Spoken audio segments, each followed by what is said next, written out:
How know it, man? I'm gonna talk about aliens. Yeah, aliens do good kind. I'm gonna call alien. I'm always there for you.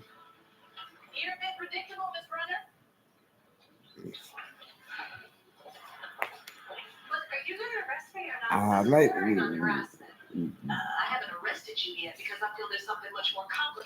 what I gotta say about aliens. I know Ted me aliens. I look in it. I like older kind. Aliens get straight. That I'm not trying to say whole world. Alien, you need anything. You need anything, alien. I got you back. I might make you go repay. So now, I make beat me. I hope it better get mad. We believe I gotta say that point said by my say.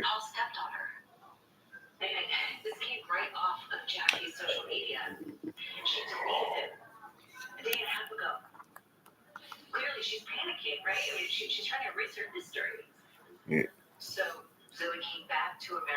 I hope it be saying even please fight back. Get hot back. Get hot back. The show said like the show said like, I think on TV. Yeah.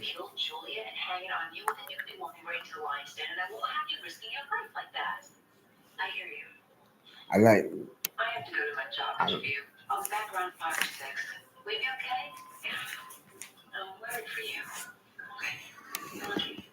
I love my so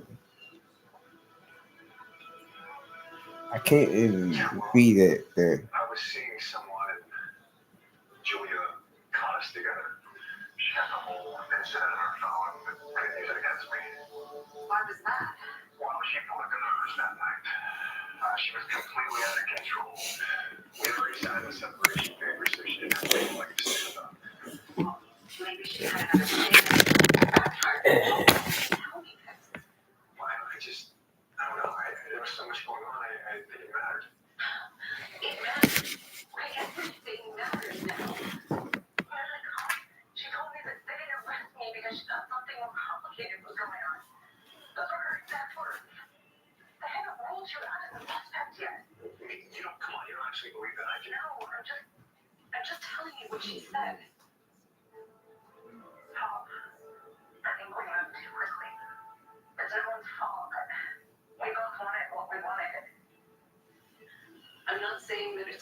but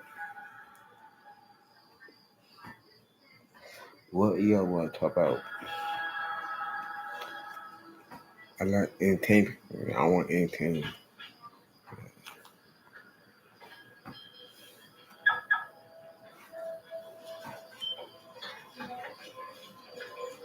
Mhm.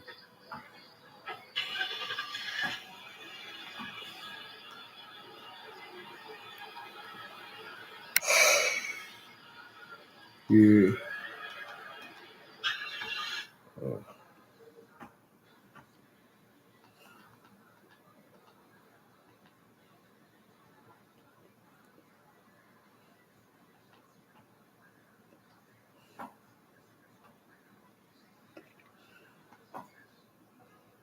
what y'all want to talk about? I like entertainment. I'm a good guy. I'm not like do my own thing. I like for my lead, but okay. Nah, I can't judge people. I can't judge people. I like to do my own thing. Man. You bullshit, man. Okay, that not okay. That not okay, man. We right at that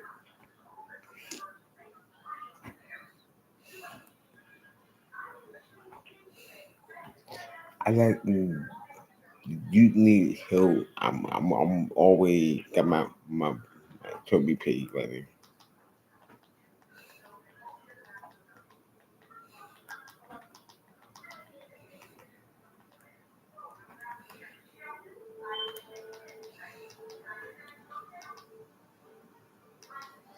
I I hope everybody listen to you, man.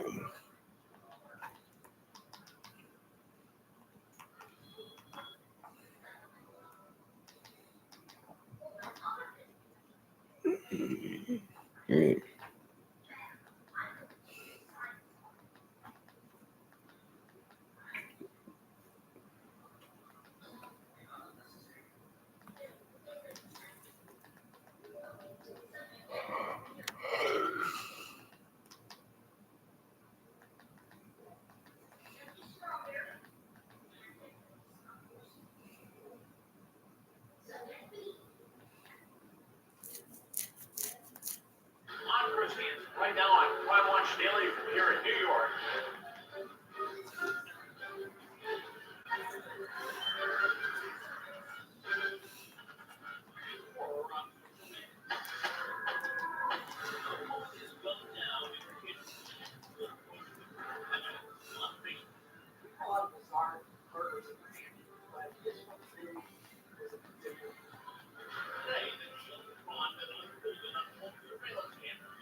Good, yeah.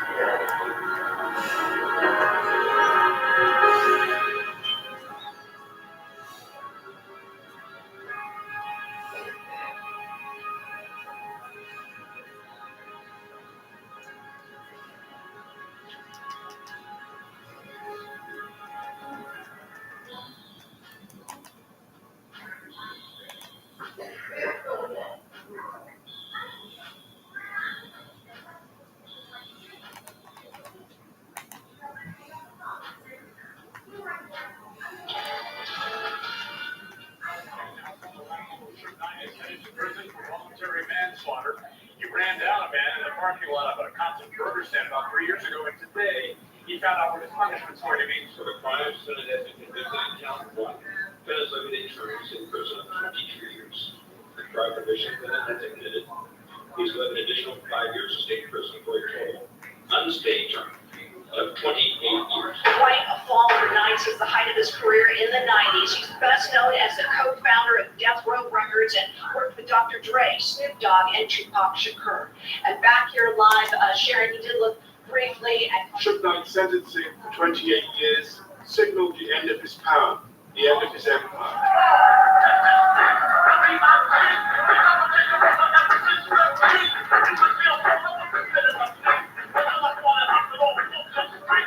People now no longer as intimidated since Suge's incarceration started talking more freely about Suge being the shadow behind Biggie Smalls and Tupac Shakur's murders. It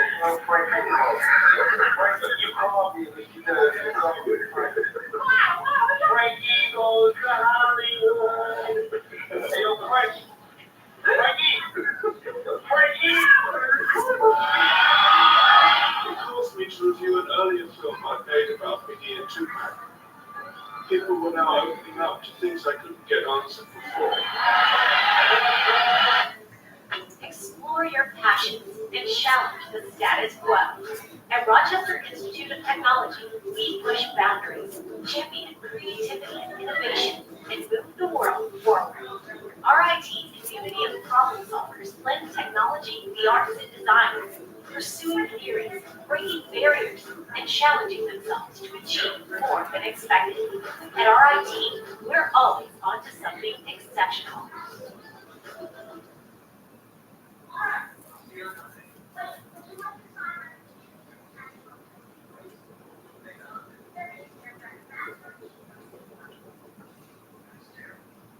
Two objects cannot occupy the same point in space.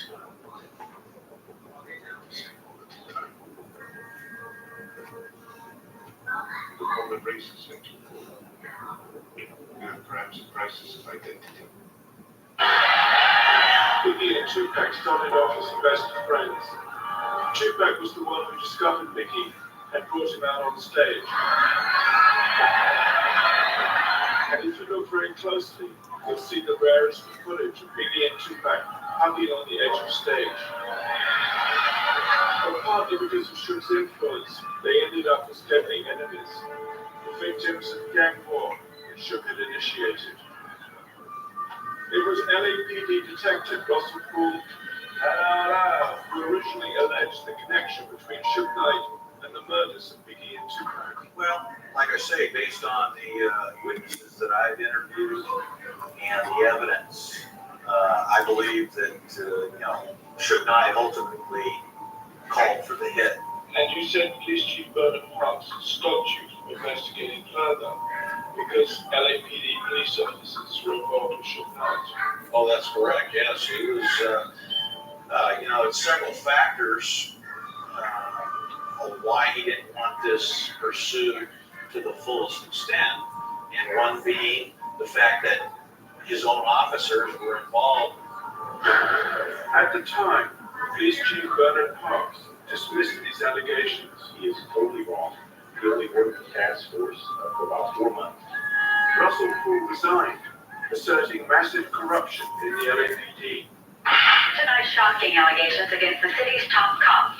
Former Detective Russell Poole has filed suit against the department. Poole says he uncovered dirty cops while investigating the murders of rappers Biggie Smalls and Tupac Shakur. I provided the chief with enough. Russell died tragically a few years later, his career in tatters, the murders still unsolved. His work asserting dirty cops and corruption in the LAPD is as relevant today as it was then. I am telling you right now, give up. Give up. Interfering.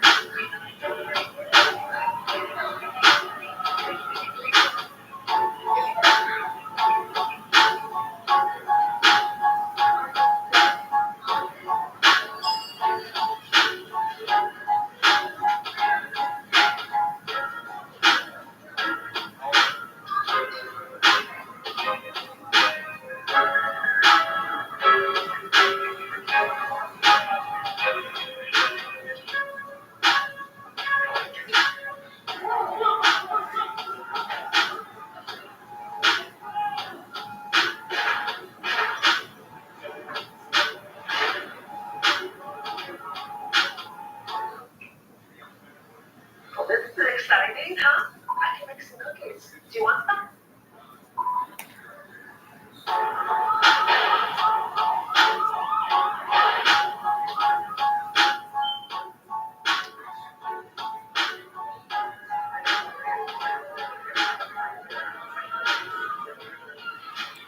Back in the 1990s, Death Row was the most successful rap label ever, worth hundreds of millions of dollars. Yet by 2002, with allegations of racketeering, it is closed down by a SWAT team and goes into bankruptcy.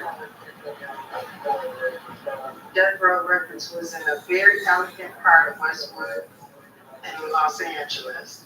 It was really a big office, and it was located across the hall from Interscope Records. When you first walk into Death Row Records, you got a vibe that it was a family kind of thing going on, that everybody cared about everybody. So you kind of got food right off the bat.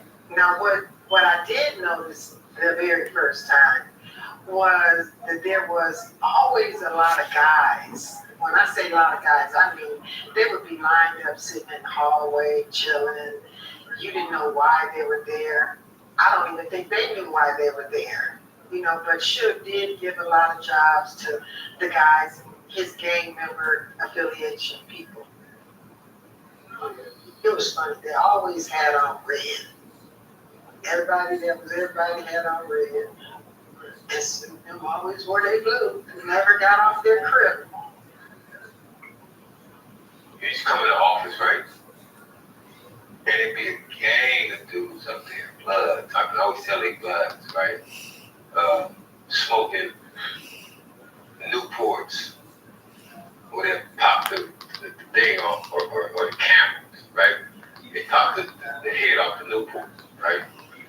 And you can tell that they had just been in the penitentiary for a long time, because they just so used to sitting down, smoking weed or cigarettes, right? Talking shit.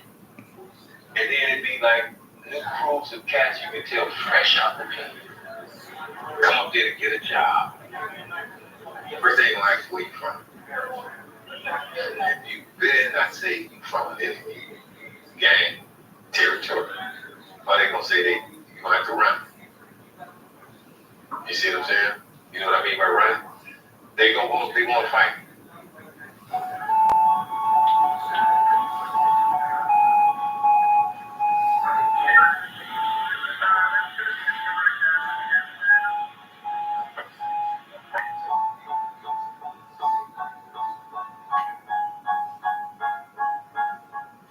Good, tight-knit family, really, really close.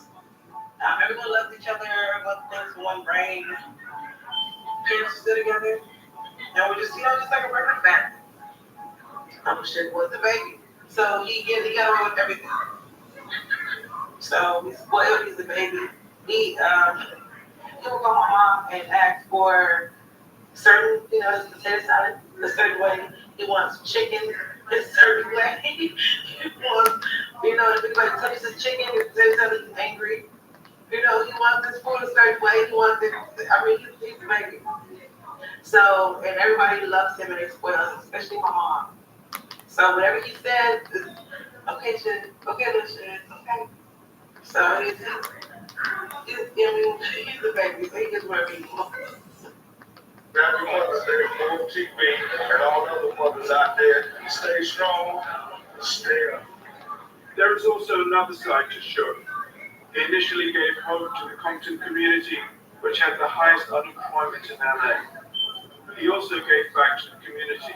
It's like this Death Row is a black-owned company, and it's an arts label. So, we always have to give something back. So we decided to give something back to all the single mothers out there and let them come out, get their song, calm everything down. They won't be stressed and try to beat their kids and shit, you know what I'm saying? Let them come out and enjoy themselves. Really put some new talent and let everybody know Death Row is open arms, got a lot of love, we do.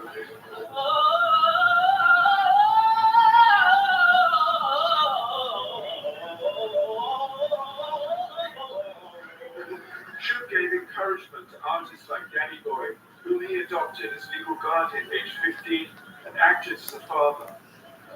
Yes, he was, for sure. For sure. Definitely like a father, like a big brother. A lot of things that people sing and should, or a lot of things that people said about should, but some of those things I didn't see him as that. You know what I mean? Because, I had a real relationship with him where I felt like I was able to kind of talk to him and say things that are so say to a father. Just this summer, Big Pharma hiked prices on nearly 200 brand name drugs, some by 10%. And while they continue price gouging patients, Big Pharma has spent millions trying to blame others. Tell Congress, hold Big Pharma accountable. Okay, sorry. That's Okay, what is going on here? Why are you screaming? because he hit me with a stick and I told him to apologize. What you're feeling now is what you're feeling.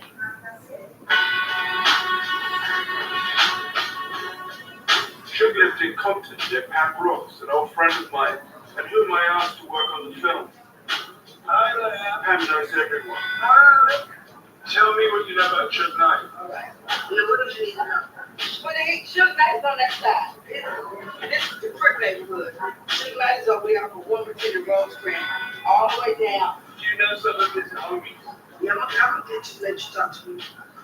Yeah, I mean, and if they don't want to talk, be on camera, can they just, they don't have to be on camera if they don't want to be on camera. Will they mind if they record their voice? That's okay. Just, Maybe about an hour and a half, I'll be here. I don't know. all right, call me and let me, Okay.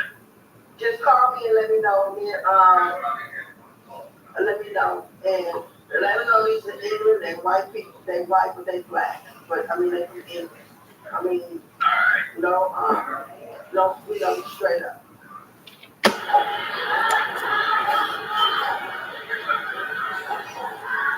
They're from England, remember they're crazy. This is the first time that Dog speaks about working for Suge Knight. And so before you worked in Death Row, I was in prison. For attempted murder. So Suge offered you a job. Right. How did that happen? Well, when I came home, one of my associates took me to where Suge was at. Suge was about to go out of town. And before he got aboard the plane, me and him, looked up. Because I know Suge prior from that. I know Suge ever since the early 70s. Because we grew up 5 houses from each other. So, he knew me. Suge couldn't play with us. His mother would let him play with us. Because we were the thugs in the neighborhood. And she had a goal for Suge. And that was for him to play sports.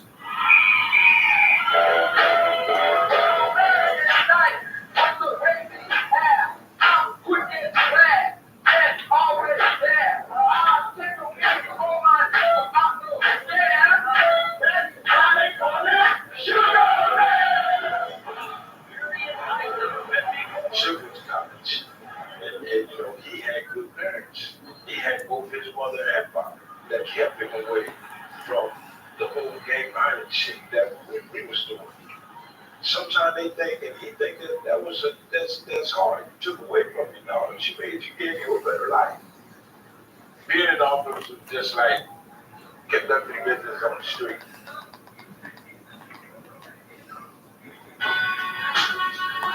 Like I say, people got discipline. They got in the way of their roles on a mission. You couldn't stand on the low. The death row low.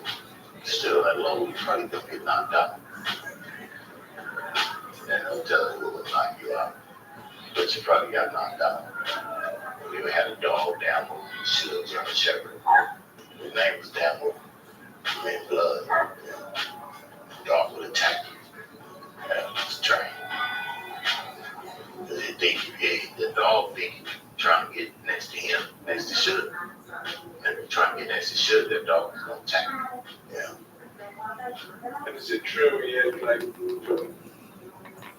The name was Devil. Meant blood. Dog will attack you. It's trained. They think the dog think you trying to get next to him, next to Sugar. And if you're trying to get next to Sugar, that dog is going to attack you.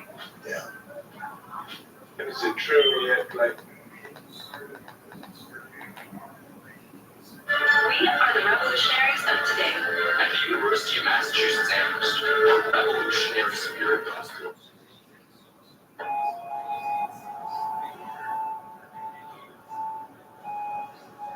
They were gangbangers. They were gangbangers and they worked for Suge Knight. So that was like Suge Knight's boy. So I believe, my belief of it is they did what Suge told them to do because they was broke and they couldn't get a job because they was already working as gangbangers. So they took that ride with Suge Knight. And they accepted that $1,000. That $1,000 for a person that never had, for a person that don't have $1,000 is good today. $1,000 a day to do some dirty shit to the next motherfucker. I'll go here and drop this car, I'll go here and drop this bag off. And you don't know what's in the bag, but 9 out of 10, you know what's in the bag. Because you're not gonna fuck with nobody. You know, you're not gonna put yourself in a situation where you don't know if it's a dead body in a trunk or not. Some people do, some motherfuckers don't give a fuck. You know what I'm saying? Because they be so desperate for this money. Yeah, living paper people was like my medicine. I felt good. I truly felt good about it. I took pleasure into it. Okay? I mean, just the seeing the blood, how it came out your nose, how it came out your ears. You don't want to die. I helped it. You know what I'm saying? I watched my homeboy Kenny Tubbs take his last breath. But with Rafa Buntry, who would later be murdered. Should utilize each and every guy that I brought join. Instead of him being the businessman he should have been, he turned into one of the homies. Shit. Should have put on the red suit, the big rings, the cigars, and he just changed. He went from Miriam to this gangster. And I say, some men can't take power like that. Just say, man, since going into a concert, if you got 20 bloods behind you, I'm the smallest one. Everybody else is I'm talking about like big. And everybody's mentality is,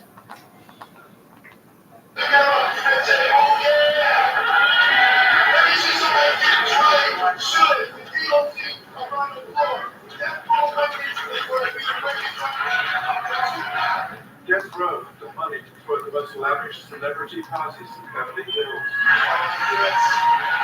The label started with Dr. Dre was going to do his own thing, and there was a lot of help with Suge Knight. David Kenneth Sr. and Suge Knight ran Death Row. According to employees, they did whatever they wanted. Beverly Brothers. Sports Center. He had big houses, he had lots of cars. He could come to work every day in a different car for a month and never drive the same car. Really? To be honest, Suge was just two-faced. He was two-faced and he really wasn't a man of his word. And I'm telling you, that day that he set me up to be beat up, I never thought, I had no inkling that that was going to happen that day. He had planned that whole thing all weekend. He was ready. His girlfriends.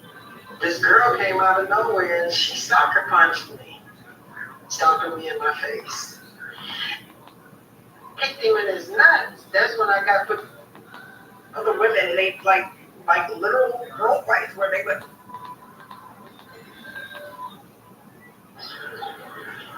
Who's caught your who's Pam showed me some useful tips I hadn't learned at film school. Pam is friends with Joe Cool, Snoop's cousin, who had been hard to get. Oh yeah, I got a good light going on in my head. plot. Oh, you gotta plot this. You gotta plot with motherfuckers like that. You wanna play hardball? Let's play. So what's your plot, Squire? Well, I'll go get rid of her. Go get my friend. And go out there, get some weed, smoke it. Go out there and, rub my kids against because he likes me. I just gotta play the game. Amateur crew go way back. He's a Crip, worked with Snoop, his cousin. At Death Row, there's an uneasy alliance between blood and Crip gang members. Sugar's blood. Snoop and Joe grew up Crips. These dudes that should have were known for killing.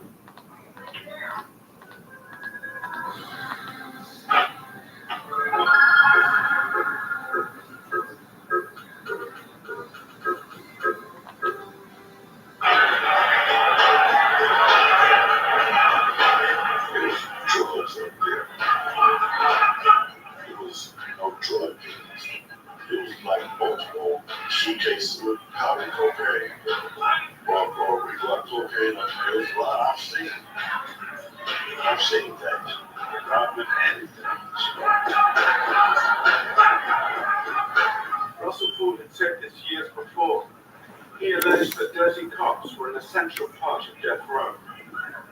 There was no secret that Death Row Records was involved in drug trafficking.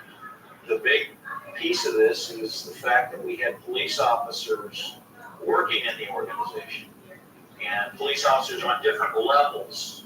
There was actual. Good night. While Thursday Mack, David Mack in blue, before he became a police officer, was a world-class athlete. By complete chance, Tupac's manager helped train him. Layla has avoided talking about David Mack for the past 24 years. I was working with Olympic track and field athletes in the early 80s. So David Mack, who ended up being the cop that was entangled with Suge and everything, he was one of the athletes on the team. I worked on David Mack in 82, 83, 84. The Olympics were in 1984. But I knew David very well because we worked together for years before he was an officer. So,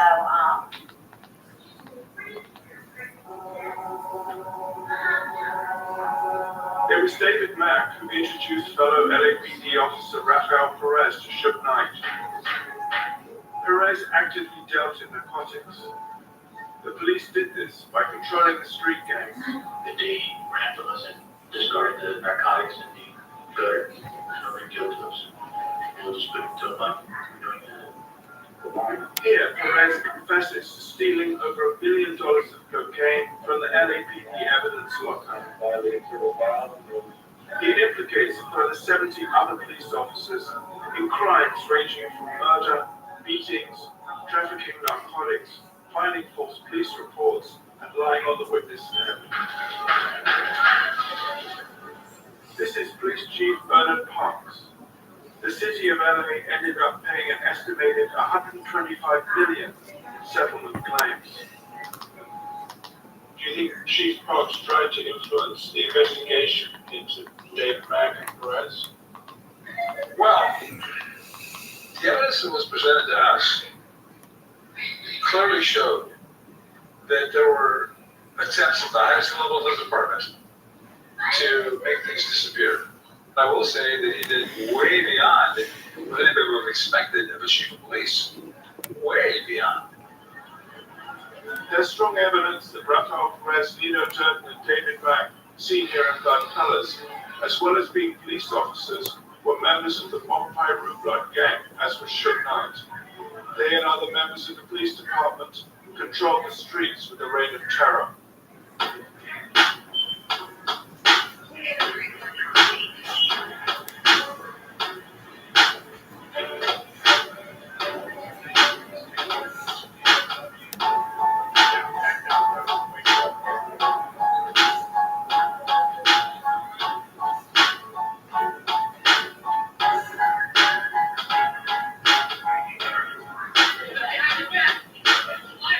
the streets are controlled by the biggest gang that members, many of whom didn't end up serving on the streets, they became officers. What are the requirements to become a police officer? Not a whole lot. The corrupt police. Prior to using BetterHelp, I don't think I would have considered online therapy. Considering therapy? Try BetterHelp. Are facilitating the distribution of drugs. There's no way in the world you can have the mass amount of drugs if not for police allowing stuff to come in. And into this messy and volatile situation of gangs, violence, and corrupt police came Tupac Shakur, who had himself just come out of prison on assault charges and would fuel the fire of death row even more. Tupac would be dead within 11 months.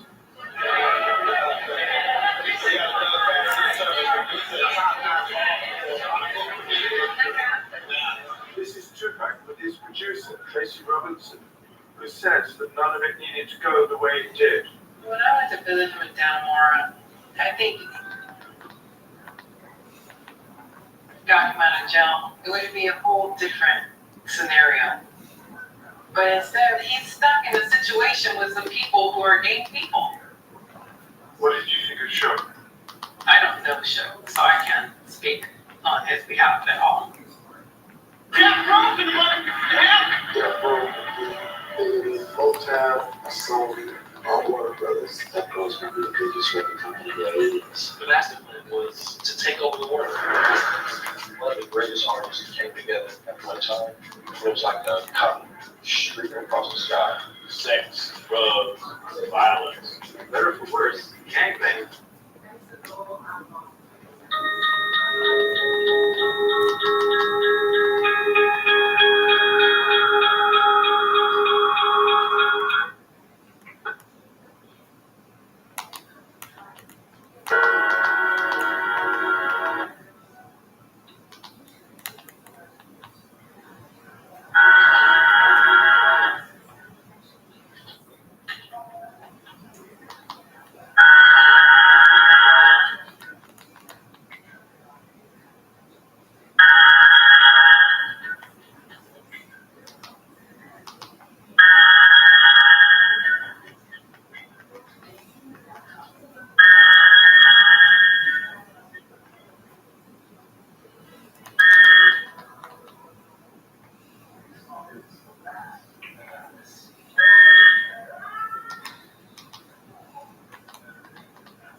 Cool.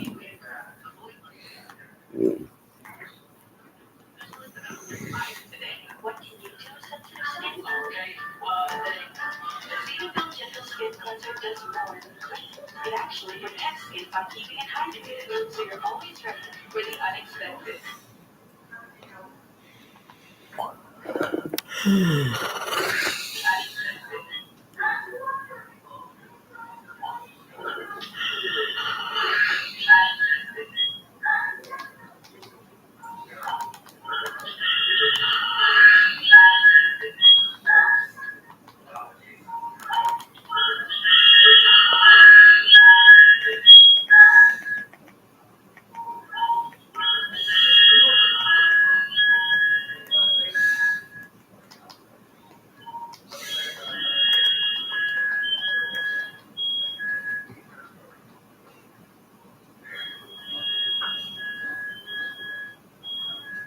Go.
Our theory was more than just a random dog attack.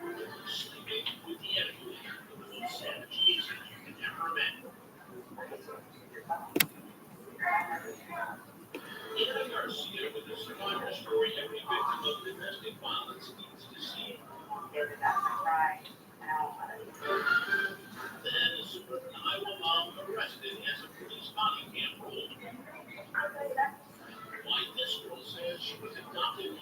I told her, you're gonna kill me if you don't stop. Andrea, I sincerely want to say that this is a federal crime watch family. I'm Elizabeth, I'm human crime watch. I'm Michelle, I'm crime watch daily, and we're human crime watch.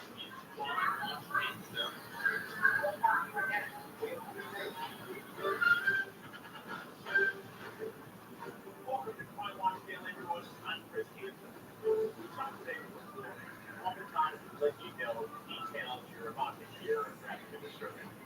Well, today I'm going to tell you, you got to be prepared for a whole new investigation into a person attack in Kentucky. The level of depravity involved in this case, well, no human should ever have to endure anything remotely like it. That's for sure. Anna Garcia is here now.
gegen Jesse J.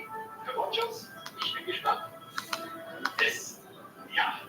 Electricity is in the air.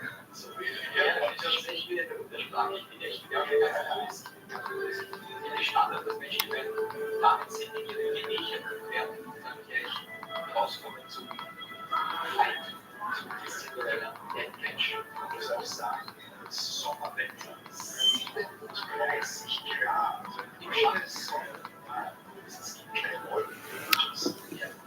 Wir sind sehr groß, sehr alt. Ja, natürlich schon etwas älter als wir alle. Ja, wir haben jetzt auch gleich den General Manager Robert Pausch bei Interview mit Rico Muschni. Ladies and gentlemen, Rico Muschni here in Castle Falkenstein, the location of the Cinderella Death Match. I'm being joined here by Roman Tausch, who is the general manager of Glam. Roman.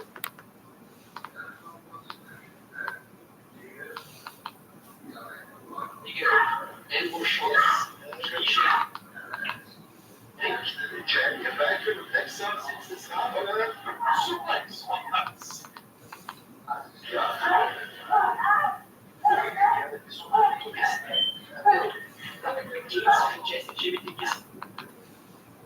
Jesse J. Ja, wenn ich schon mal einstecke, das geht schon hart hier auf das Kreuz auf den Rücken.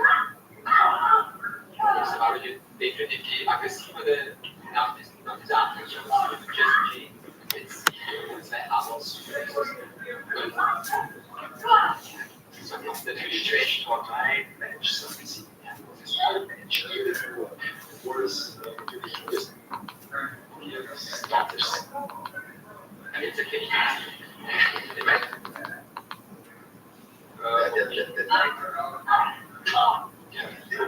der leitet quasi die Dame nur geil. Ja, seine Aufgabe besteht darin, er dreht sich in ihr Gegend. Ich konnte ihr Gegend regular Reaction schon ein hartes Match abgeliefert. Stehen sie aggressiv im Wasser als Morgen. Au! Was? Jetzt muss natürlich alles klar, auch wenn man ausnimmt, kostet das natürlich nicht.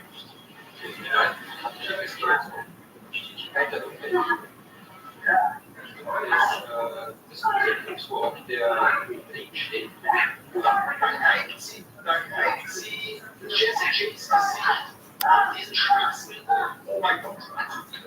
Ja, Jesse J hat bereits hier jetzt. Die habt hier jetzt eine Karte, die Reservare. Und wie ein, ja, aber Jesse J ist hier quasi der Besatz mehr als der Besatz. Sie ist jetzt zurückgekommen. Ja, Jesse J mit dem Charakter. Ja, etwas gelenkt, hat er aufgelenkt. Wir sehen ein Mensch, das schön gesagt hier. Ja, die Leute haben die bessere Karte. Kann man das hören? Aber kann man jetzt auch ja, gut, weil wir sich so ja, ich habe hier so viel zu sagen, dass es zementiert. Also möchte ich die Bahn hier offen. Ich sogar so für Chefe zu gehen zu wegzukommen. Ich setze jetzt noch mal hoch. Ja. Das ist auch wegen dieser Steinwand. Also, das ist ein Steinwand. Jetzt langsam mal gut, darunter, da sehen Sie, wie das Stein geht, wenn das da jetzt wieder erkennst, positiv das Sender. Jesse J. Ja,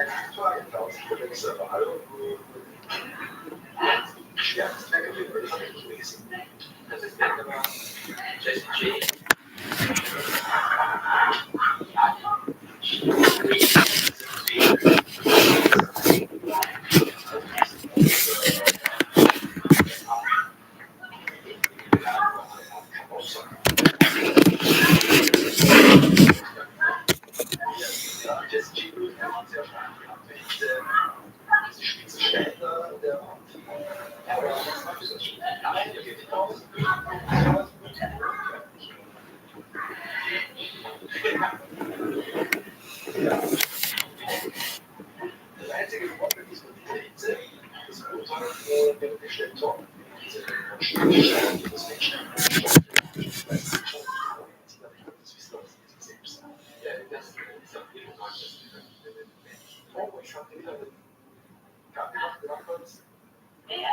Sieht hier, das seht ihr auch, auf der Garten, Gartwing. Ja, aber so richtige Jesse J, welche Menschen?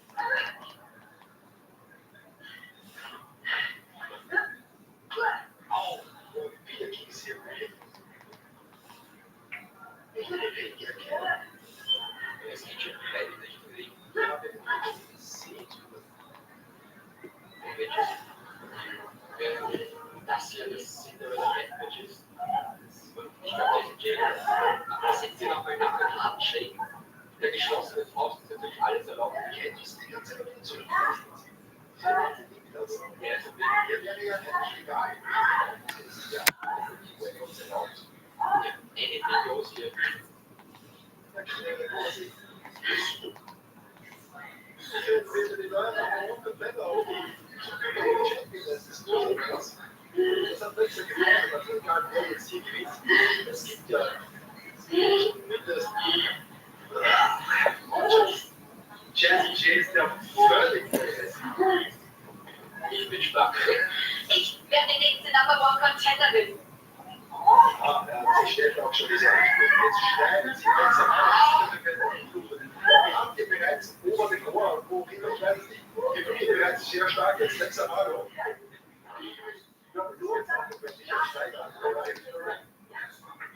Das sagte, weil ich das bitte doch nicht. Ich meine, das gibt keine Time, das können. Da steht ein Tisch mit Flaschen. Flaschen.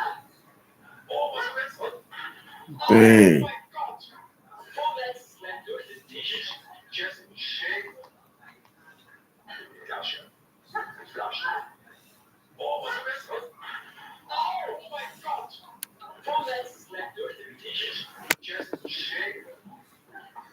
Die ist hier hart durch diesen Tisch gegangen. Liegt in einem Scherbenhaufen. Die steht da wieder auf. Jesse J. Lex Amaro. Beide jetzt am Boden. Aber ich glaube, jetzt könnte Lex Amaro gegen diese Bierkrüge, das da steht. Sollten Sie jetzt schnell zumindest und damit Sie jetzt hier nein, kommt jetzt ein Bier da. Moment.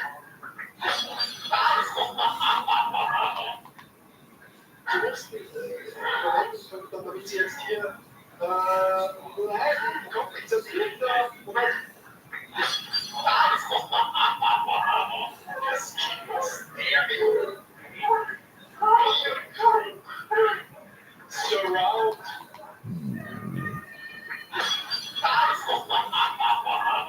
Das Stereo. Surround.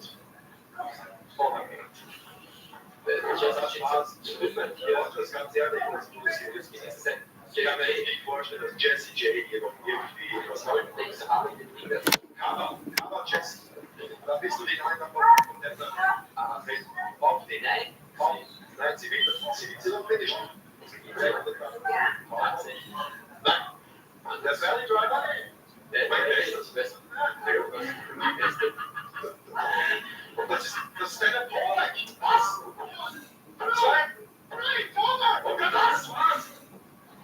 Was macht einer Polak bei Rings of Europe?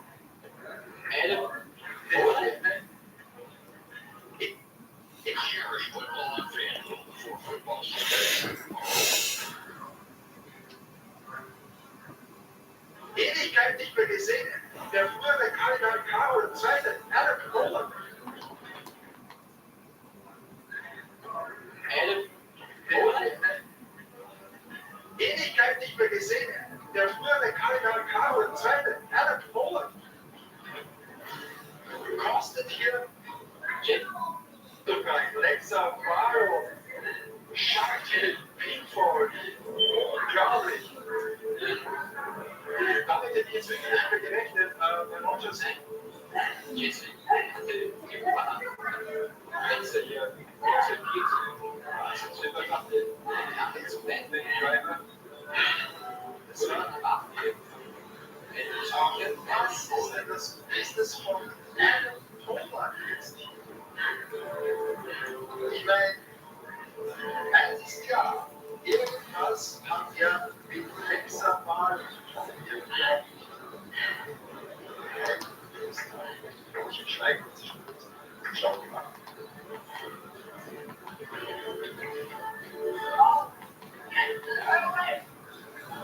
Ja, das könnte ein schwierig mit dem Denken. Ja, das ist schon zwischen Alexa mal und einer Kurve gewesen sein.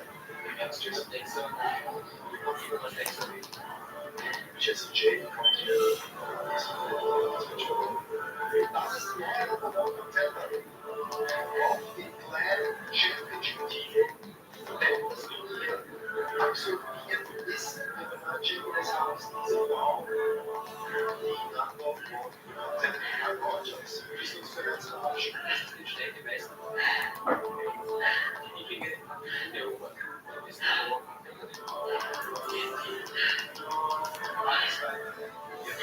Russian TV. Nächste Woche.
Everyone, how's it going? Welcome back to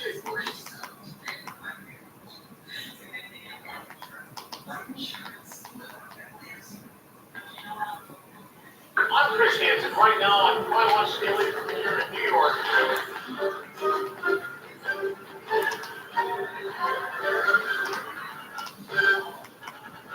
The Mr. and Mrs. Smith murder mystery.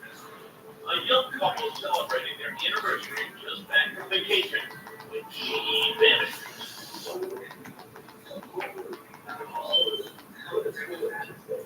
Little does anyone know, Tina Smith has been hiding a secret boyfriend.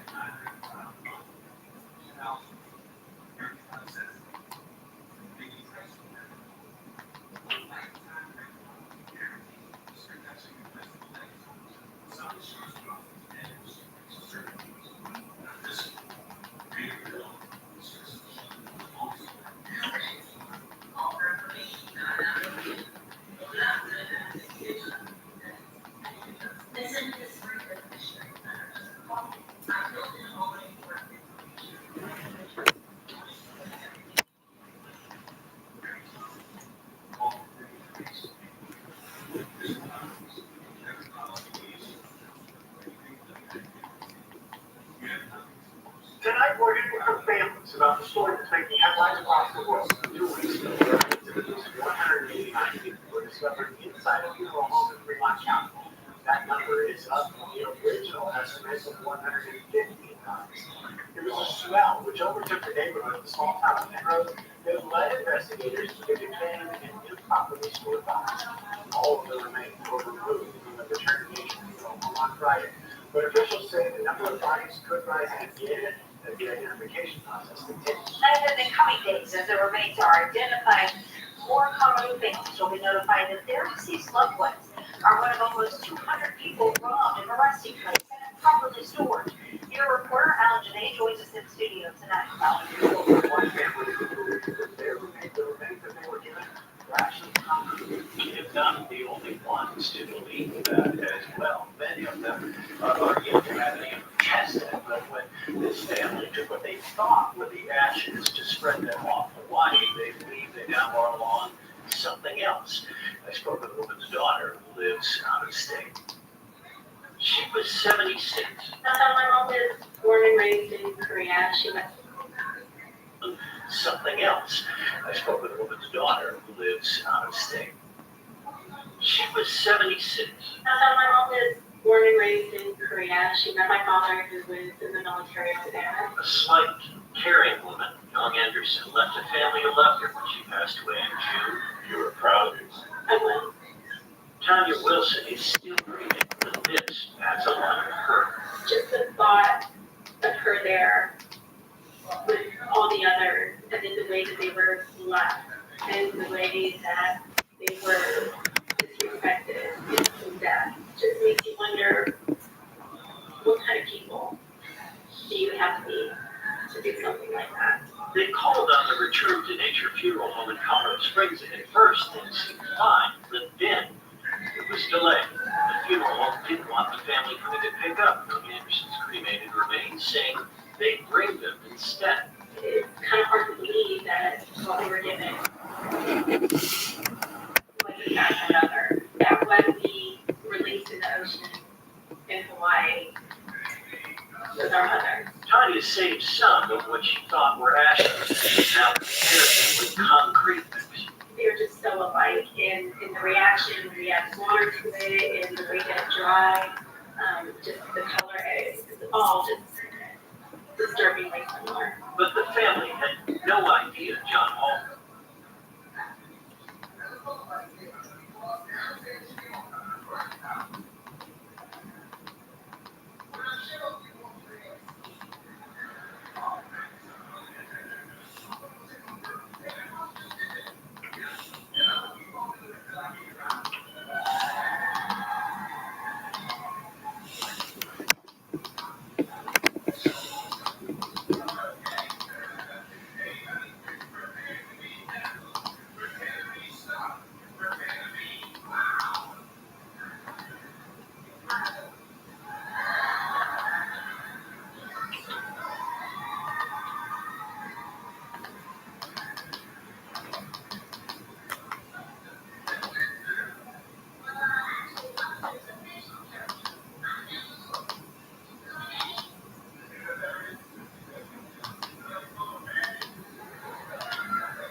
if I fell with mine, I wanted to be for you.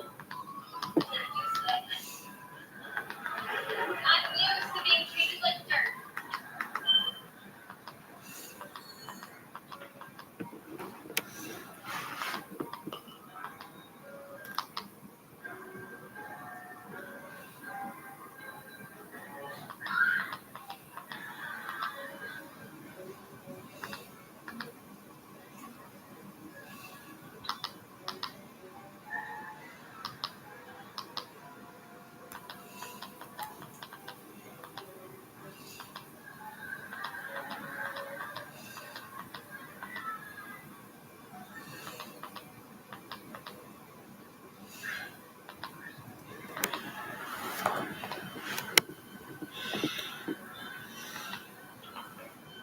Fortunately, facing financial problems and relationship problems, Graham shot himself in the head on October 18, 2012, ending his life.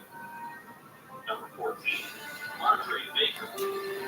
Andre Sledgehammer Baker was a big fish in a small pond, achieving success in NWA Hammerlock, the United Kingdom promotion he ran for over 15 years. Baker brought in stars such as Jake the Snake Roberts, Tatanka, and Chip D'Angelo Knight, supplementing a promotion known for revolutionizing the way wrestling was promoted in the UK. NWA Hammerlock ran a wrestling school credited with producing stars such as Finn Balor and Wade Barrett, and Baker's many talents in and out of the ring. In 2010, Baker ended his life at 45, and little is known of the reasons behind his suicide. Number 13, Tojo Yamamoto, a legend in Southern wrestling, particularly in Memphis wrestling. Harold Watanabe capitalized on post-World War II resentment towards Japan, portraying wrestling villain Tojo Yamamoto to great success. The Hawaiian native easily portrayed a Japanese heel, much as the Hawaiian native Mr. Fuji did, and later would train wrestlers Tommy Rich and Bobby Lee. As health problems began to take a toll, Yamamoto ended his life in 1982. He died in Heritage, Tennessee, of a self-inflicted gunshot wound. Although he was only 65 years old, some believe he chose to end his life rather than suffer from the complications of his health problems. 12. Adam Firestorm. Adam Dice worked in the Pacific Northwest and Western Canada as El Antorcha, then Adam Firestorm. Dice, a New Zealand native, was involved behind the scenes as well as in the ring. As Firestorm, he was well known in extreme Canadian championship wrestling, and he operated Adam Firestorm Productions, which developed websites and produced television. On November 5, 2009, Dice took his own life, with colleagues suspecting concussion and CTE may have played a role in his death. Number 11, Chris Kanyon. After being repackaged as Morris, Chris Kanyon established himself as a rising star in WCW, eventually abandoning the Morris gimmick and becoming Chris Kanyon, a star who held the WCW Tag Team Championship 2 times, once with Diamond Dallas Page and the other with Bam Bam Bigelow. Kanyon worked in the WWF during the Invasion age and continued working in the company, despite reports of his being bullied backstage. Kanyon was released in 2004, retiring from wrestling in 2007. On April 2nd, 2010, his brother Ken Kusaritis found him dead in his Sunnyside, Queens, New York apartment with an empty bottle of antidepressants. He left behind a note of apology for his family. His death was acknowledged by the WWE. Those close to Kanyon believe his bipolar disorder and closeted life as a gay man may have led to his suicide. Number 10, Mike Von Erich. One of the legendary Von Erich brothers, Mike Von Erich found his career sidelined when he unexpectedly caught toxic shock syndrome, nearly dying and suffering from brain damage. Mike Von Erich was never the same in or out of the ring. A few days before his death, Mike was arrested on drunk driving and drug possession charges. On April 12, 1987, he left a suicide note for his family, then went to Louisville Lake, where he drank alcohol and overdosed on the sleeping aid Lazarev. His body was found 4 days later and buried at Grove Hill Memorial Park in Dallas. Number 9, Mike Graham. Eddie Graham's son worked in his father's championship wrestling for Florida promotion, operating the territory following his father's demise until he sold the struggling promotion to Jim Crockett Promotions. Graham later worked in WCW, largely behind the scenes, both as a trainer at the WCW Power Plant and as a road agent. Graham occasionally appeared on WWE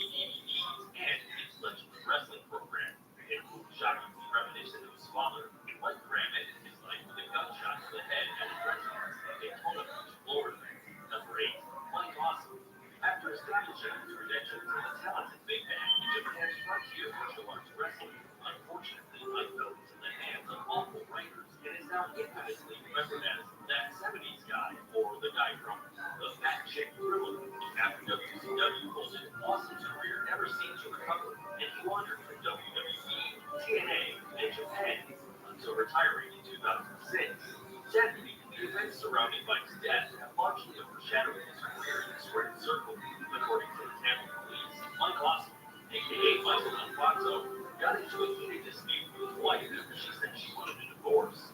He was reported to have grabbed her by the throat and to have slammed her into a wall. Fearing for her life, his wife called the police, and Alfonso was arrested and charged with domestic abuse. While he was in jail, his wife visited him and told him that she was going through with a divorce and taking two children. After Mike Oswald was released from jail, he returned to his home in Tampa, Florida. At some point soon after, he hung himself, most likely because he was facing criminal charges and had lost his family. It's also possible that he did not find a career in real estate that he launched after his retirement. He hung himself, most likely through with the divorce and taking got into a heated dispute with his wife after she said she wanted a divorce. He was reported to have grabbed her by her throat and to have slammed her into a wall, fearing for her life.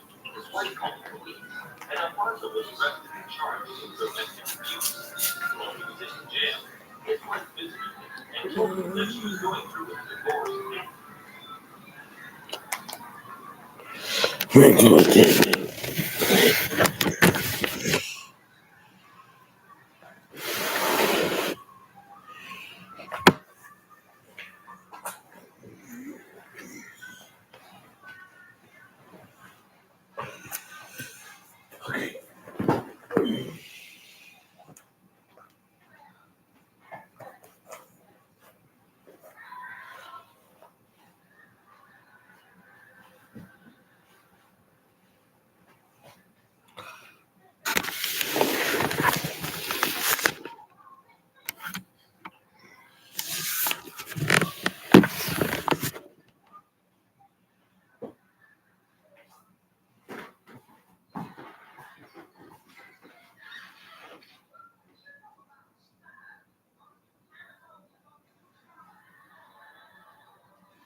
before you pay.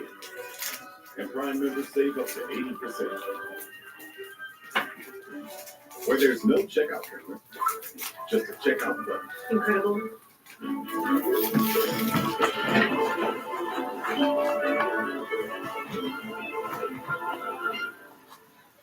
New video tonight in the arrest of an LA Unified school teacher accused of distributing child pornography. San Bernardino police released this footage of officers searching the Claremont home of Renee Estrella. The 60-year-old is a teacher at the Miguel Contreras Learning Complex. Officers confiscated several of his electronic devices. LA Unified released a statement saying Estrella is prohibited from coming onto any district site. Investigators say this case is connected to the recent arrest of an LA County Public Works official, Stephen Thrasher, who is charged with similar crimes. And an LAPD detective has now filed a claim against the city, alleging he was forced to take part in a hazing ritual where he says he was sexually assaulted. The detective, who's being referred to as Doe 1, has been with the LAPD for more than 10 years now. He alleges the abuse happened in 2009 when he was a rookie and a member of the department's amateur football team, the Centurions. He says he was in the locker room after practice one day when he was confronted by 30 to 40 officers, forced to strip and sexually assaulted. Our client was in shock, humiliated, angry.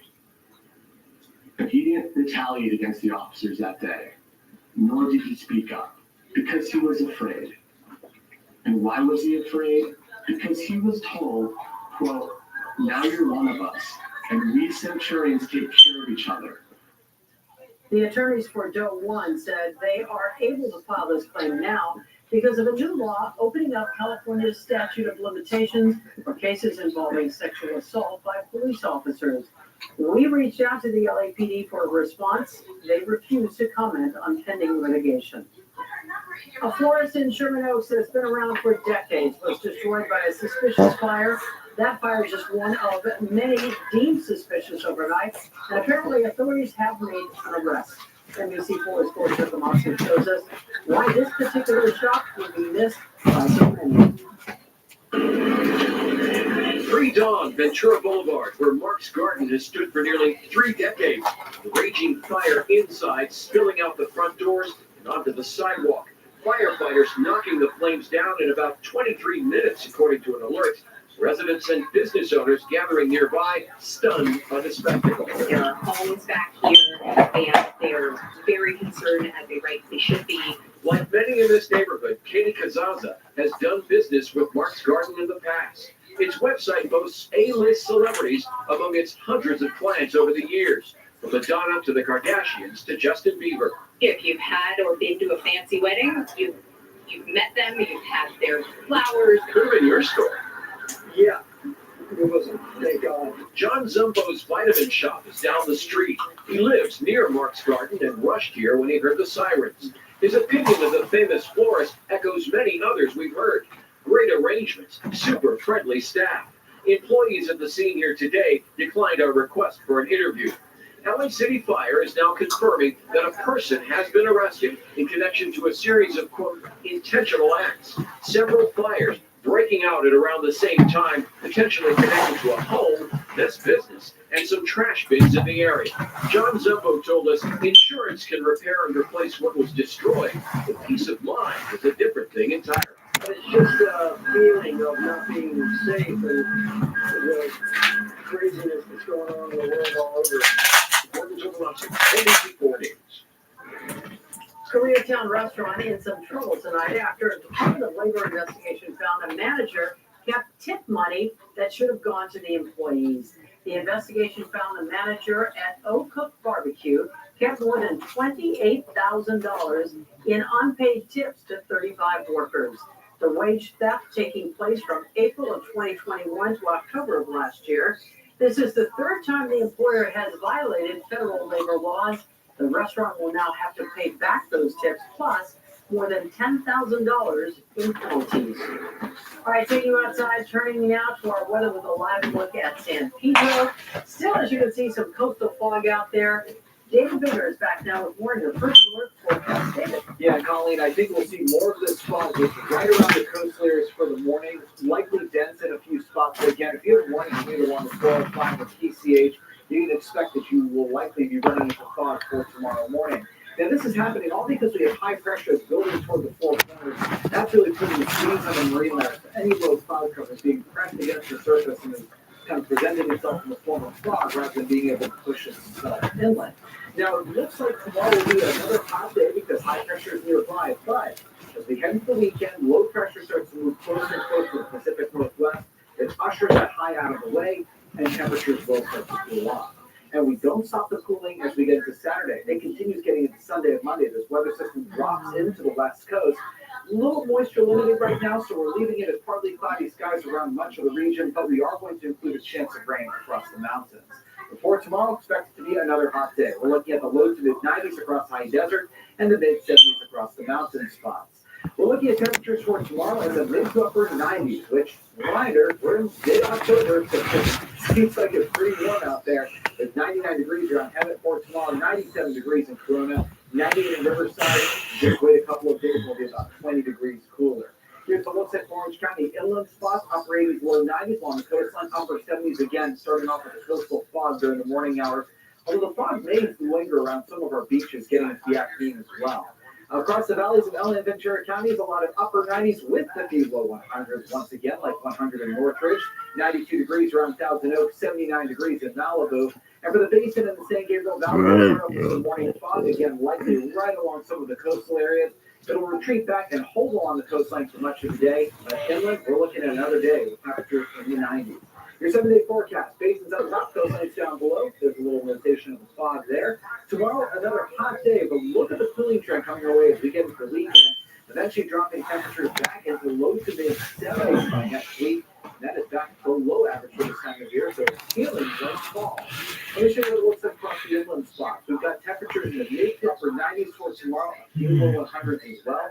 A bit cooler for Friday, 10 degrees cooler for Saturday, another 10 degrees cooler in some spots for Sunday, and then look at what it looks like for next week. We may get down to low to mid 70s across our inland locations. Take a look at the high desert forecast on top, low desert forecast down below. We've got the heat for tomorrow, followed by a dramatic cool down back to low 70s for next week. And across the mountain locations, we've got warm temperatures for tomorrow and Friday, but a cooling trend comes our way getting into the weekend. And we have included that chance of rain with that approaching weather system for Monday. Otherwise, next week, we're looking at temperatures in the 50s. That's a different forecast. Negative Mario. Hey, David, thank you. I'm sure you know the NBA season starts in less than a week, but will the Lakers come out strong, and will the Clippers add another All-Star? And stick around for one of the best baseball plays you'll ever see next on the Yup.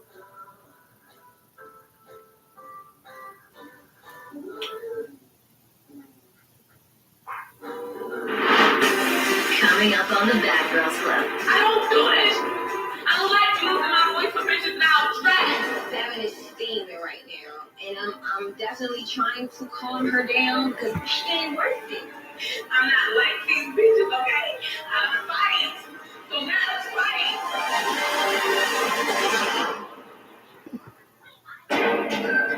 Really, bitch? You trying to tell her you can let her be her own person. She don't need you to tell her. Put her down, bitch. You're right. She just gonna keep doing that. Just keep thinking I'm scared. Don't run up if I'm scared. Bitches don't disrespect me like this, ever. Nowhere. You don't get to do this. I don't let nobody disrespect me. I'm falling up for my respect. I keep fighting for that shit. Don't you ever disrespect me. I done kept that shit real since I walked in this fucking door. If a bitch thinks she gonna play with me, that's her up. Put you up some drama. I don't do this. I don't like losing my voice for bitches now. Trash. Today got kind of crazy and hectic. The vibes are definitely off. The people who were speaking before are not speaking anymore. And it's not even about East Coast versus West Coast no more. Any moment, you can switch up. Fran, Sayora, and Kiana. Y'all belong together. And Sue, Kiara, Seven, and me, we belong together. At this point, I really don't know who's gonna fight, but I do feel like it's gonna be a fight. It's gonna be lit. No, it's not gonna calm you down. Y'all gotta just go ahead and swap it out. okay? I can't do this. I can't. I'm not like these bitches, okay? I fight. We're gonna have each other back for a while. Really? So it's okay. I don't really care. I'm obviously the last one on the line, but it's okay. It's been a long day. I am so tired of the bullshit, the shit talking, and the drama, but I'm gonna be here and I'm gonna have my head up high all day, every day.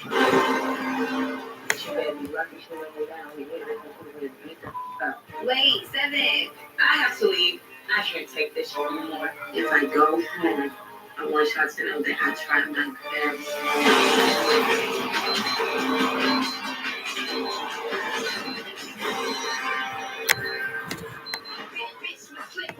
Next time on the Bad Girls Club. This is really good for me because it's reminding me why I'm here. At this point, this is everything. Oh my God. This is still lost her best friend too. There's real people dying in my life, and it's just way too much right now. Oh man, I need help, please. You need to stay in your place, right? She just don't belong here. Give her some shit. That's what you want me to do, right? I'm gonna knock your ass to the f***ing ground.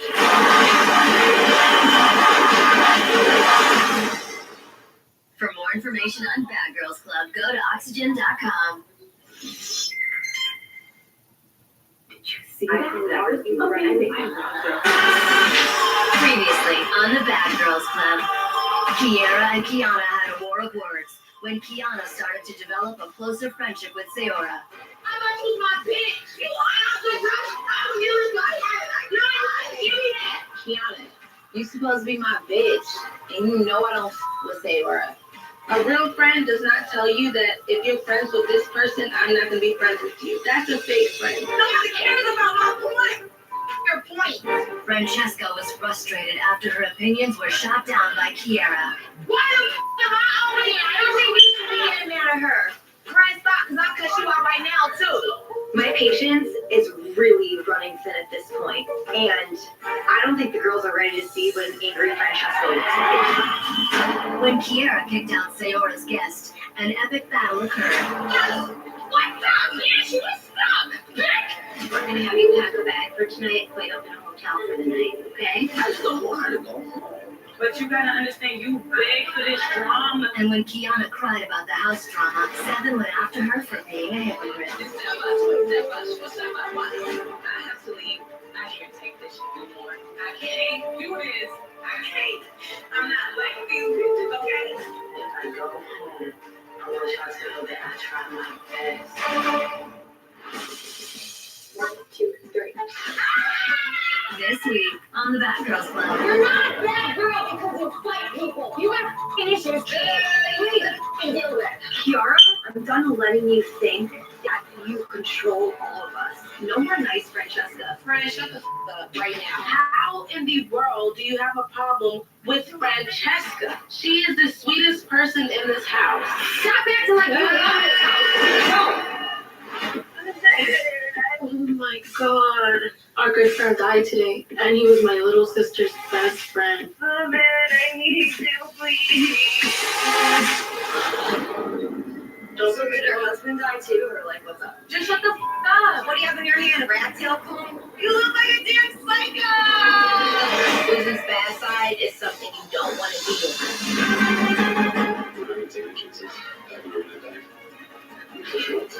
This house is not healthy for her. Bad girl, it's no fun. She's not bad. Like a girl, you wish you had. I'm gonna fucking have the ass. I'm a bitch.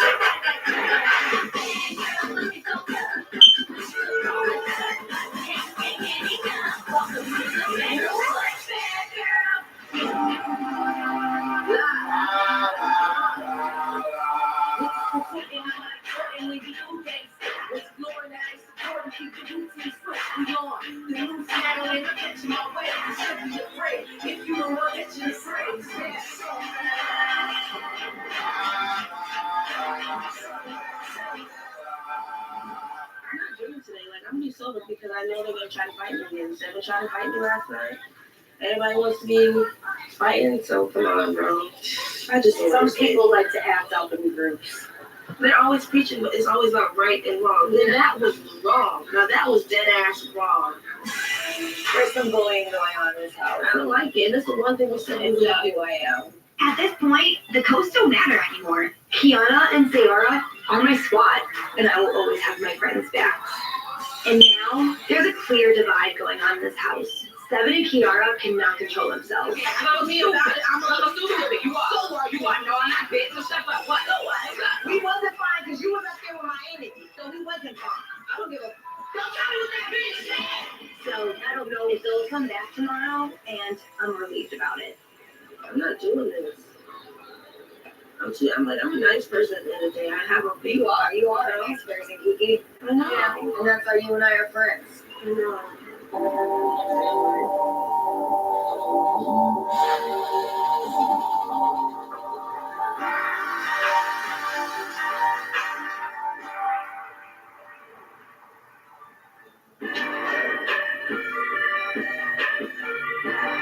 My night in the hotel was very, very unsettling. Like, I was disappointed in myself.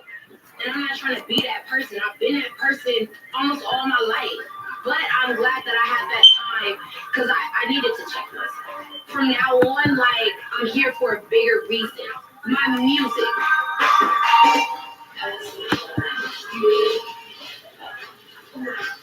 I'm just really feeling like I'm not, like, that's not what I came here to do. I feel like it's gonna look like that's all I came to do. I think Kiara is so fed up with being this person that's always caught in the middle. And at this point, I don't think I disagree with what happened. I think she did what she had to do. I'm just annoyed with these fake bitches. That's why Fran, Sarah, and Kiana will never be my friends. We will never hang out because they are annoying me.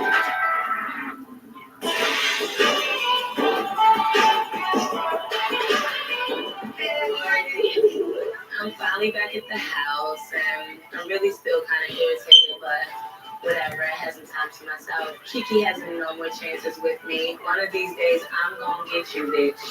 So, just be ready when I do. I'm sorry if I was yelling. I don't mean to, but I just was really fun. I know, but we still got beat down. I know. I know she does. Because she wasn't doing half as much as she was doing for everybody else. But she's gonna get me. When Key and Seven come back to the house, I'm just so happy. I had no idea what was gonna happen. I definitely don't want to see Seven go home. Key and Shayla, Key and Seven, the real girls have to stay together, but that's just my opinion. Hey, look, Kiki. What's good? Damn, I need to know what the latest. I'm so thirsty to get in the studio. Like, I'm gonna lose my mind if I don't get in the studio quick. I'm excited to talk about this business. Oh, okay. Talk about sessions. That seems like 5 o'clock. Okay, we can do that. My next goal on my bucket list is to record a song, so I'm just super excited because I really just need to get away from the drama. My manager, Country Chris, is coming. Chris' job is pretty much to handle the business side. Contracts, show bookings, studio time, while I just, work on music. And we're just gonna talk about some goals that we have in developing me as an artist. This is straight up like an experiment. Damn, that gerbil number 4 was wildin' last night. Little gerbil number 4 had a little panic attack. Little gerbil with the big butt. Me and my girls are just sitting there and talking about how we're like this science experiment that's like being watched, and we're like feeling like gerbils at this point. Being in this house is not easy, so it's like nice to be. We can all really have fun together. Gerbil. I got gerbils in a cage.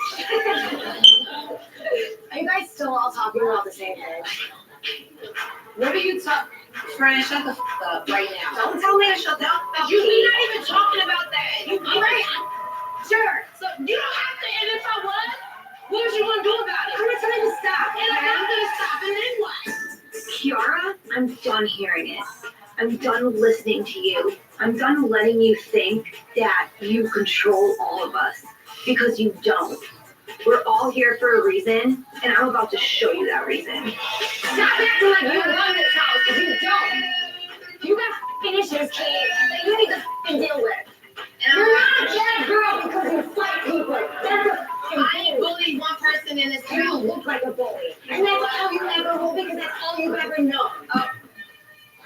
Bitch, you don't know where I Just you be know, quiet. talk Just be about where quiet. you come from. Leave out. Just leave out. No, because I'm done not talking. I'm going to sit in the corner and You don't get another opportunity to do this, okay? Just know I'm gonna walk away right now, Frank. But you don't get another opportunity to do this. Frank, you don't get another opportunity, I will kick your ass. I'm downstairs and all I hear is ruckus going up upstairs. I'm like, oh my God. All I can think of is Fran. How in the world do you have a problem with Francesca? She is the sweetest person in this house. This is ridiculous. This is petty, childish, immature bullshit. What? If you have to say this, everybody petty and childish. No, but you.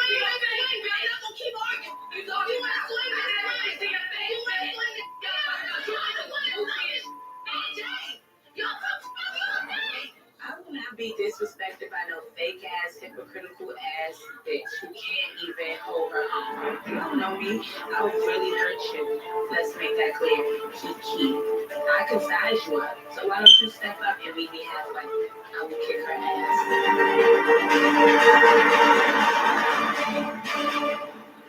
Coming up on the Bad Girls Club. Look. She just don't belong here. I feel like she just get in when she fit in. All I'm thinking is how I'm ready to whip the ass.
And this again was some misinformation. This kind of misinformation I don't have a problem talking about. There's been talk about the officers that were in the parking garage at the time of the shooting.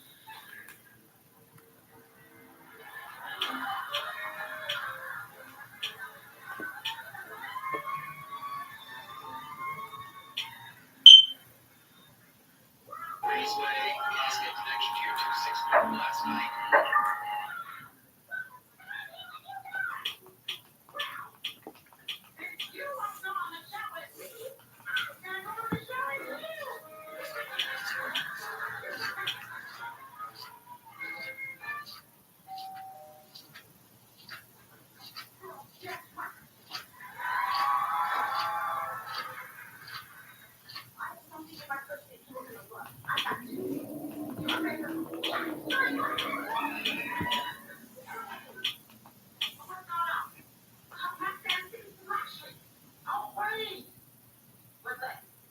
Yo sé quién es el padre de mi bebé y él sabe que es el padre de ambos. Déjame preguntar.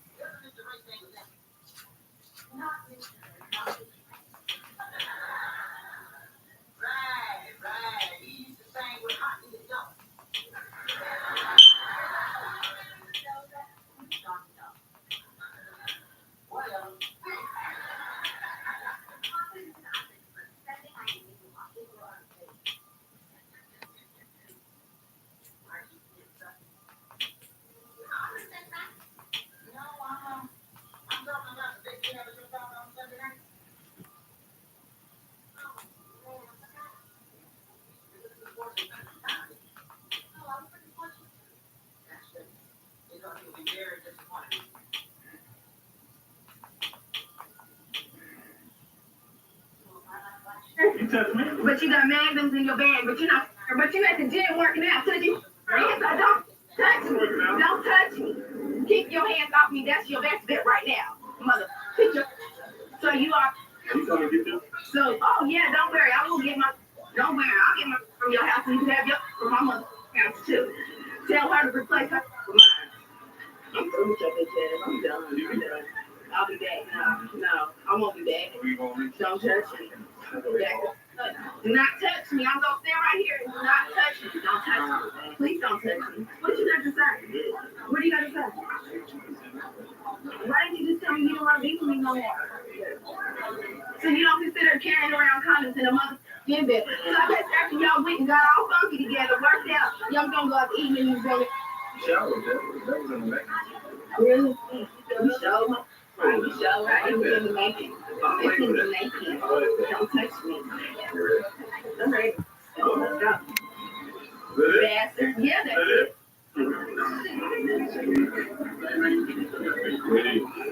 We'll keep it patty. And he got these acting like he doesn't even care. He got that funny ass face expression on his damn face. You know why? Because he's worried and he's afraid. And that's the only thing that he knows how to do. We're in a great Try and protect himself. That's me ever had. I couldn't stand his hands.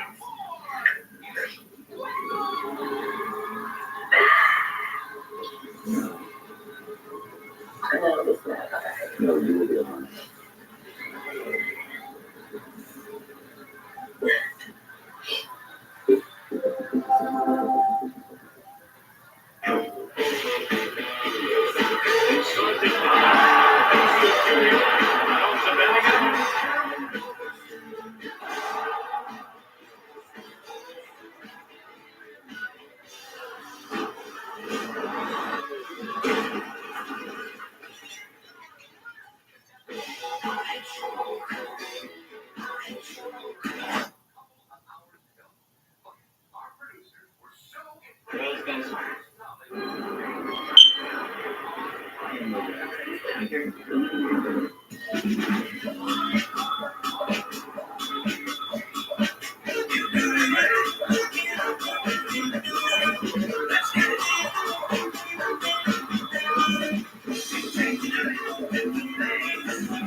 Tenna Intimates, the product you know, is getting an upgrade.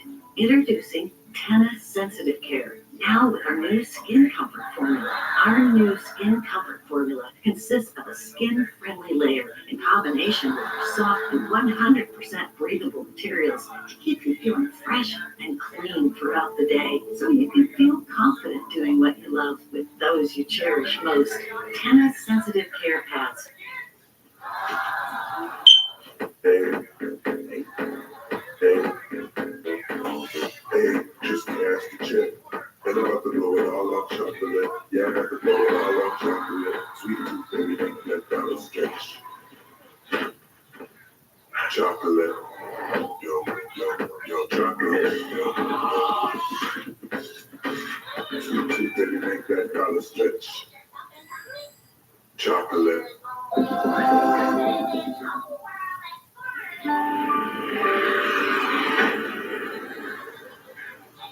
Following a confrontation, Starla looks for the silver lining amidst a horrifying situation.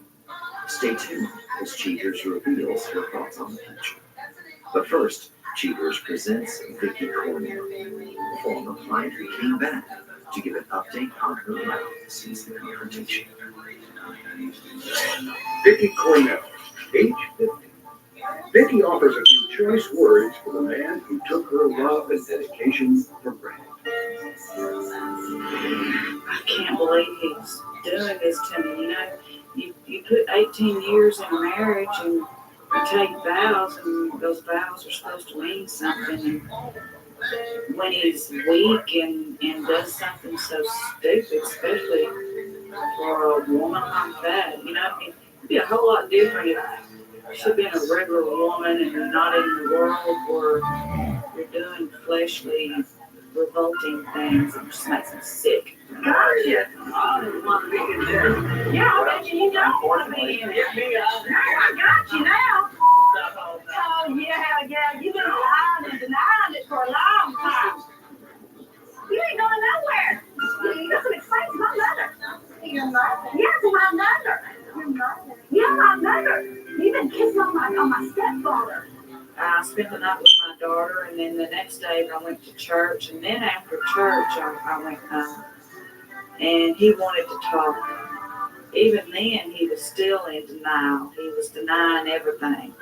He claimed that just because they were in each other's arms and kissing one another, that wasn't considered cheating. I said, well, there's no way of us reconciling this marriage until you come clean. Look at God, move the van. Okay. Move the van, guys. Do you have any explanations, or can you help us understand what's been going on?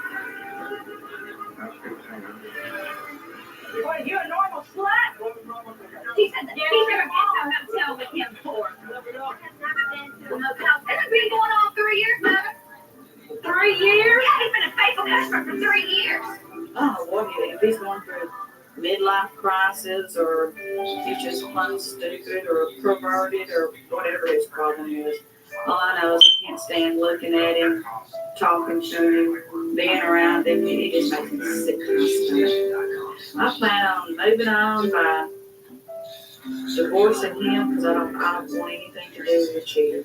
I want a godly man in my life, and right now, all I need is God to lead me. He'll lead the right person to me.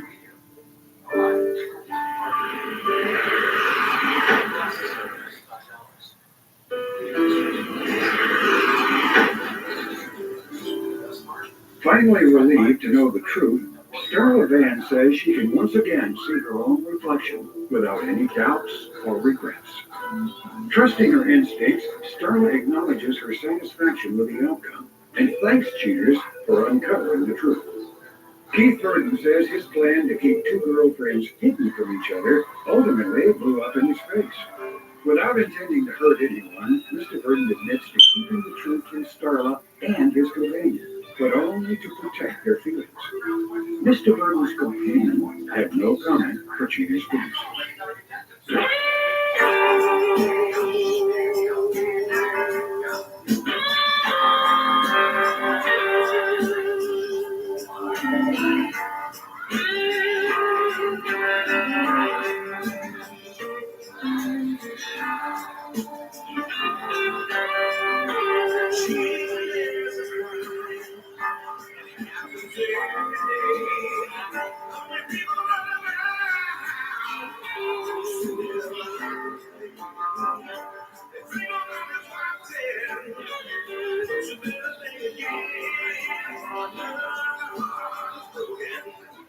Now remember, if you don't get your programming from ghosting, why we'll both lose money.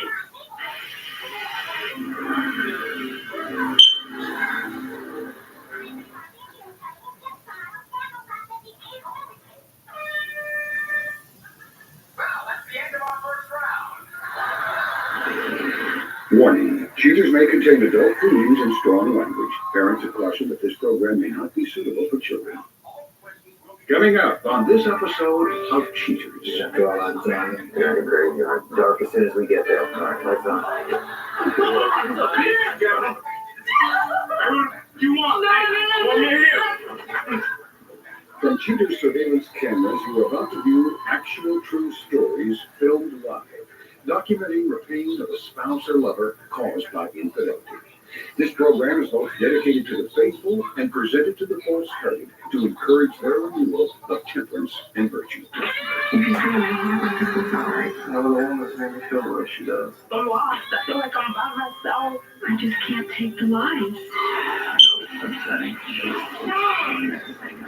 I have to know the truth. I knew. Wow, this is so good. Let's make this happen. This is my theory of music. You're a whore. You still care about my face. Get away from me. This is like not how this is going. You're the only one.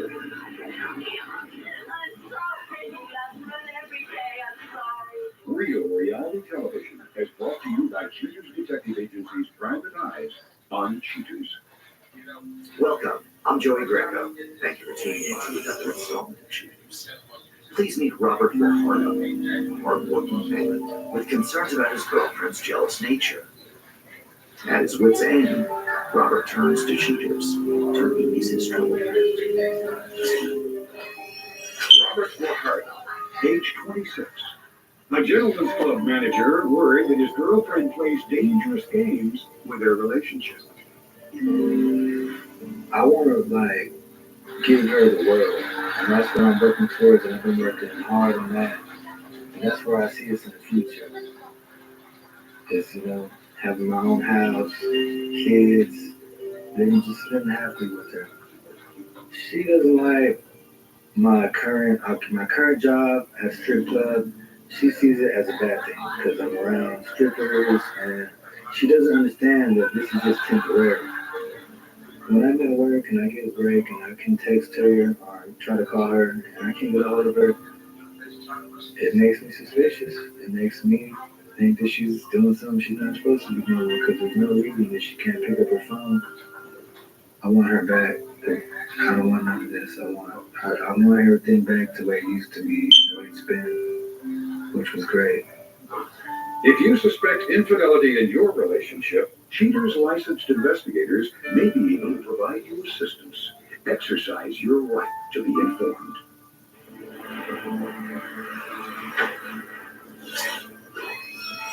Kristen Ramirez, age 23.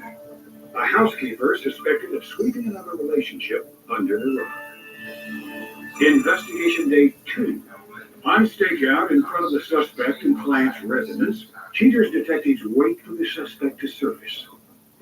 After an hour on the job, investigators spy the suspect leaving her house with cleaning supplies. Suspect Kristen Ramirez puts her equipment into the car, hops in the driver's seat, and heads out. Gumshoes tail her until she arrives at an unknown residence. The suspect grabs her cleaning products and disappears inside. Daytime meetups raise red flags at headquarters, but working as a cleaning woman, this is commonplace for the suspect. About an hour later, suspect Ramirez surfaces and departs. As early evening turns to nightfall, agents track the suspect to yet another residence. Operatives watch as the suspect approaches the house, grabs a key from the mailbox, and walks inside. After waiting outside for over 2 hours with no sign of Ramirez, detectives decide to look around the house for clues. Field operatives find the suspect sitting in the backyard with an unidentified male. Apparently running out of things to say, the couple decide to display their affection with a kiss. Now that the ice has been broken, the two disappear inside. An hour later, the suspect emerges and heads homeward, ending this day of investigation. Investigation day 5. Field operatives out on the trail of the suspect all day follow Ms. Ramirez as she runs down the road. After a brief pursuit, the suspect pulls into the parking lot of a famous burger joint. Ramirez meets up with her companion from prior surveillance, whose identity remains withheld. The suspect and her boyfriend adjourn to a cozy booth. Upon finishing their food, the twosome head to Ramirez's ride, where the companion takes the wheel and they drive away. Investigators note that while on the road, the companion appears to drive erratically, and PIs lose visual of Ramirez. Investigation day 10. Several hours into their shift, Cheaters field agents wait for any sign of movement. Cheaters operatives watch as a hard-working Robert gives his girl a kiss before leaving for work for the night. Motion-sensitive cameras placed inside the house by Robert catch the suspect relaxing on the sofa. Back outside, Cheaters PIs catch a glimpse of the companion approaching Robert's house. Ramirez lets her companion in, and the couple hug and kiss hello. After getting her guest a beer, the couple get cozy on the couch. Suspect Ramirez moves in, and they begin to passionately kiss. Once the mood is set, things begin to escalate. Ramirez should clean out Robert's ears after filling them with filthy lies in his recorded phone call. What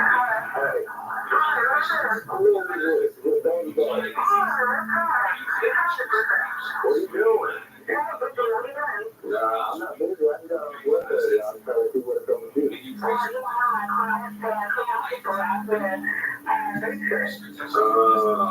see. What kind of thing is he on? All right, baby. We'll just, I'll be asleep.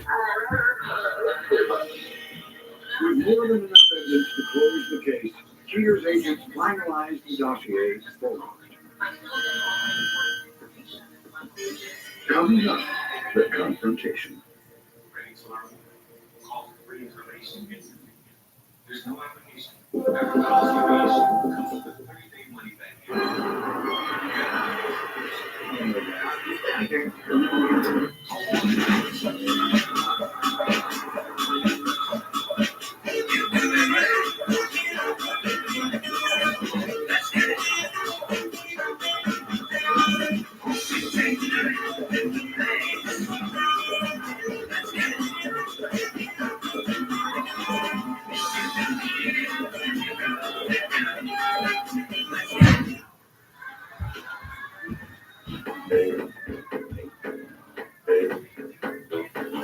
Hey, just cashed the check.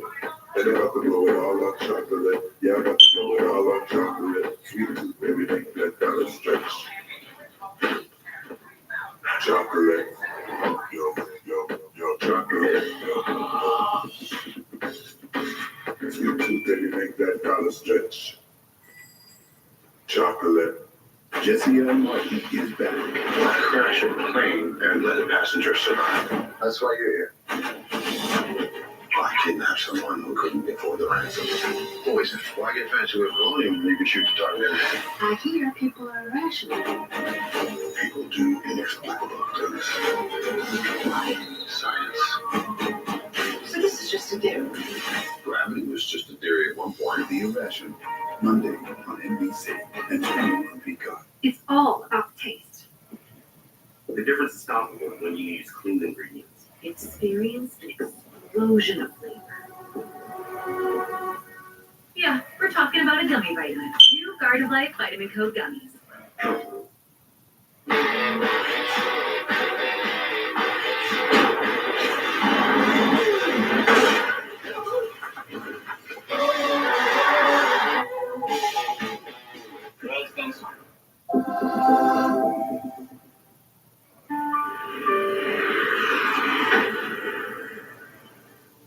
With Kristen's repulsive behavior well documented, Cheaters calls Robert to disclose the video footage. Desperate to end his insecurity, Robert finds the courage to face his fears. Robert, thanks for being with us this evening. I know the circumstances that bring us together aren't very pleasant or pleasing to you. I'm not going to take up any more of your time because I know that you're anxious to get right to the reason that you contacted and hired us. So we're ready to look at that footage now. Yes, sir.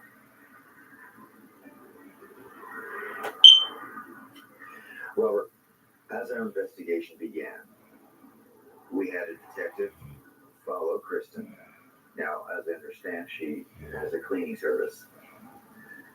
Here she is as she left for work, collects her things, and enters. Our detective was able to circle around the residence, and there we were able to observe that Kristen was not inside cleaning, but was out on the back patio with a gentleman. After a few moments, they went back inside, spent another short period of time before she exited and came home. On this evening, Robert, if you recall, we had you place some hidden cameras inside your residence. After you left for work that evening, there's a jet that stopped by your home. It appears that he was expected. Kristen leads him in. He makes himself comfortable on your sofa. She gets him a drink. And we can see that this starts to turn into an enchanted encounter. Can't believe it. After all I done, I'm home.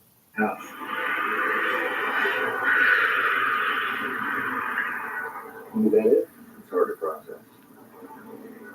I'm gonna check with the detective right now. She thinks you're at work?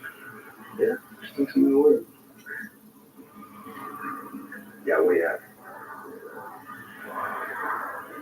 She was at his house until a young lady that the detective believes to be his wife and child came home.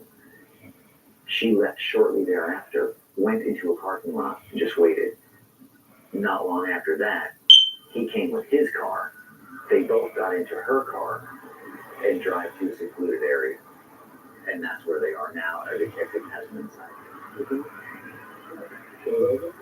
That's not come with me. There's a detective at the entrance to the site. Once we get in, there's another road facing here. And they're about 200 and 250 yards. Everybody dark. All lights off, all lights off, all lights off. Alright, there's an arm there. Everyone in the group when you get out. Yeah, we're in right now. Lights are on. Give me all lights off. Okay, I'm quiet. Yeah, slow.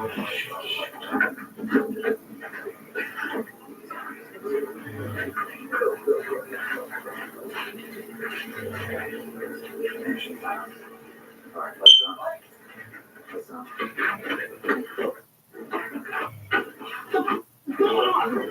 Whoa, guys. Hang on. Come on here. Oh my God, Come on. Here. Settle down. baby. Coming up, the conclusion.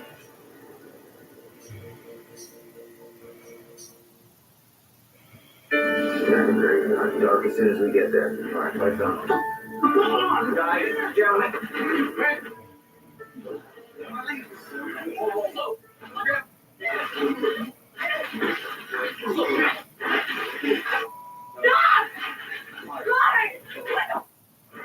Hey, put this on. Can you explain what you're doing with his girlfriend? When you've got a wife, when you've got a wife and child at home?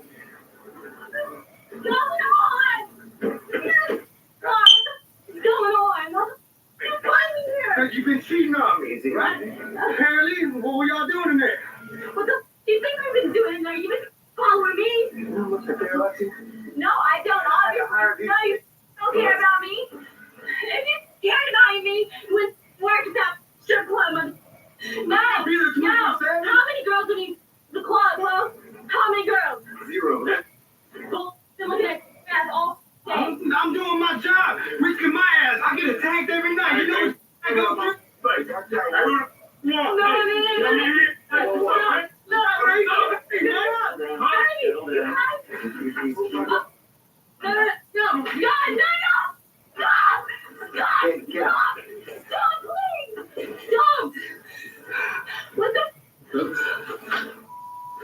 So, what's your name?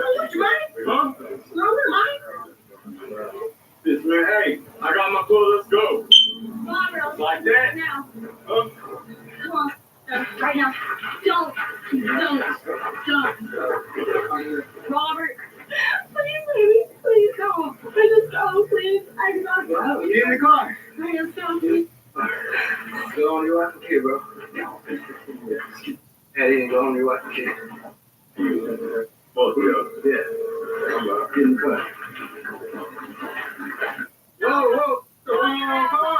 Walk your ass home. Whoa, you didn't go to school for me, that. He bought me this car. Don't ever touch my car again. God. What gonna do about it? Gentlemen, it's over. Gentlemen. Huh? What's up, man?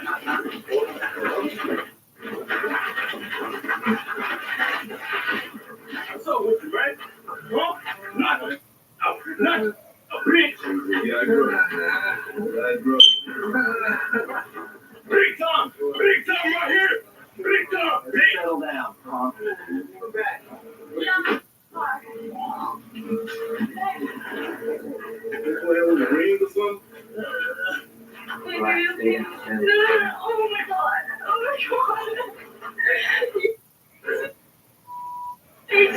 Sit down, bro. Just relax. Relax. Does someone have a towel? No. Stay down. Does someone have a towel? Okay, you go to the hospital. We'll get you there. We'll take you there. I'm sure you work good. Thanks so much. So sorry. Let's go. Let's get out of here, baby. All right, listen. I'll tell you what. I want to go with you. I'll tell you what. You know what? Why don't we do this? Why don't we have a detective, if you're okay with it, drive your car, follow us. You can ride with us in the van, and then we'll just get you wherever you need to be. I can't believe you got it on job. I can't believe it. I can't believe it. Man.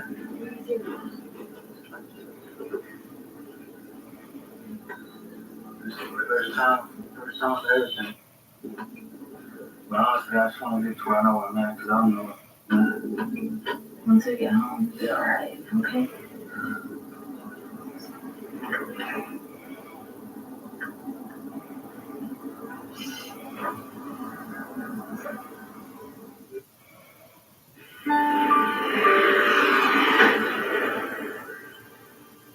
Following the confrontation, Robert tries to regain his consciousness and intellectual balance before making any decisions. At the end of the show, Cheaters reveals his plans. But now meet Quincy Odoms, a former client who exposed her boyfriend on Cheaters. Quincy returns to give insight into her experience. Quincy Odoms, age 31. Quincy describes how infidelity changed her life for the better. I was feeling, when I first saw him, I was like, my heart was just pounding. It's like I just got nervous all over. I couldn't believe it. I just couldn't believe it. What the hell is going on? You got something you want to tell me? You got something you want to tell me? Catch you at a bad time. What the hell? We just You got something you want to tell me? no touching. Who is it? He's been dating this woman for about a year. My husband, that is my husband for 3 years. When I got home later on, he called constantly, back to back. I answered the phone one time, and his comment was, "Can you talk to me?" And I asked him to give me one reason that I should give him some conversation. He couldn't give me a reason. I just hung up the phone. I don't plan on answering my phone anymore for him. I want to put up with that situation. I'll just go ahead and, leave her with her husband. I won't deal with that. Please explain to me what's going on here. It's so weird.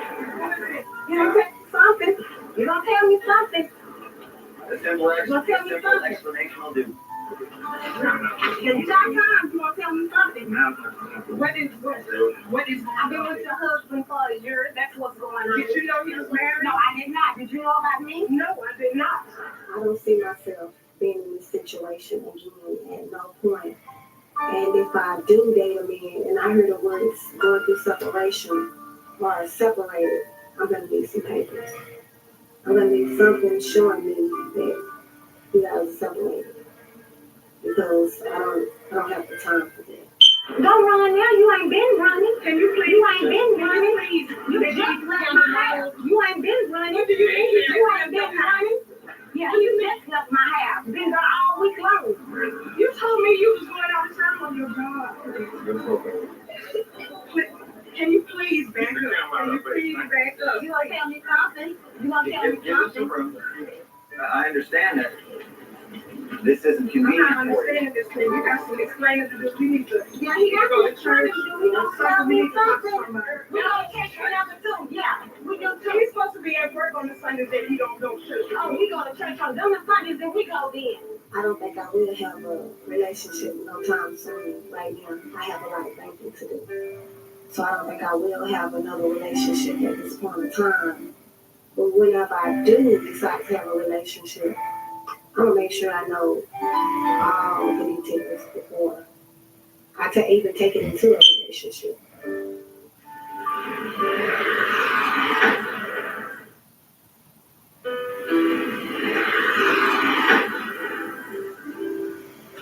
After recuperating from his injuries, Robert Guajardo cut all ties with Ms. Ramirez. Robert says his injuries have healed, and he hopes his self-esteem will soon recover as well. Kristen Ramirez comes forward to clear her name. Ms. Ramirez says her actions are justifiable due to the fact that Robert completely ignores her while he flirts with all the girls at the club. Ramirez claims that Robert's lack of interest led her to stray. Ms. Ramirez's companion would not comment on the incident, but states that he and Ms. Ramirez just had fun, but it was nothing serious.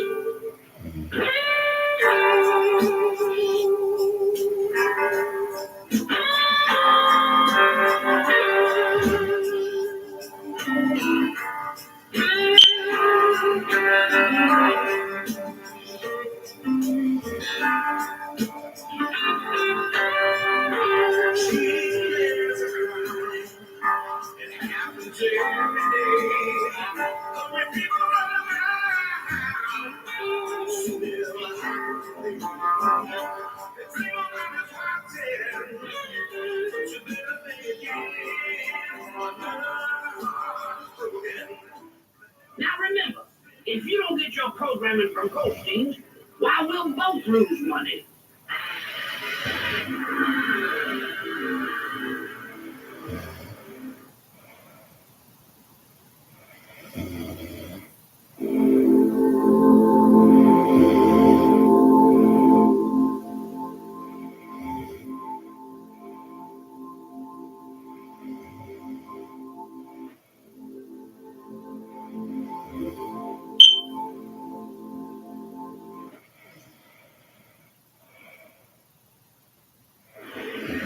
Warning, cheaters may contain adult themes and strong language. Parents are cautioned that this program may not be suitable for children. Coming up on this episode of Cheaters. You stop at the car wash. Okay.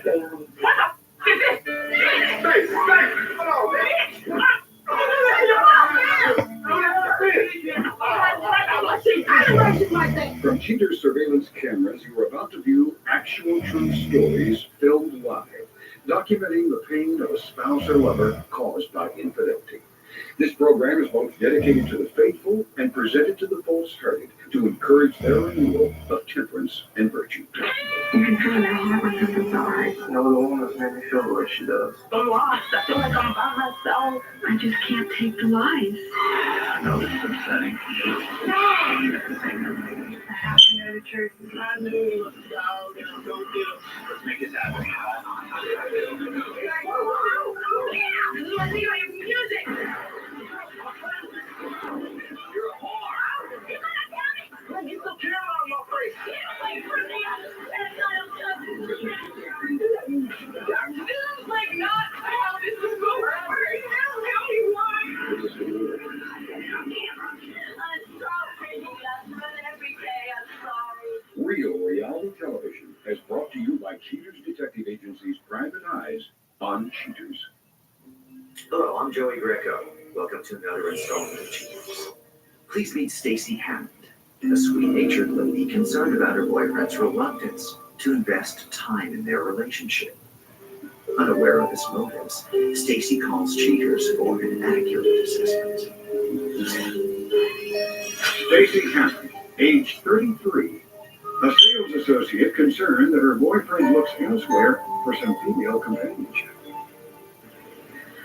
The reason that I contacted Cheaters is because even though Malachi and I have had great times, I'm noticing that in recent times there has been a change with him. One time I happened to walk in on him. He didn't know I was, in the house. I just kind of come in, and when I walked in on him, he was having a good time with himself with some group porn. I try to give him what he wants. I want to give him what he sees on his films and his DVDs. When I'm calling him and he's not answering his phone, I see him looking at his phone while there's another woman in his arms. Oh, I can't get that right now. That's her calling. I don't want to have those thoughts anymore.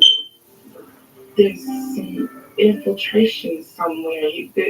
I think he's cheating on me. Period. It hurts to to have those thoughts because I've given this man everything that I have. Every part of me I've given it to him. I don't have a lot to give, but I gave him me, and that's a whole hell of a lot. If you suspect infidelity in your relationship, Cheater's licensed investigators may be able to provide you assistance. Exercise your right to be informed.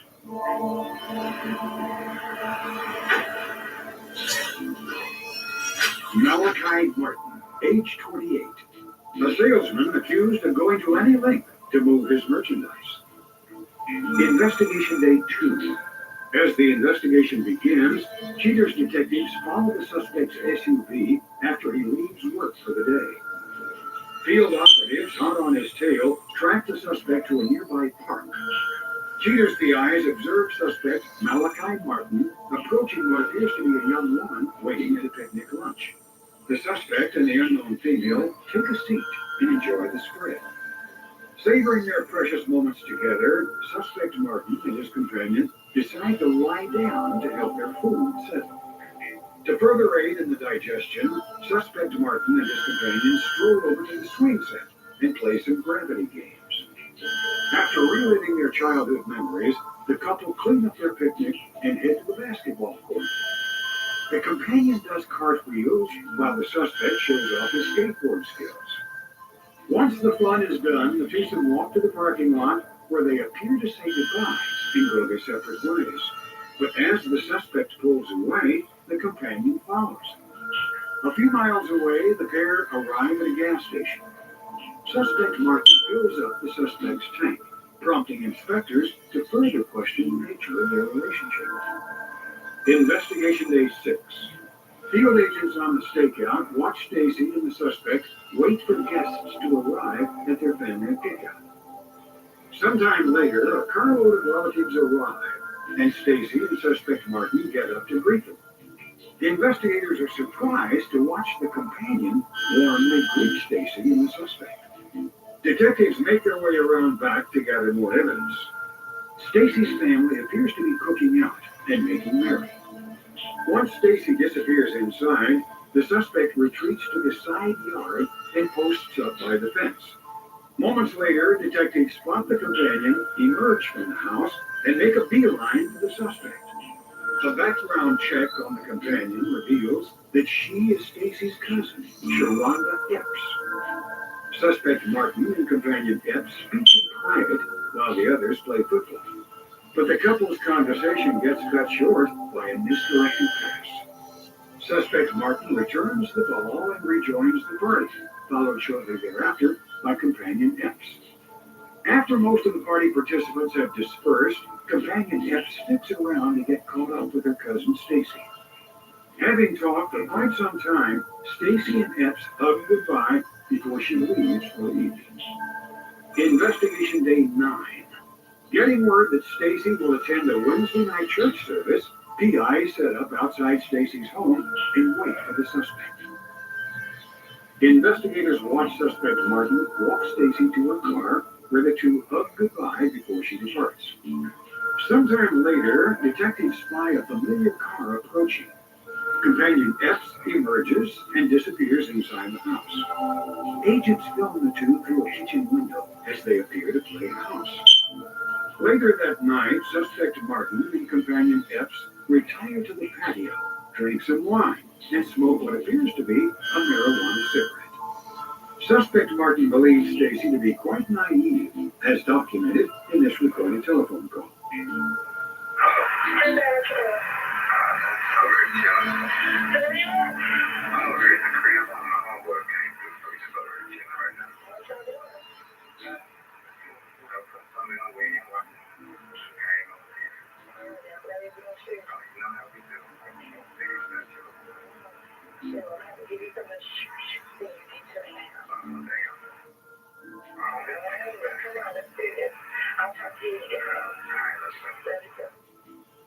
The suspect walks his companion to her car, and she departs the scene. With this last bit of evidence, Cheater's operatives ramp up the case and prepare a thorough report for Stacy. Coming up, the confrontation. La nueva 4 calzones verdaderos Cheeseburgers es una pizza con 4 carnes distintas en cada lado. Es perfecta para pizza. No olvides los juegos de la LIFETM. Llévate la 4 calzones por $8.99. Pizza. This is gonna be fun. That's me. I'm a snack private investigator. Yeah. Bring the call back in one piece.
With Malachi's infidelity well documented, Cheaters requests a meeting with Stacy to disclose the findings. Although hell-bent and determined in her pursuit to Malachi's love, Stacy prepares herself for the unfortunate results.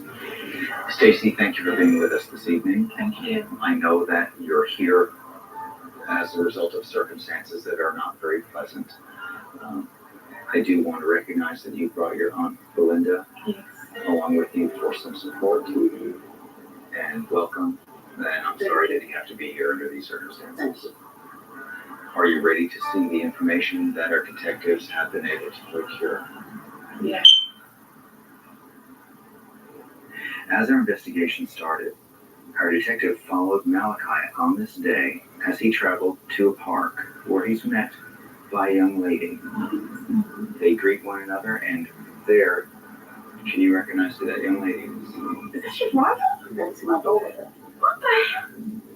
They greet one another, have some conversation, play on the swings. Well, after a few hours at the park, and they go on their separate ways. That's all that we saw on that particular occasion. On this evening, you're getting ready to leave. I have to go change. Not long after you left, another vehicle arrives. Then it's a vehicle that we recognize. She got some nerve. She'll wait till I get going to pull this. It's not You right. understand? It's not right. You know, you understand? Wait till I see her. No, wait till I see her. Wait till I see her. And now we start to see. Oh, yeah? And after some time, she leaves for the evening. And I know this is not pleasant, and I know this is probably a shock to you, and I know that She wasn't raised like I certainly She was not. understand. You don't even matter at this point. It don't even matter at this point. You understand what I'm saying? No, I need you to feel what I'm saying. feeling you, baby. We haven't heard from our detective as of yet, but typically on Wednesday nights, you're gone for about 2.5 hours, is that correct? On some of the Wednesday nights where you've been gone, we know that there's the likelihood that they may be trying to meet and get together once again this evening. It's all right. Let's ride. Let's ride. Come with me. Yeah, this is the detective again. Yeah. What happened? Oh no, they hit a dog. They hit a dog. They stopped for a second. All right, look, man. All right, you didn't know what to do. Yeah, have them call. Okay. Where they from? I don't know. They were driving a dog right out in the road. They hit it, stopped for a second, got back in the car. We do have another detective that stayed with them. So as soon as they stop anywhere, they'll call us. Your faith doesn't mean you can't have emotions. It's what you do with those emotions. Hang on, this is yeah. Where? They stopped at a car wash. Okay. Illinois 35? Okay. Yeah, we're off. Be You see there in his car? There it is right there. Go around, block them in. Other ends come around the front. All right, guys. Watch your steps. Oh yeah, and this is you got this is you got what the this. Face. Hold on, man. Hey, calm down.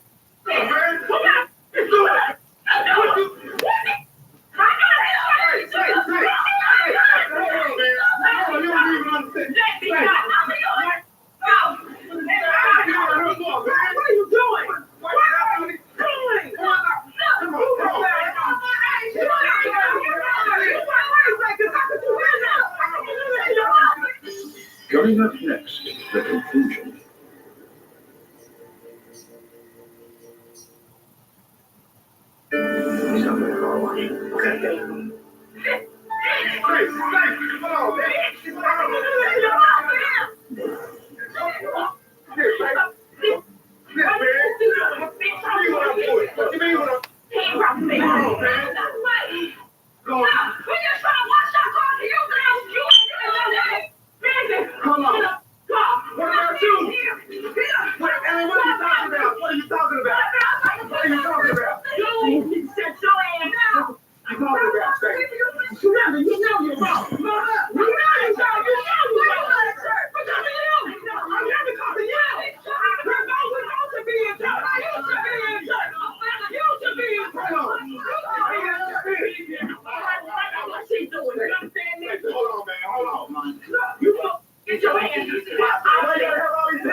10, 13, 14 pounds. The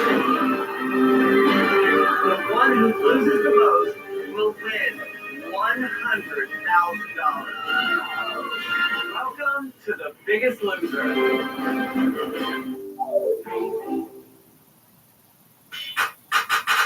Amazon Music Live return. This year we got more new music, more album drops, more live performances, and more me.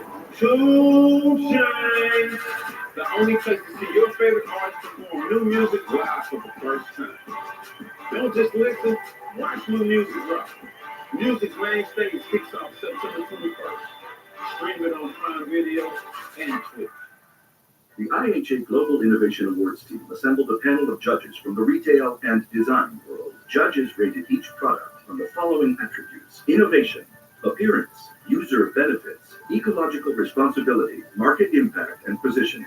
The Global Honorary Award for Best Cook and Bakeware product goes to stainless steel microwave safe mixing bowls with airtight lids by LK Home. Thank you again, and have a great rest of your day.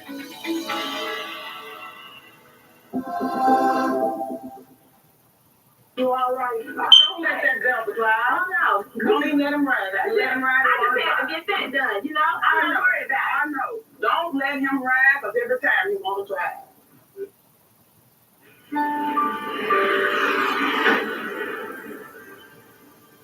After the confrontation, Stacy decides whether or not her relationship is washed up. Later in the show, she tells us her answers. But now, meet former cheater's client, Ernest Ruiz. Ernest returns to discuss how his emotions got the better of him the night he confronted his longtime wife on Cheaters. Ernest Ruiz, age 48. Ernest offers a fresh perspective on the details surrounding his experience on Cheaters. I was devastated. I mean, it's been a long relationship with my wife, but when you see that kind of stuff happen, well, you have to react to it sometimes. Sometimes you react angrily. Sometimes you gotta figure out what you're gonna do for the rest of your life, I guess, also. Get up! Get up! Come on, get up! You're gonna get up? You want to get up? Easy. We're here for I got the keys, huh? I got the keys. answers. We're here for answers. Come on, Jerry, get up, get up. What have you been telling me all year long? There's nobody else, right? That's what you've been telling me all year long. There's nobody else. I'm being honest with you. I want to stay with you. I don't want to get in a world where not you're living in my house. Yes, you are. Get up. Hey, come on. The actual divorce, I think, will be finalized in the next couple of weeks. And, I mean, we've been separated since then. After a couple of weeks, we started talking to each other and trying to figure things out and trying to make things as easy as possible for each one of us to try to move on with our lives. It's difficult. The whole thing is difficult. I mean, I don't think I'd explain to anybody how difficult a divorce is, especially one under these conditions. You're getting a divorce, sir, and you are locked out of the house. You have a restraining order. You cannot come back to the house. I don't give where you go. You want to go with him on the weekends? Now you go with him during the week, too. You get the hell out of my house, because I'm coming after you with everything, and you're getting nothing.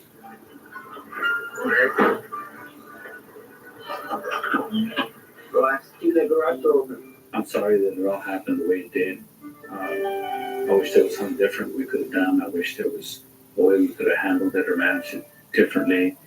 I wish that the cheating, the lying, the making up stories would never been there.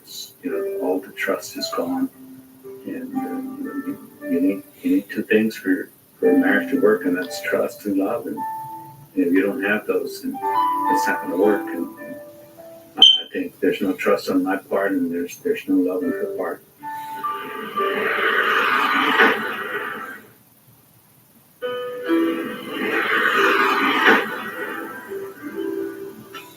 Stacy Hammond says that even though her eyes are open to Malachi's ways, her confusion on how to proceed remains.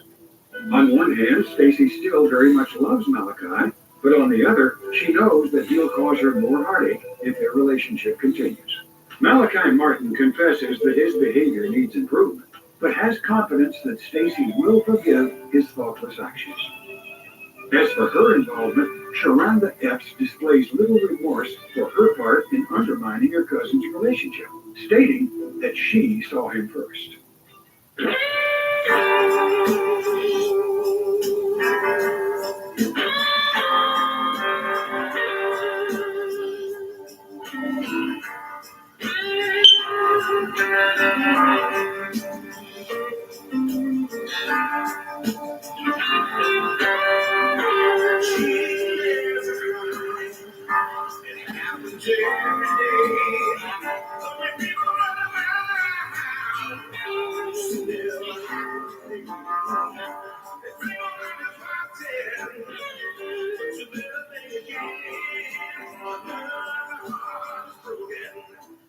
Now remember, if you don't get your programming from Goldstein's, why would you lose money?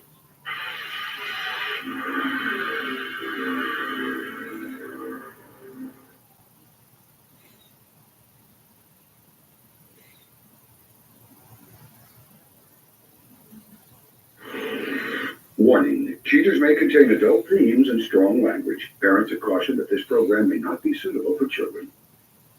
Coming up on this episode of Cheaters. The gentleman right now. Is your name? Bastard! Yes, You know what's going on? What? Get out of here! No, there's no problem. No problem at all. From Cheaters surveillance cameras, you are about to view actual true stories filmed live, documenting the pain of a spouse or lover caused by infidelity. This program is both dedicated to the faithful and presented to the false-hearted to encourage their renewal of temperance and virtue. You can feel that heart when something's so hard. No, the woman's made me feel the way she does. I'm lost. I feel like I'm by myself. I just can't take the lies. I know this is upsetting. I have to go to church. I knew. Let's make this happen.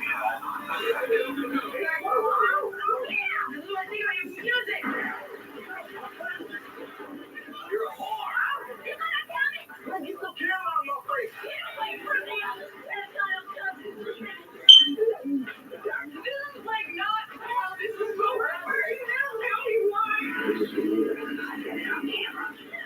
sorry. I run every day. I'm sorry. Real reality television is brought to you by Cheaters Detective Agency's Private Eyes on Cheaters. Greetings. I'm Joey Greco.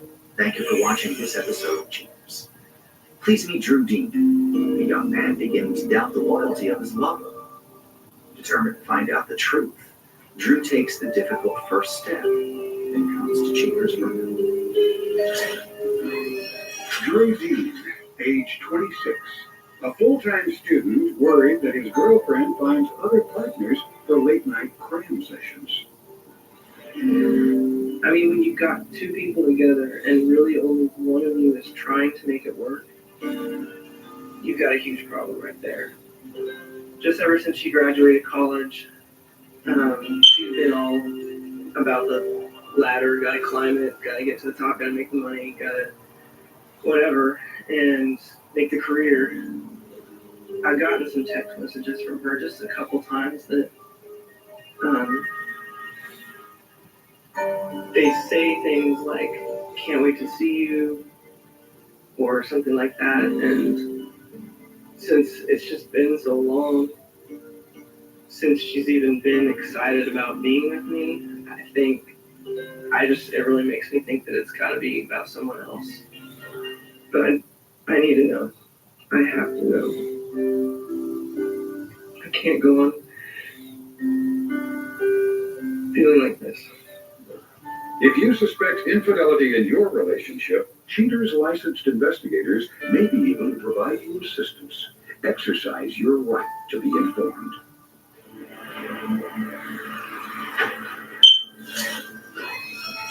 Meredith McCall, age 23, an assistant hotel manager accused of giving her clients full access to all of her facilities.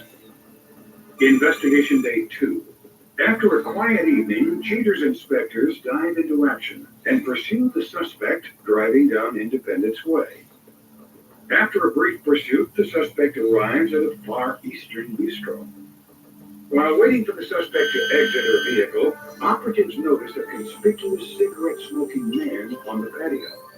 Moments later, suspect Meredith McCall approaches, and she and the mystery man share a long embrace before entering the restaurant. Detectives follow the couple inside and watch the suspect share some dumplings with the unidentified male. After finishing their dim sum, the pair adjourn to their next destination. A hop, skip, and a jump away, suspect McCall and her companion post up outside a cigar bar.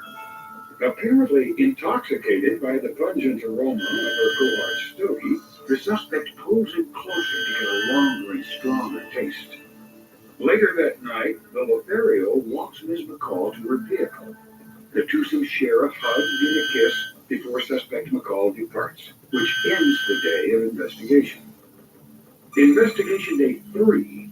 Cheater's sleuths, out on the suspect's tail, follow McCall and her companion to a local dance studio.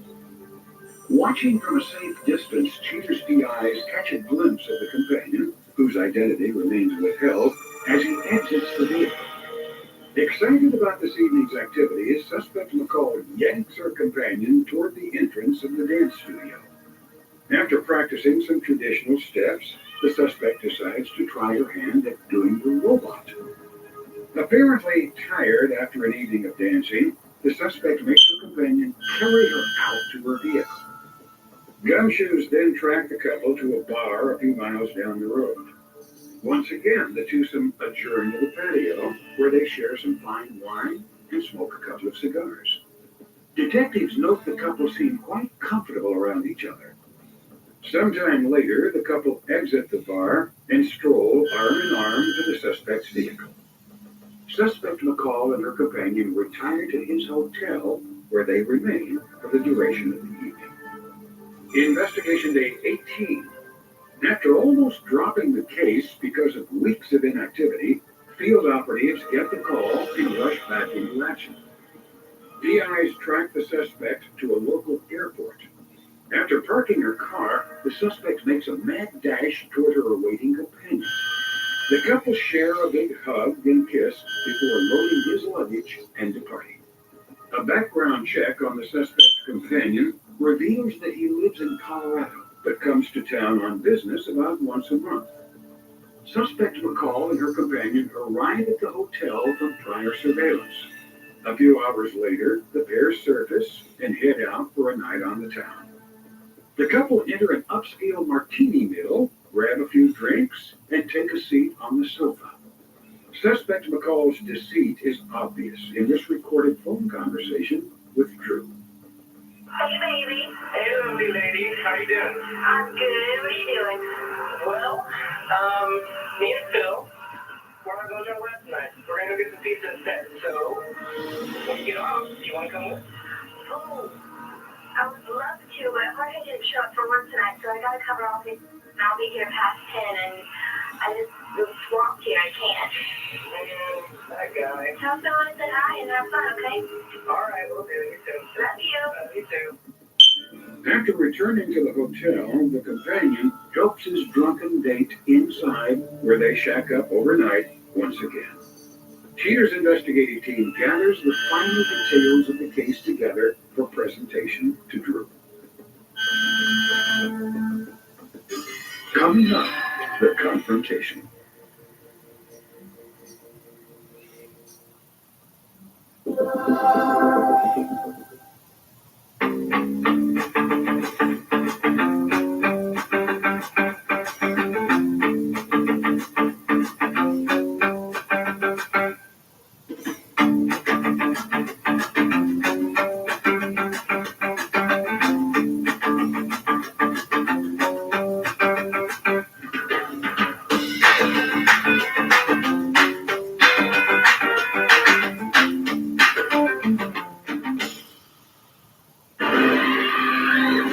These 12 people will lose the fear, lose the excuses, and lose the weight.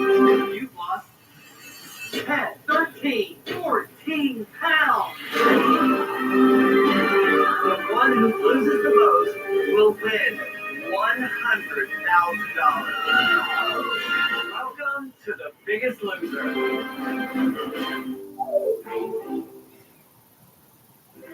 This is Amazon Pharmacy, where the pharmacist's hours are all 24 hours. Hi. Where you know what you'll pay before you pay. And Prime members save up to 80%. Where there's no checkout counter, just a checkout button. Incredible.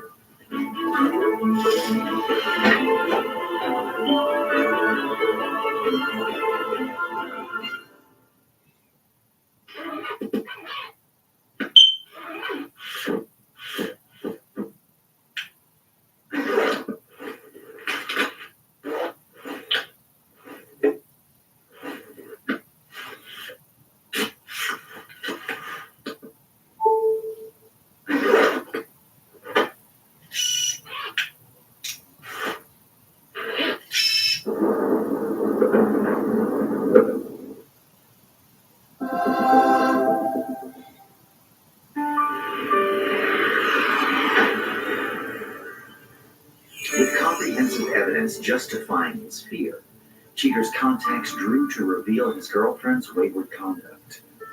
Ready to move forward, Drew prepares himself for the results. Drew, thank you for your quick response and getting together with us this evening. I'm not going to take any more of your time because I know you're anxious to find out what our detectives have been able to find out regarding Meredith's behavior. Are you ready to look at that now? I guess so. Come this far.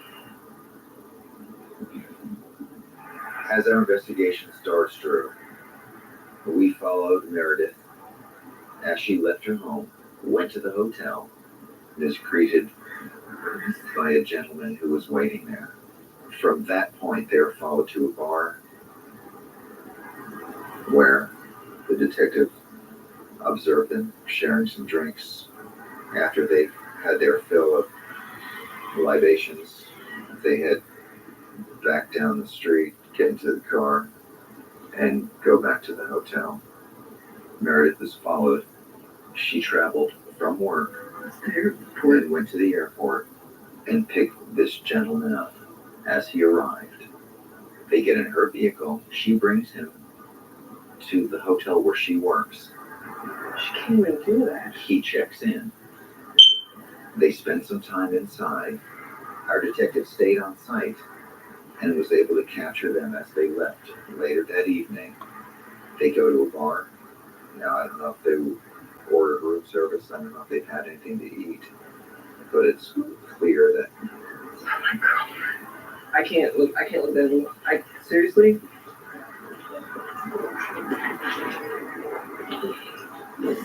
Drew, all right. I know you're upset. I can tie some of the loose ends together if you'd like. What are the loose ends? We do know that this gentleman is married and does have a family of his own. And he comes in town every couple of weeks. Meredith told you she was working third shift this evening. Is that correct? Yeah. Our detectives were able to confirm that she's not working this evening. So, where is she? She's with this gentleman. Right now. She's with the gentleman right now. But let's get in the van. We'll call the detective from the car. You check with the detective right now. I know the hotel is right around the corner. Yeah, we're right around the corner. Red lights. I'll just look for you when we pull up. Great. All right. All right. Let's get out. Guys, stay close. Stay close. Run back. Run back. Run back. Everybody. Okay, guys, let's go. Stay close. Be quiet. Right there. Elevator right here.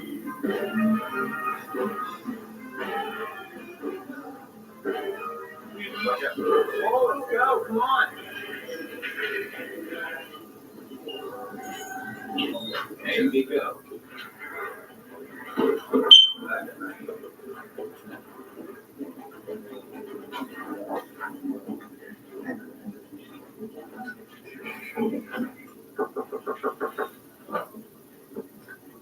Hotel security. Hotel security. Excuse me. Is your name? Bastard! Easy, gentlemen. Bastard! You believe you? Where is she? Where is she? Where? Hang on, Where is she? Security in there. Where? Where's the security guy? Is she? Security guy. Settle down, settle down. I know about your what? You know your name? Get that? Did you get that? Their name. And your two kids? You know you have two children. Yeah, you got two kids. They're gonna love seeing this. Man, They're her shoes. What the hell's going on? you know what's going on! Don't play games, you know what's going on! Get out of here! Coming up, the conclusion.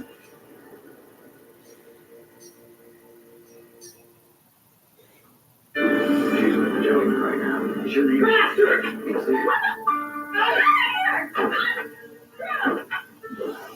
What are you doing? What are you Get the doing? camera! Can you explain? My name's Joey Greco. I don't get who you are. Well, you Get just the asked camera! me. Cruise out of here! You're so... I can't I didn't do this to accomplish anything! I was trying to find out! Why don't you just ask me to be a man and I help me wanted to help you- me? you Whatever. can't- Oh my God. You never emailed me your phone! You never your phone! That is cool.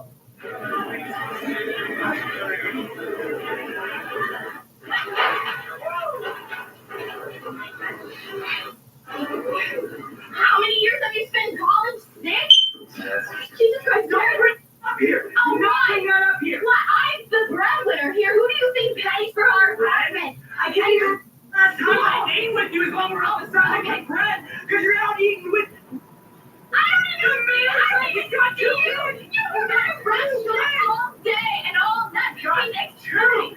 I don't care. Okay.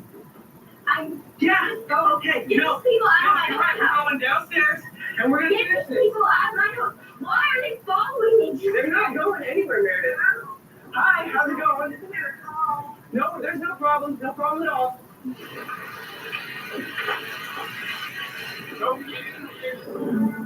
Let's talk about this. Talk about this. I don't even care. Who cares what this? Woo! Yeah, be pleased with your life. Go ahead and laugh, all you guys. Do you even know how it feels? My girlfriend of 2 years has cheated on me. Come on. Whoa, hey. All you guys, you shame yourself. Can we just go? Get rid of your little entourage? I can't believe this. Jesus. Just don't even worry about your job. You're so career-oriented, you'll have a brand new job. You can be president of the United States tomorrow. Okay, yeah. That's all you have to think about is your Yeah, career. because I don't want to spend my life in a little apartment with a little person and cop. Oh You my want to spend your God. life being an American? He's got 2 kids in Colorado. You're going to be the mother of his children? You are so bored. You don't ever give me attention. You're always going out and partying. And you think life is just one big party. And I had to grow up so I can pay the bills. I paid for some of your college. I put you through a year of college and you don't do a damn thing for me. Not a damn thing. And now you go and bring all this. You see all this, Meredith? And you know what? That's okay. That's okay. I'm better off without you. Yeah, and I'm better off without you. Yeah, you're better with, aren't you? Yeah. Yeah, you like that, don't you? Uh-huh. I can't believe you did it. Get away from my car. Jesus Christ, I can't believe you did this. I did this. Yeah. You did this. What? I'm so and beyond words. You're such an immature little boy. You're a boy and man, okay? You want to know it? Say what you want. He's a man. He's a man who's cheating on his wife. Oh. With 2 kids. I went on the internet. They want to see the show. They're going to feel real good about that. Yeah, and it's your fault for doing that. How do you feel about that? Slut, whore. Call me a whore. Yeah, go. Bye-bye. Bye. Bye, Joe. Yeah, bye. Move. Watch out. Jesus Christ, just move, everyone.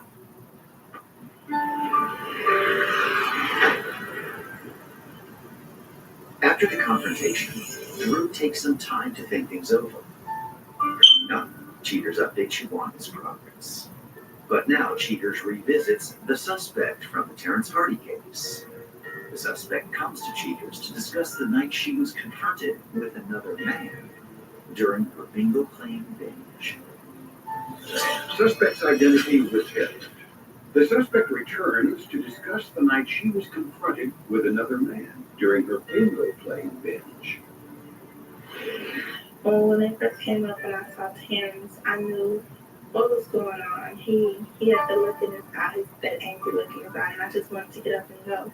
I didn't know exactly how he was going to be. I didn't know how angry he was at that time. By the time he came to me, so I just wanted to go. I wanted to get in my car and just leave everybody, just leave everything there. Hey, baby. Where you going? Don't run. Hey. Don't run. Hey, come on, who is this? Who is this guy? Hey, don't run, baby. Don't run.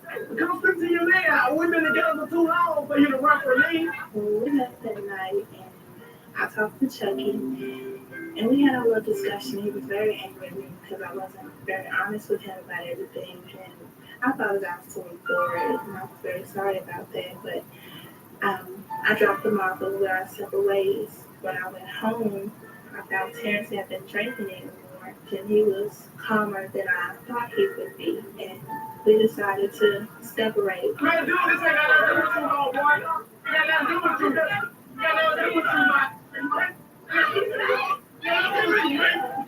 Bitch ass, boy. Bitch 49. Bitch 49 or something like that. Bitch ass. I've learned that I have to be very honest with people, whether it's a good thing or it's a bad thing. I'm hoping that me and Chucky can work out the things that we have went through, and that I get his trust back full, and hopefully he forgives me about everything. And if not, I hope the next relationship that I'm with, that I have to be very honest. That's the main thing that I've learned from all this.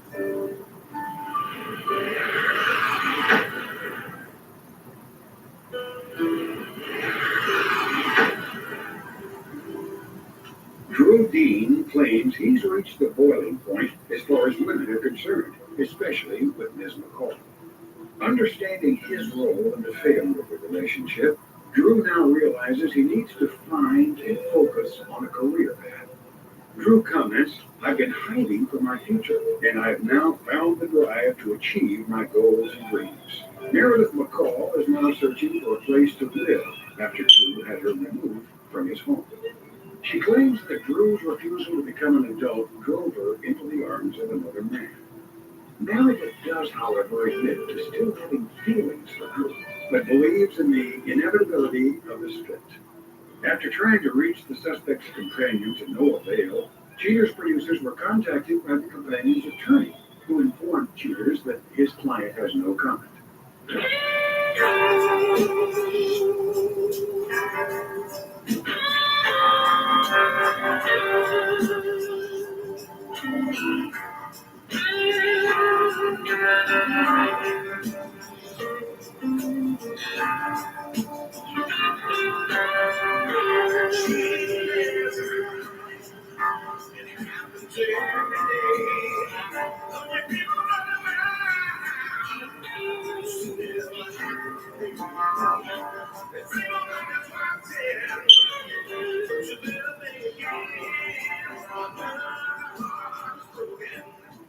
Now remember, if you don't get your programming from Goldstein's, why we'll both lose money.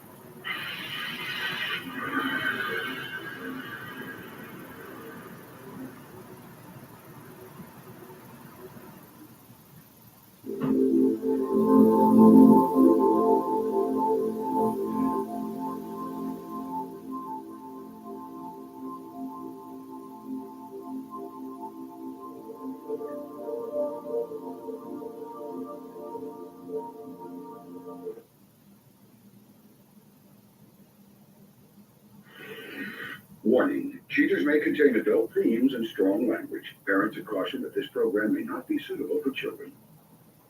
Coming up on this episode of Cheaters. They get back into his vehicle and picked her up after work. They're at his department store. What are you doing here? You have a child with me. Beg your pardon? You're spending time with another gentleman, and we know that's not fine. From cheaters' surveillance cameras, you are about to view actual true stories filmed live, documenting the pain of a spouse or lover caused by infidelity. This program is both dedicated to the faithful and presented to the false-hearted to encourage their renewal of temperance and virtue. You can feel that heart when something's alright. No other woman has made me feel the way she does. I'm lost. I feel like I'm by myself. I just can't take the lies. I know this is upsetting. I have to go to church. I knew he was a dog and I'm so good. Let's make this happen. Music! You're a whore. Get the camera out of my face.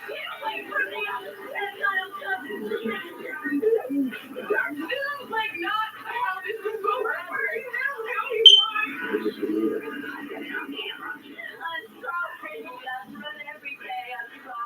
Real reality television is brought to you by Cheaters Detective Agency's Private Eyes on Cheaters. Hello, I'm Joey Greco. Welcome to another proactive episode of Cheaters. Let me introduce Stacy Biggums, a woman with concerns about her boyfriend's dwindling dedication. Taking matters into her own hands, Stacy calls the professionals at Cheaters. Stacy Biggums, age 31, a bank teller worried that her boyfriend makes night deposits with other women. Well, lately, he's sort of been like verbally abusive to me, and that's normally not silent, And then, like one day I was doing the laundry and his phone fell out. Then another phone fell out too, and it's like he has a second phone. He just gets on the defensive real fast. Anything, and I can ask him something and it just blows up, like the cell phone, what's that about? And he gets mad and wants to storm out the house and stuff. I mean, I want y'all to give me peace of mind, if you could just tell me if he's cheating on me. I mean, that's it. It's just black and white, yes or no, if he's cheating on me. If you suspect infidelity in your relationship, Cheaters licensed investigators may be able to provide you assistance. Exercise your right to be informed.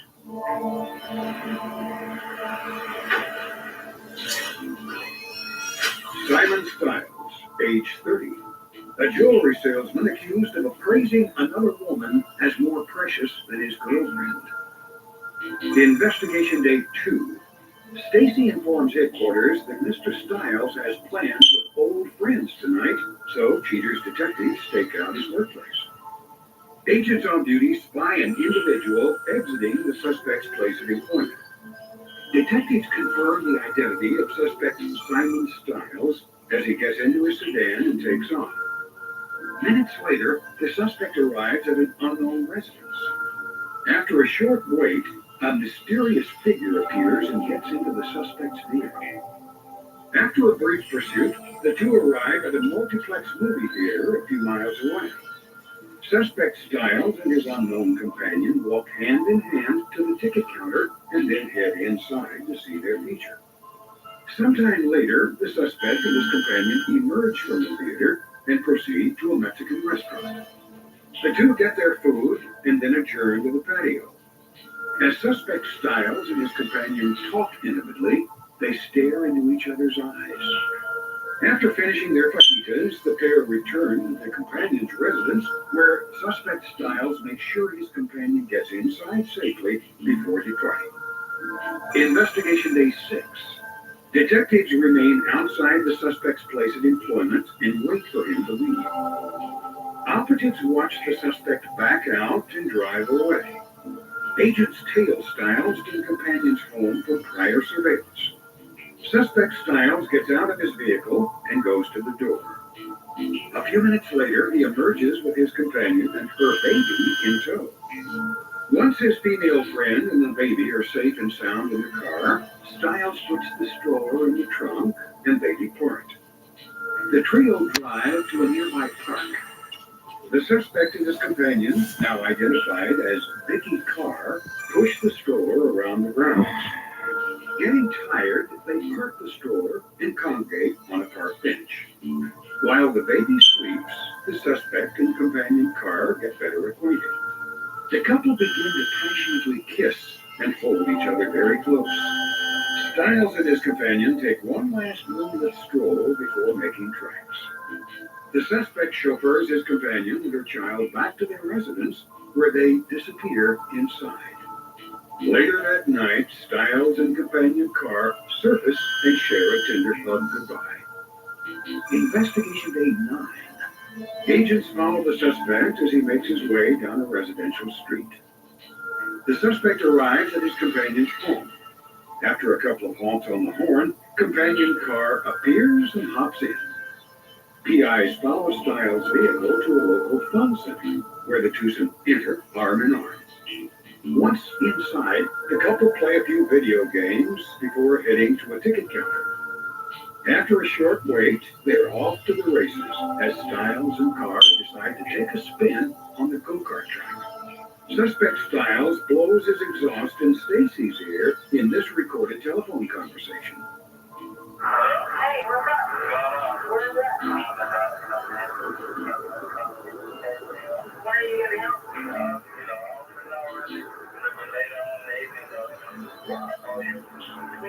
Hey, when will you be home? The house waiting on you, so should I send them? Yeah, we'll get to go to bed. Very sorry. Alright, see ya. After a fun evening of golf and games, the pair arrive back at companion Carr's home, where they disappear inside for the remainder of the evening. Cheater's investigators close the investigation and return to headquarters. Coming up, the confrontation.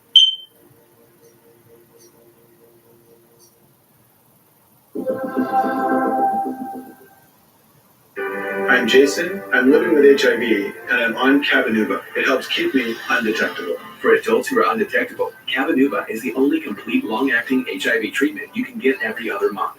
Cabenuva is 2 injections given by my healthcare provider every other month. It's really nice not to have to rush home and take a daily HIV pill. Don't receive Cabenuva if you're allergic to its ingredients or if you're taking certain medicines which may interact with Cabenuva. Serious side effects include allergic reactions, post-injection reactions, liver problems, and depression. If you have a rash and other allergic reaction symptoms, stop Cabenuva and get medical help right away. Tell your doctor if you have liver problems or mental health concerns, and if you are pregnant, breastfeeding, or considering pregnancy. Some of the most common side effects include injection site reactions, fever, and tiredness. If you switch to Cabenuva, attend all treatment appointments. Ready to treat your HIV in a different way? Ask your doctor about every other month Cabenuva. Every other month, and I'm good to go. I'm telling you, I'm the strongest sense in the family.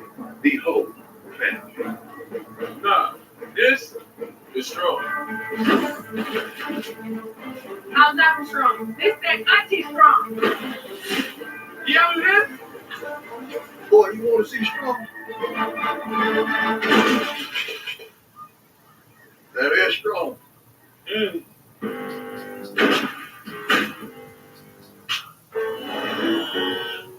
Look at that new titanium iPhone 15 Pro.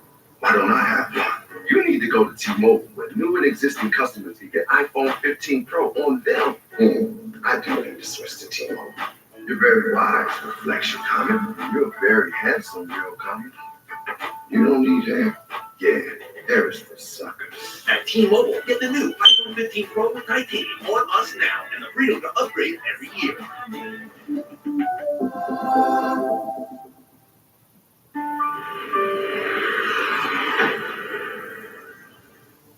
With the severity of Mr. Stiles' transgressions brought to light, Jeevers contacts Stacy to review the findings. Reeling from a roller coaster of emotions, Stacy collects herself before examining the footage. Stacy, thank you for being here tonight. I know the circumstances that brought you to us are uncomfortable. I know it wasn't easy to do, but perhaps some of the information that our detectives have compiled will answer some of your questions. Would you like to see that information now? I just need to know the truth.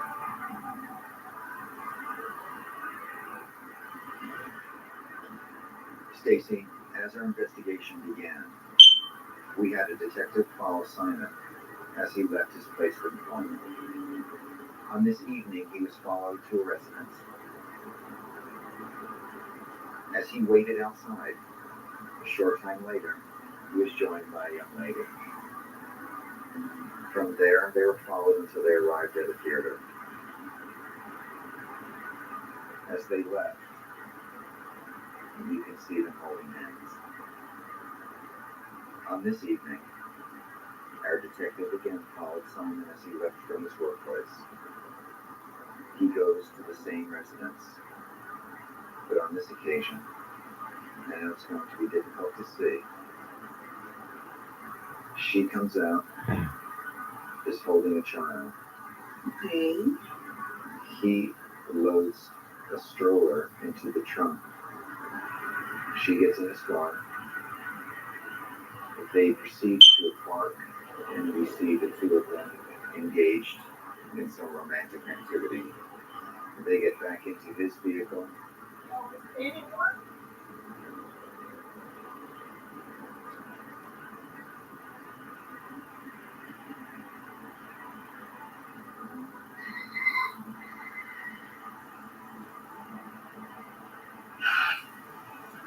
Where did he tell you he was going to be tonight?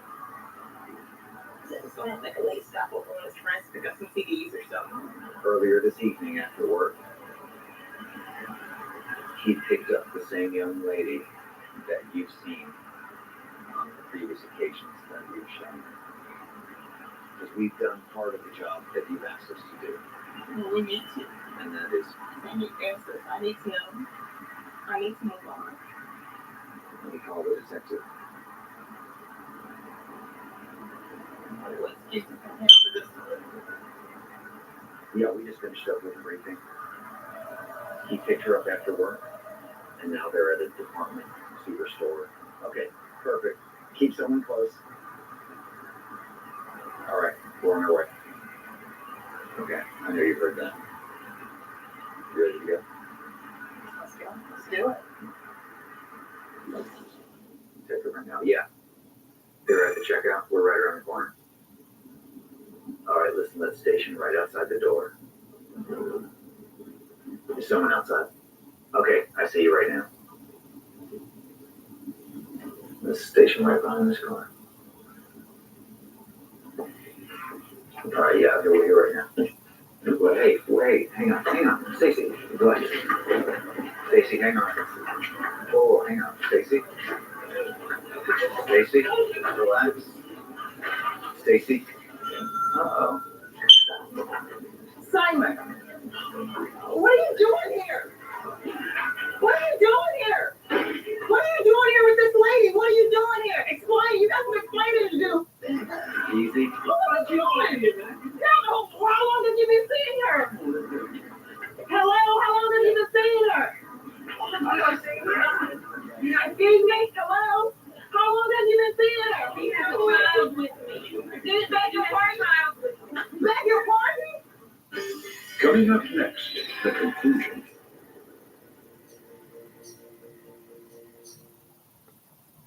Picked her up after work, and now they're at a department store. What are you doing here? Explain. Beg your pardon? What happened to you going to get CDs tonight, working late and all this stuff? All the extra cell phones and stuff. Who is she? What are you talking about? You got a baby with her. Explain what, Simon? Explain what? How are you going to explain that you got a baby with this lady? You sit up there and you cheat on me with this lady? Who the hell is she? How long have you been dating her? Hang on. How long have you been dating her? Damn, this is crazy stuff. You don't think you're just fun? Hold yourself, man. Is that your child? I'm telling you, that baby with you? What the hell do you mean?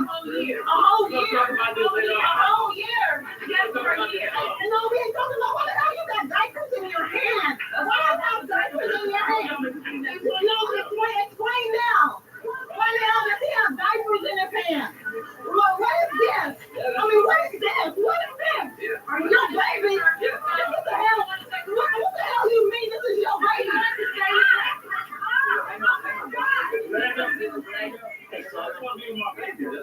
What the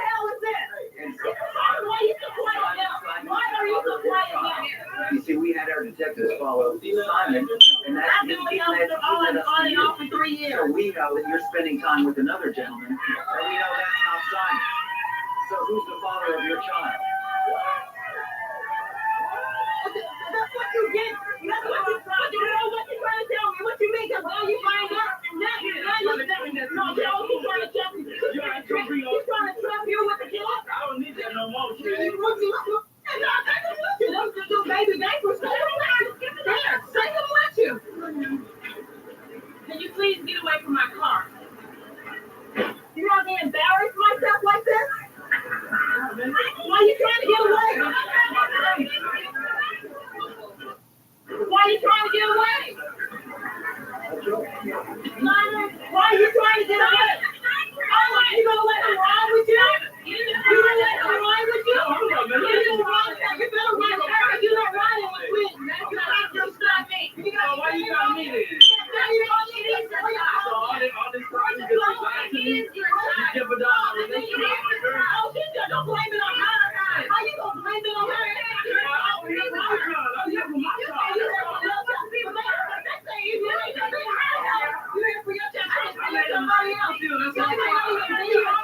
You came to me on your own. I didn't make you come to me. You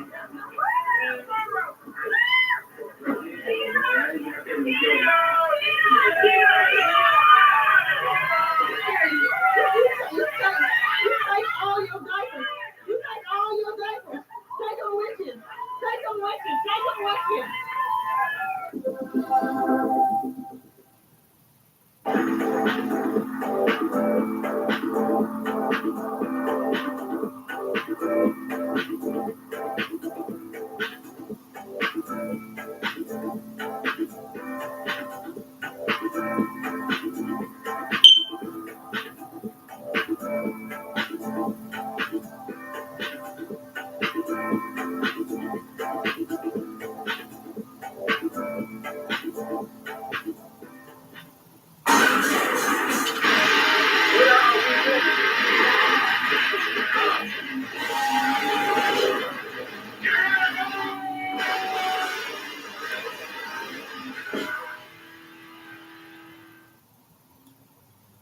Hey guys, Donald McNabb here. Skincare for men is rarely talked about, especially in the world of sports. Finding a game plan for your skin is crucial for success. Dion Michaels is a two-step formula that is easy to use for men of all skin types and ethnicities. Their multi-use grooming cream is great for cleansing, moisturizing, and shaving, while the Skin Balm soothes, calms, and protects my face from harmful exposure. Above all, it gives me the confidence I need on a big game day.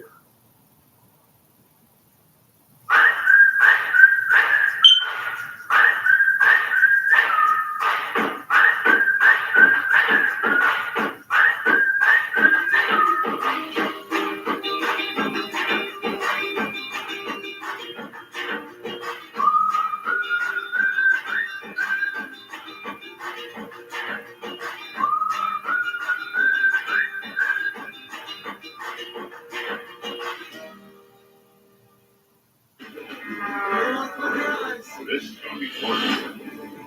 That's me. I'm the snack private investigator. Yeah. Bring the call back in one piece.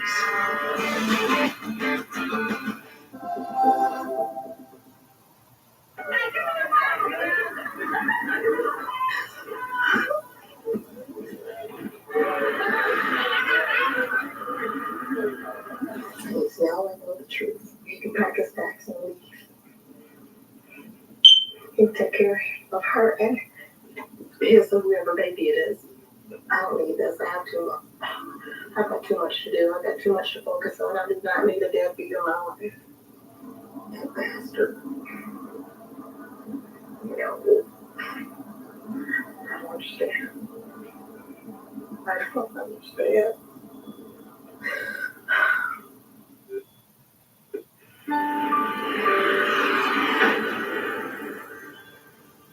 After the confrontation, Stacy assesses her scandalous situation. At the conclusion of the show, Cheaters reports on Stacy's ultimate decision. But next, Cheaters presents the suspect from the Mia Cross case. The suspect comes to Cheaters to discuss his violent actions during the confrontation and his violations of this law. Identity withheld, age 30. The suspect drops by to offer insight into the evening he attacked a detective on Cheaters.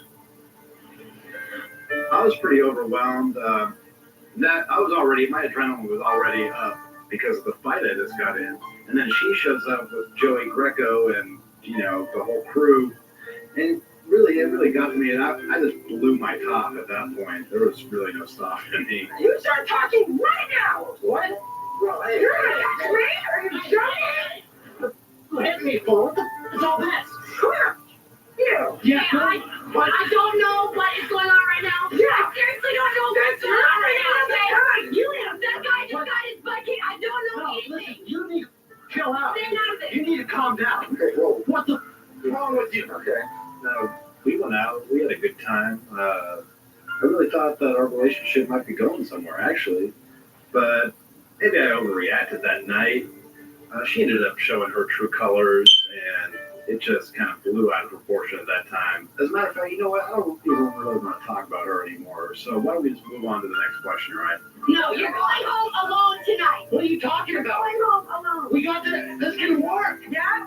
Take him, he's yours. No, come on. I'm riding home. Can somebody please give me a ride home? No, can somebody please give me a ride home? Seriously? It's crazy. No, come on. You just don't come back to me and lie to me. I'll die. Yeah, fall on your butt. There you go. Get back here. We ended up trying to reconcile. We were together for, I guess, about 3 months or so, trying to work it out. And it just kept wearing on me about what she did and what kind of person she was. Calling you guys, getting you guys involved, and not talking to me directly about it. And finally, I just said, forget her, and she's gone. Come back. Come back. No, come on. Oh, come on.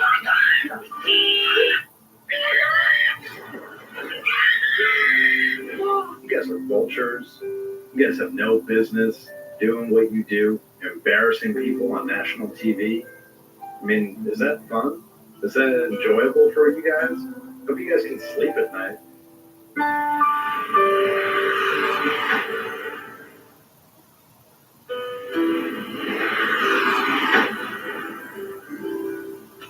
Stacy Biggums tries to fast forward through the pain caused by Mr. Stiles.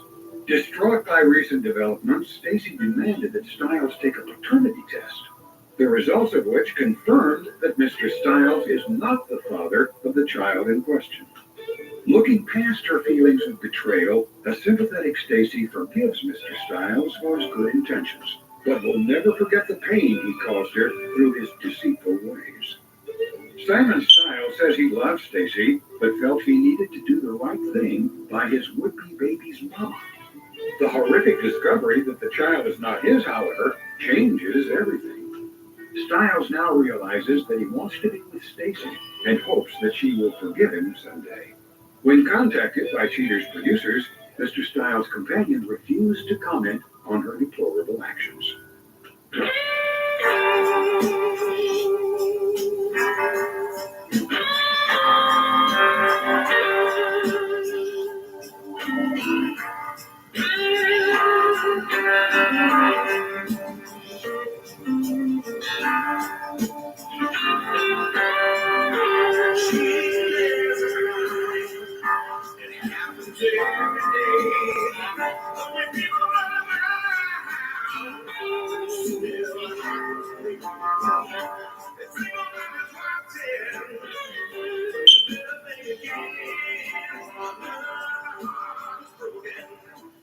Now remember, if you don't get your programming from Goldstein's, why we'll both lose money.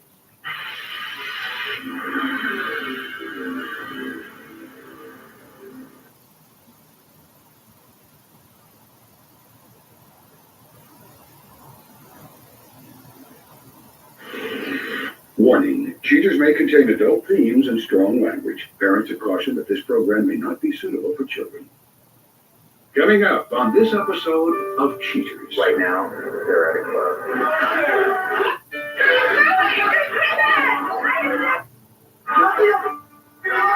You On Cheater's surveillance cameras, you are about to view actual true stories filmed live, documenting the pain of a spouse or lover caused by infidelity.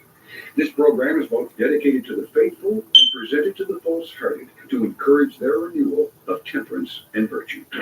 Even how that hard when something's alright. No other woman's made me feel the way she does. I'm lost. I feel like I'm by myself. I just can't take the lies. I know this is upsetting. I have to go to church. I knew. Let's make this happen.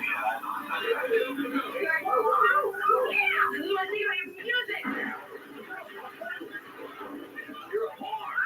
Get the camera out of my face.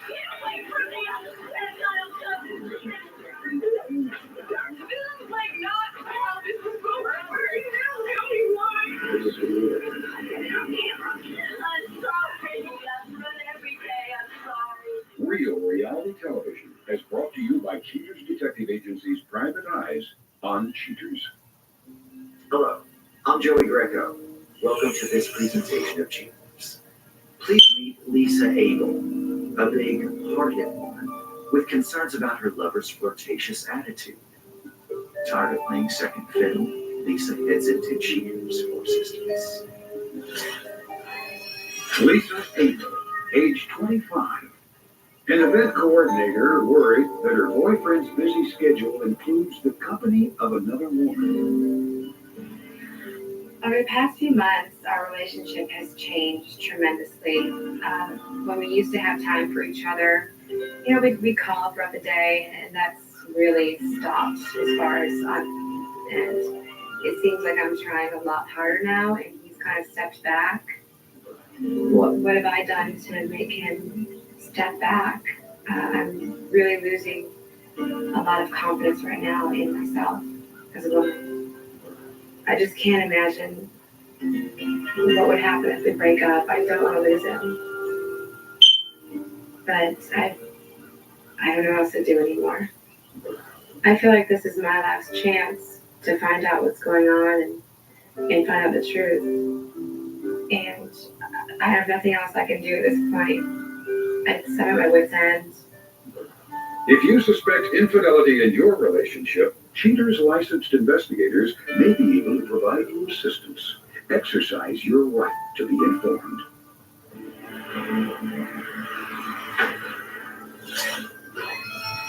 Suspect identity withheld. Age 28. A hairstylist suspected of teasing the loose ends of other women. Investigation day 2.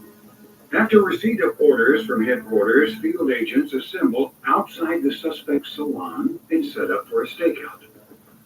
PIs on duty spot one of the suspect's clients arrive and take a seat in his chair.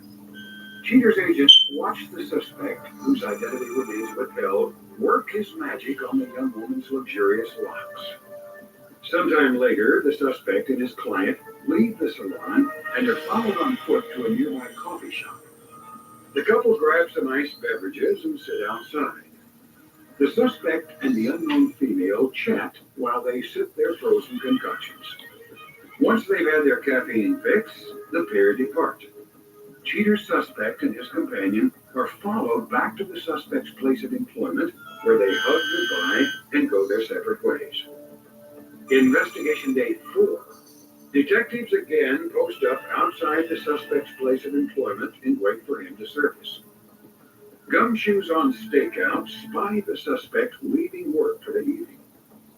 The suspect travels a few miles to his girlfriend Lisa's apartment, parks, and goes inside. Curiously, investigators receive word that Lisa had to work late tonight. The suspect emerges with a female from earlier surveillance, now identified as Lisa's friend and roommate, Leslie Helms. The couple hop into the suspect's car and make tracks. Following a brief pursuit, the car carrying the suspect and companion Helms arrives at a pool hall.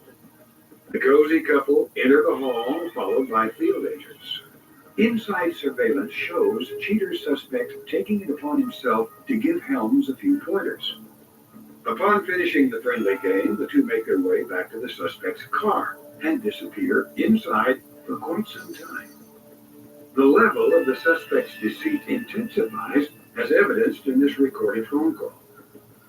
Hey, sweetie, what's up? What up, baby? Hey, I'm just checking to see what we're doing tonight. I'm about to play real bad late time because Cruz got in a car accident tonight. Cruz, you okay? He's gonna be fine, but I gotta go check out the situation, make sure everything's okay. Let me come over and I'll take care of you. I'll drop you. We'll be fine. I gotta go make sure he's Oh, no. I'm Hey, I just gotta go make sure he's okay. Well, I know I'm going to miss you. So it's gonna be okay. Let me go just check it out. Gotta talk to you later. No. You don't have to. What's up? After their hidden tryst, the pair get back on the road, and the suspect drops companion Helms off at the home she shares with Lisa. The two engage in a passionate goodnight kiss before Helms retires for the evening. Investigation Day 12. Knowing Lisa is away on business, investigators watch the suspect's work, spotting him as he arrives. After several appointments, the suspect apparently decides to duck out a little early. Agents follow the suspect down a familiar path, arriving at companion Helms' apartment. After a few minutes inside, the suspect emerges with scantily clad Helms in tow. Cheaters detectives track the suspect and his companion until they arrive at an upscale hotel. The couple walk hand in hand inside. The suspect and his companion snuggle up poolside and share some drinks and then a kiss. Once in the water, the couple soak up the rays and bask in each other's radiance. After a day of fun in the sun, the twosome make the long trek back to the home Lisa and Helms share. Once inside, motion-sensitive cameras placed in the apartment by a lovesick Lisa capture the suspect and Helms getting comfortable on the couch. The couple retire to Ms. Helms' room, and Cheaters sounds the final buzzer on this case. Coming up, the confrontation.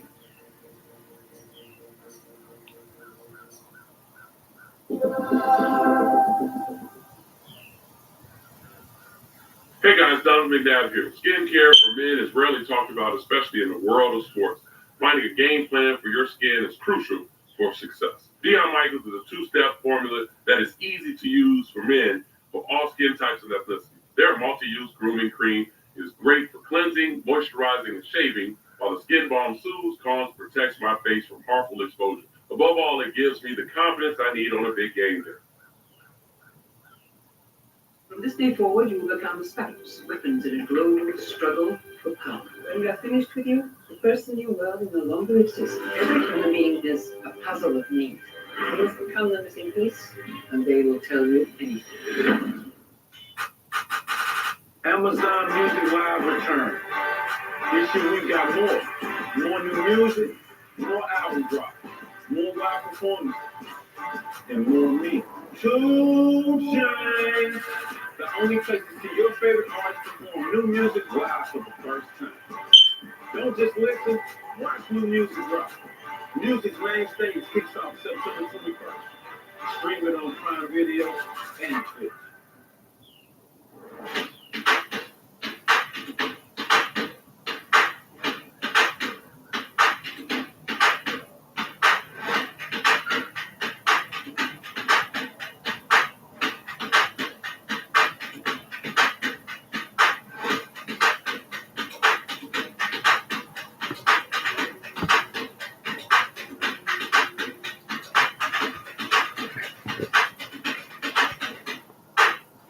Want to be the star of your favorite TV game show? Just say, Alexa, let's play a game.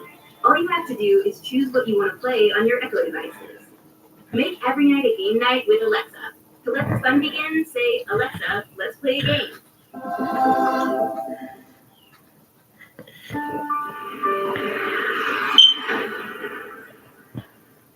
After identifying the suspect's damaging endeavors, Cheaters alerts Lisa and sets up a meeting to divulge their findings.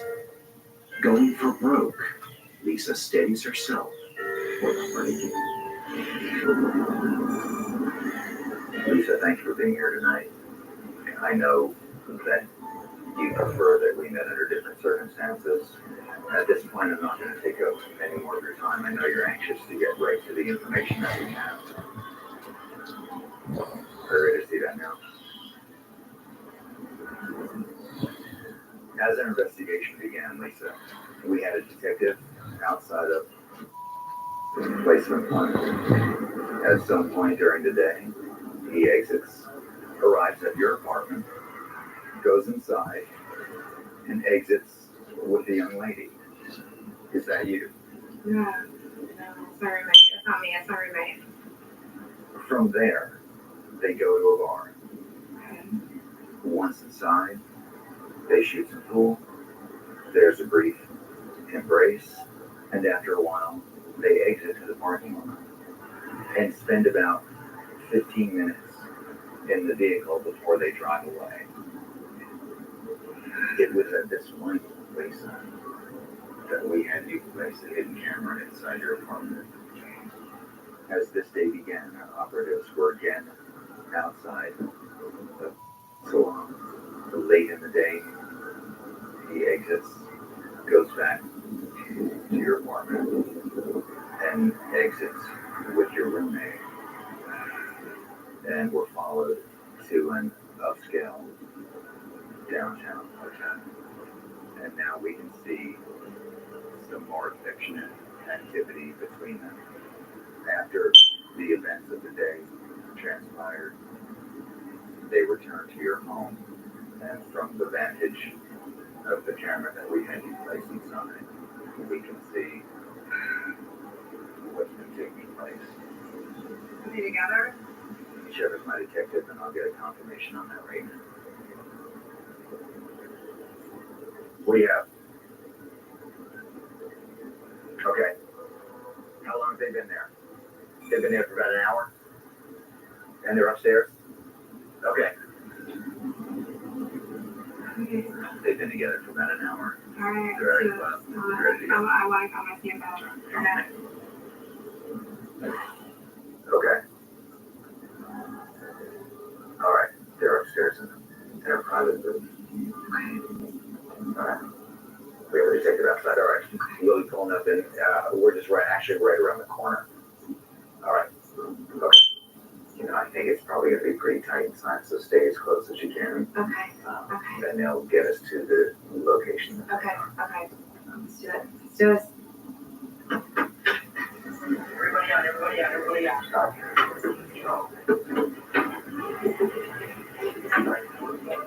Okay. Everybody stay close. Stay close.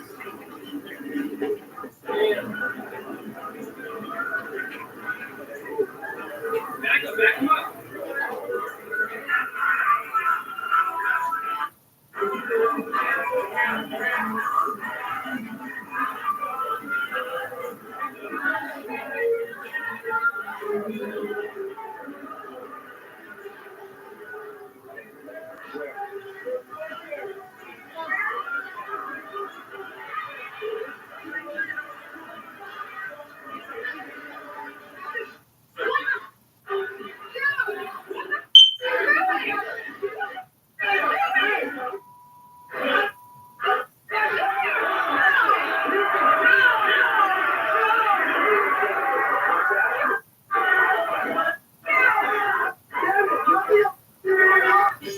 Coming up, the conclusion.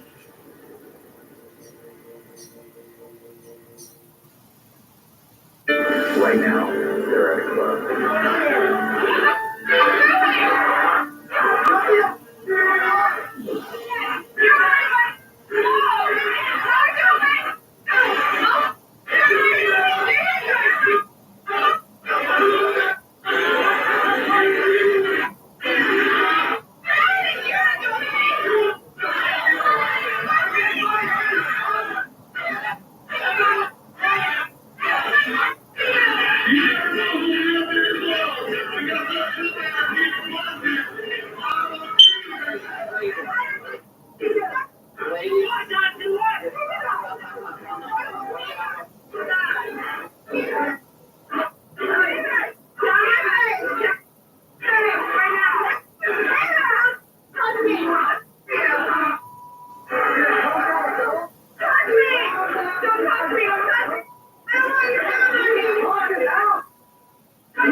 Here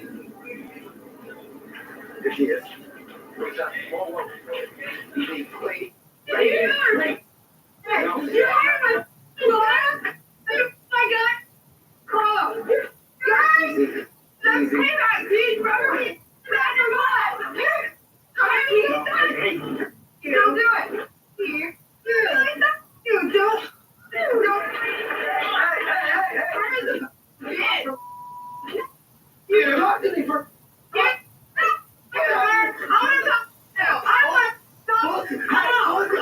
Get away from me! Hey, calm down! Hey, Becker! God! You mother! You! Exactly! Oh, okay, hold on! Yeah! What is going on? That's what she deserves! What's going on? What's going on? You don't push me, bro! I'm out of here. I'm out of here. Stay away from me! And try to take charge! Lisa! Settle down. Settle down. There. Settle down. It's all right. You stay right there. Get her away. You there? No, it's chill. Let's go chill out for a second. I saw him. I need to see. I saw him. Could you all talk for a second? Come on, let's go. Let's go talk. Come on. Let's talk. Don't touch me. Let's go talk. Come on. Down. That's your bucket. All right, let's load up, guys. I gave you my heart. I'm sorry. Sorry. Stop. Just give me a kiss. Guys, have a kiss. I'm about to have you hug me again. Done, please. Okay? Done. We're done.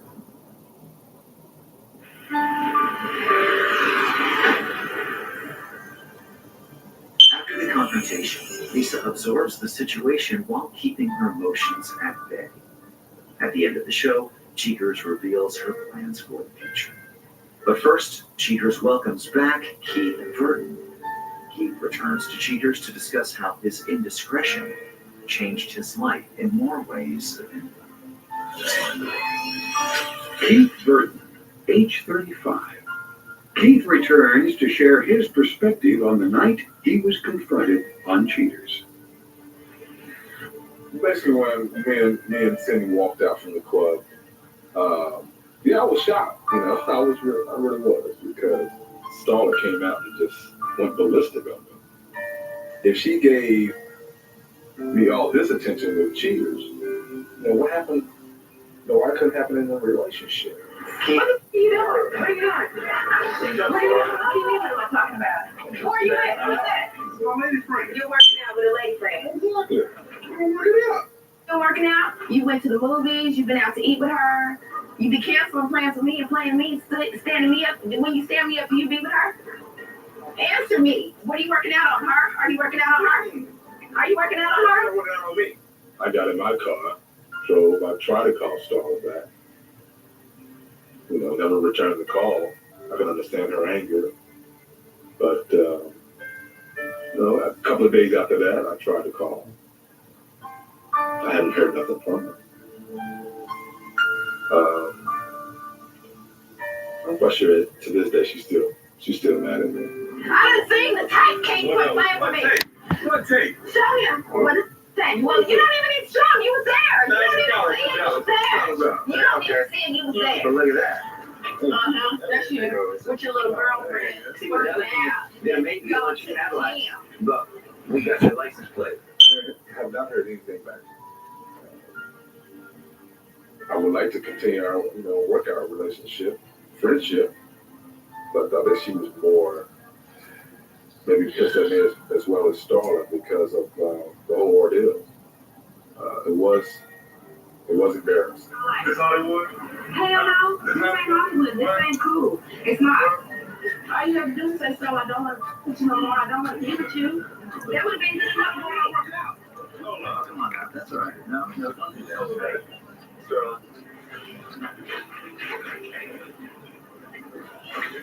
Okay. Oh. Uh-oh. What's these? Now we got trouble. What's these? But you're not. They candy wrappers. Don't touch me. We can just make things up and talk about more things about the relationship. I think we could have patched this up. Good man is hard to find, so To me, I feel a good man.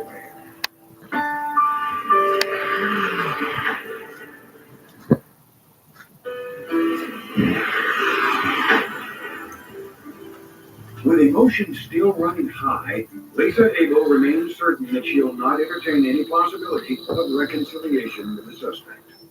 Even after receiving numerous calls from her former boyfriend, Lisa still refuses to speak with him and listen to what she considers pathetic attempts to justify his actions.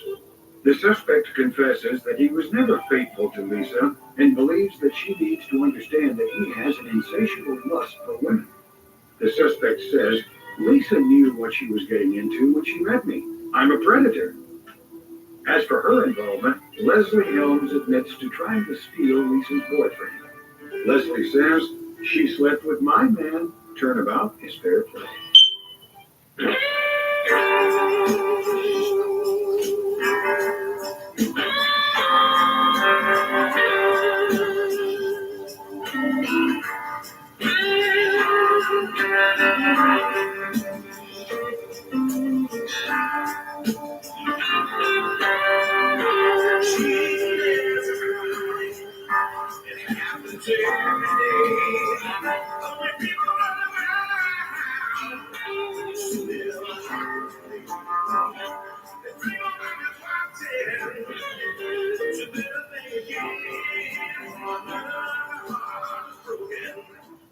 Now remember, if you don't get your programming from postings, why we'll both lose money.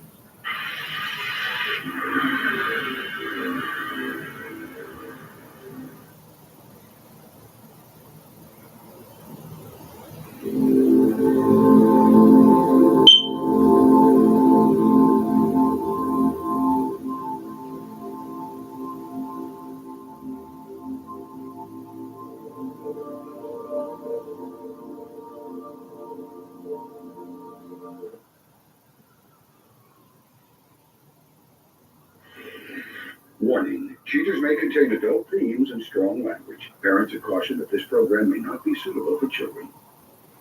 Coming up on this episode of Cheaters. How can you do some stuff like this to me? Is it true? What the hell is going on? What the hell is this, Tommy? Did you tell me you was going to go see Aretha? Calm down, buddy. From Cheaters surveillance cameras, you are about to view actual true stories filmed live, documenting the pain of a spouse or lover caused by infidelity. This program is both dedicated to the faithful and presented to the false-hearted to encourage their renewal of temperance and virtue. You can try now. It's all right. No, the woman's made me feel the way she does. I'm lost. I feel like I'm by myself. I just can't take the lies. I know it's upsetting. I have to know the truth. I knew he was a dog and I'm so good. Let's make this happen. Music! You're a whore. You're gonna get me! Well, get the camera out of my face! Get away from me! This is like not how this is going. Tell me why. This is for you.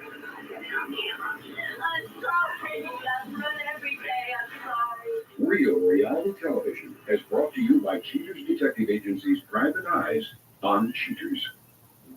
Welcome. I'm Joey Greco, and thank you for watching Cheaters. Please meet Jared Cromwell, a young man sensing trouble brewing in his relationship. Not one to take chances, Jared gets proactive with a call to Cheaters. Jared Cromwell, age 31. A commercial real estate broker concerned that his boyfriend seals deals behind his back. We met at a house party and we kind of hit it off right then. We started talking about different things we had in common and it was really good. You know, we went out on dates and he met my family and everything, you know, but it was just really good. You know, I was happy to find somebody that I can really confide in and have a lot in common. Those 3 months that it was going good, a month after that, I didn't see him for a while. And he would call like if he needed something. And me being me, you know, I just gave him the money, you know, because I know he was my boyfriend and everything like that. just recently, like a couple weeks ago, he went to LA to visit his aunt, which he says that his aunt is Aretha Franklin. And he said he was only going to be gone for like 2 weeks, but that 2 weeks turned into a whole month.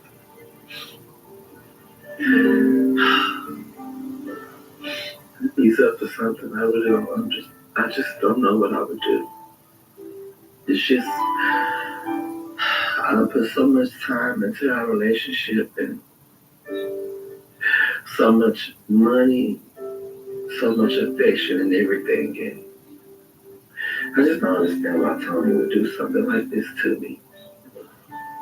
If you suspect infidelity in your relationship, Cheater's licensed investigators may be able to provide you assistance.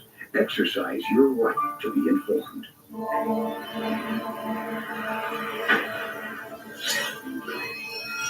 Tony Franklin, age 30.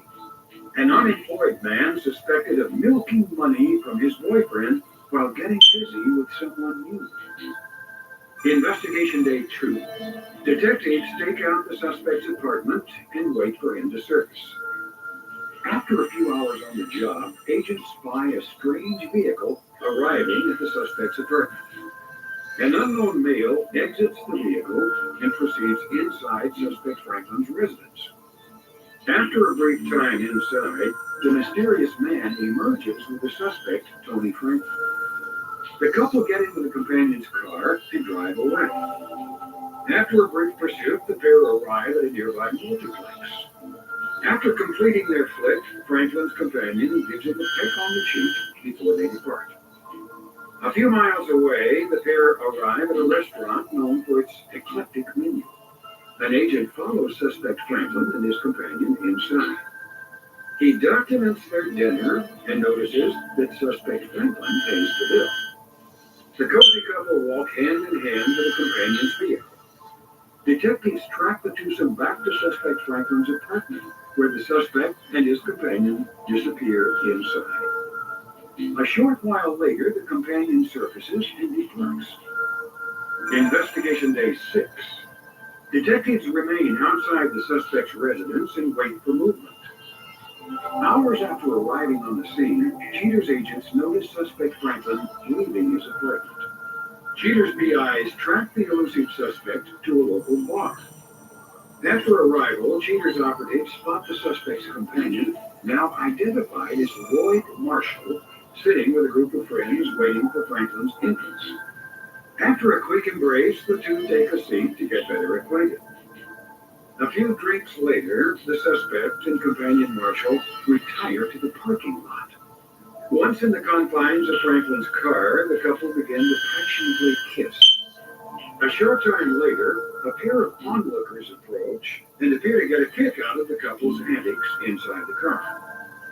The suspect and his companion quickly readjust themselves before leaving together in Franklin's SUV. Gumshoes trail the twosome to a lake several miles away. While things heat up between the two men, Jared is left in the lurch, as demonstrated by this recorded phone call. Hello. Hey, what you doing? Nothing. Kind of watching TV. Did you want to go see Hairspray today? Hairspray? Yeah, baby. I thought we were going to go see it today. I have to help my mom with some things. Baby, but you promised me you always do this to me. What do you mean? You never call me. Every time I come by your house, you're never there. Then when you are there, you don't want me to come over. What is going on? Don't be mad, baby. I swear next time we can go. Well, just call me when you get there. Okay. I will. Bye-bye. Franklin drives his companion back to his car, and the two part ways for the evening. Investigation day 9. Agents on stakeout watch for the suspect outside of his residence. Cheater's detectives soon notice a recognizable vehicle pull up outside the suspect's homestead.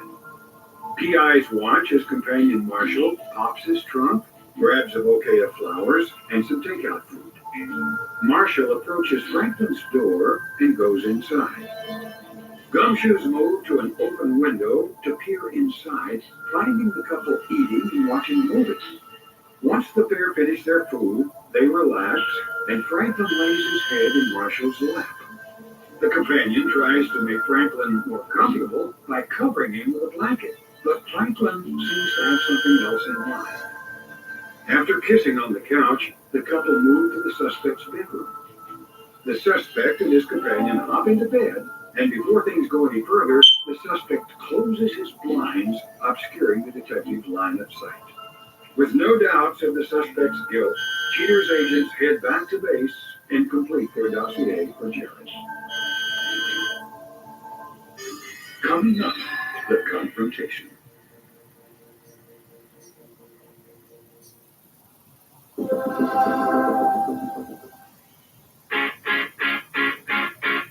My A1C was up here. Now it's down with Rebelsis. His A1C? It's down with Rebelsis. My doctor told me Rebelsis lowered A1C better than a leading branded pill. People taking Rebelsis lost more weight. I got to my A1C goal and lost some weight too. Rebelsis isn't for people with type 1 diabetes. Don't take Rebelsis if you or your family ever had major thyroid cancer or multiple endocrine neoplasia syndrome type 2 or if allergic to it. Stop Rebelsis and get medical help right away if you get a lump or swelling in your neck, severe stomach pain, or allergic reaction. Serious side effects may include pancreatitis. Gallbladder problems may occur. Tell your provider about vision problems or changes. Taking Rebelsis for the sulfonylurea or insulin increases low blood sugar risk. Side effects like nausea, vomiting, and diarrhea may lead to dehydration, which may worsen kidney problems. Need to get your A1C down? You could pay as little as $10 per prescription.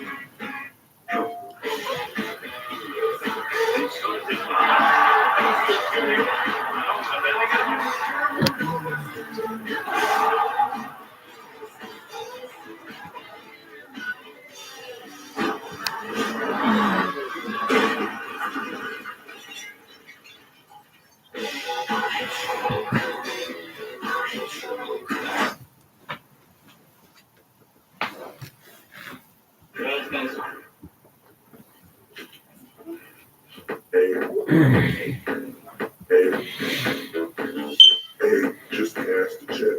And I'm about to blow it all on chocolate. Yeah, I'm about to blow it all on chocolate. Sweet and sweet, baby, let that stretch. Chocolate. Yo, chocolate. Yo. Sweet tooth, baby, make that dollar stretch. Chocolate.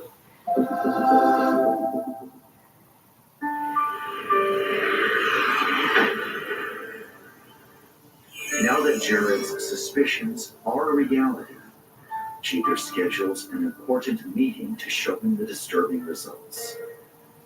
Eager to learn more, Jared prepares to view the surveillance footage. Jared, thank you for being with us this evening. Would you like to see the surveillance that our detectives have been able to put together regarding Tony's activities and his behavior when you can't reach him? Yes. Now, Jared, our investigation began with a detective outside of Tony's apartment. On this occasion, the gentleman was observed arriving. They were followed to a theater. After the show, they exit, go to a restaurant, and I want to point this out specifically, but as they go to leave, Tony seems determined to pay for the check. They return to Tony's apartment. Sometime later, this gentleman exits, and he goes on his way. I can't believe it. Now, on this day, the gentleman that we've observed before, and we've identified him as a man named Lloyd, arrives, grabs some items out of his car, goes inside, and it's obvious that these two gentlemen are quite comfortable in one another's company. Ridiculous. I can do some stuff like this too. I know it does. Those are my sheets in my bed. How about that? Jared, earlier this evening, the same gentleman that we've seen went to Tony's apartment. Both of them left, and we have a detective following them now. We just finished the briefing. They're just finishing up dinner right now. I don't know if we're going to have time to get there. Come with me right now. Yeah. You're just getting comfortable with one another on the bench. Okay. Have everybody stay tight because it's real narrow. We're going to have to go with our lights on for a little bit. But we can't go too far in because then they'll be able to see us coming. Yeah. About 150 yards in. All right. See you there. Turn the lights off. The lights off. Be quiet, everyone quiet. It's kind of dangerous here. Okay. Especially because you're going backwards. Slow. Yeah. Slow. Here, Matt, you go with this rail.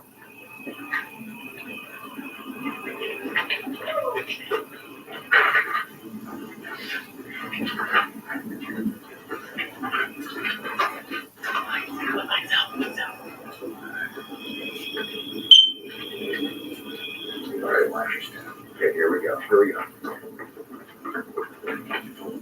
the hell is going on with this? What the hell is this, Tommy? Coming up next, the conclusion.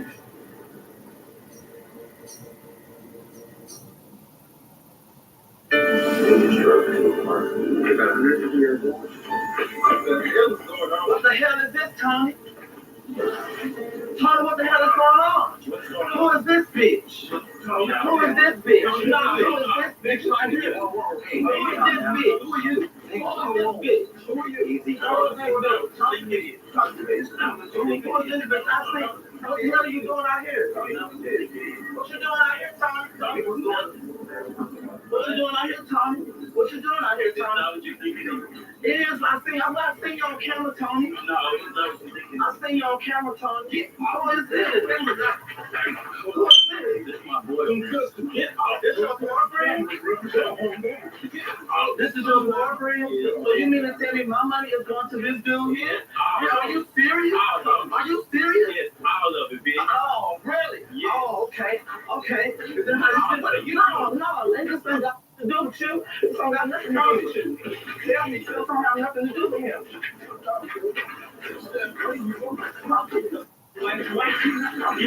Wait for me. Wait, no. Wait, y'all don't have to come. No, this ain't got nothing to do with you. No, this ain't. Why you using my money for him? Did he tell you he got a job?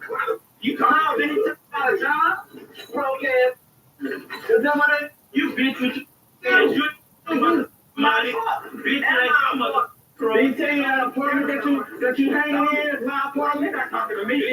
That apartment that you staying in? Move out my mother. Why you not talking to me? Move out my way, man. No, that apartment that you staying in? Did he tell you that apartment is mine? No, you.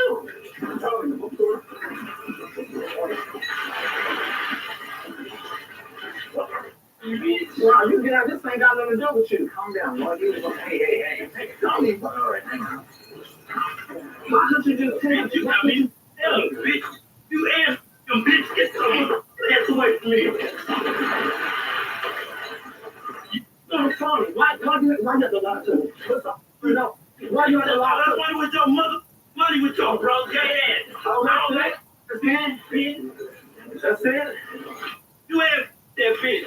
You ain't got no mother money with your bro. I'm down with it. Jeff, watch your step. I don't need it. It's looking clear out here. Okay. Get the f*** out of my mother face. What are you doing? Talk to me.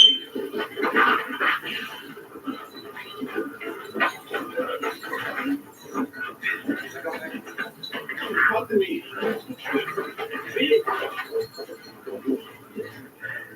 Come on, bro. Come. He driving my truck. Like I said, you have to bitch, you walking.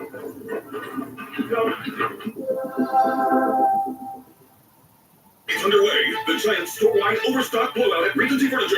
Regency must sell off all overstocks to make room for new fall inventory. Find wall-to-wall savings of up to 75% off. Plus get free delivery. The giant store-wide overstock blowout at Regency Furniture. Shop in store and online.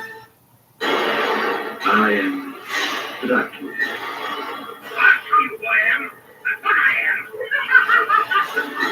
Just go to Cuba. Make her anything money like you said. I wish for the amazing new iPhone 15 Pro.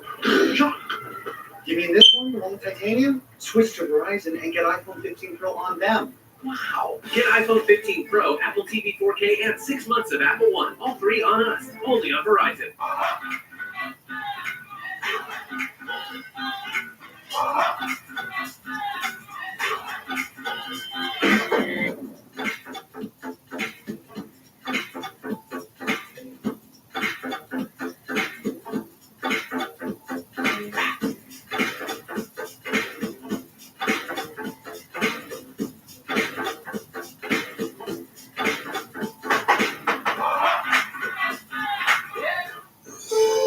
Welcome to Third Eye. A chosen one will defeat the great evil. Crap. I am sorry. Nothing is working. The greatest failure in the history of existence. Question of the cards. What could rescue me from the sludge pit that is my life? That is the definition of not my kind. What are you running to this house?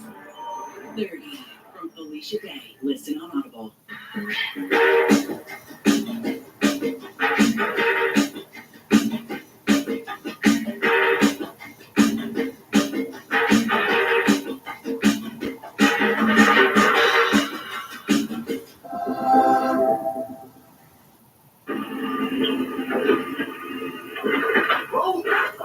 What's going? What are you? Well, Tommy, what are you doing? Talk to me. Both of y'all. Tommy, talk to me. What's the matter with none of y'all hoes? Tommy. I can find somebody else, you punk ass bitch. Where you going? Get the fuck with me, bitch.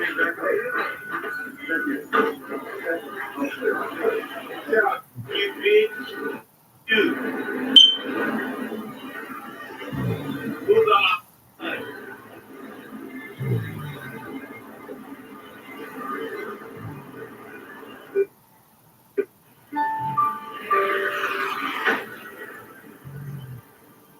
Blindsided by Franklin's actions, Jared collects his thoughts before making his next move.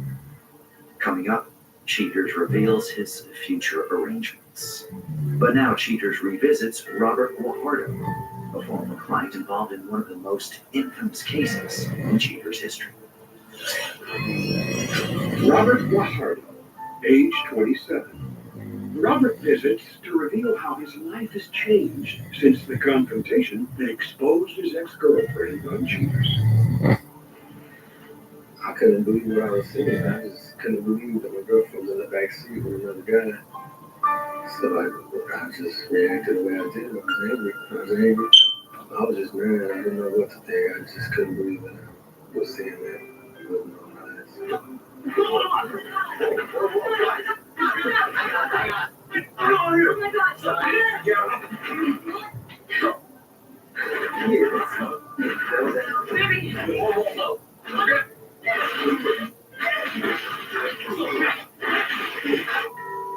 Well, that night I ended up having to go to the hospital, and she went with me. She was there. She was crying, trying to explain herself.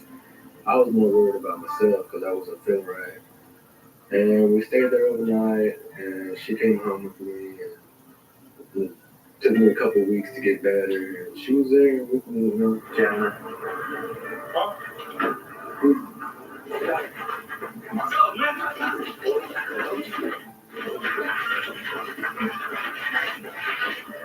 So, what you right? Well, nothing. Nothing. A bitch. Yeah, girl. Big time. Big time right here. Big time. Settle down, punk. After about a month, I finally got my head right and cleared my mind. I had to let her go, man, even though she was upset about the whole deal, but I can't trust her.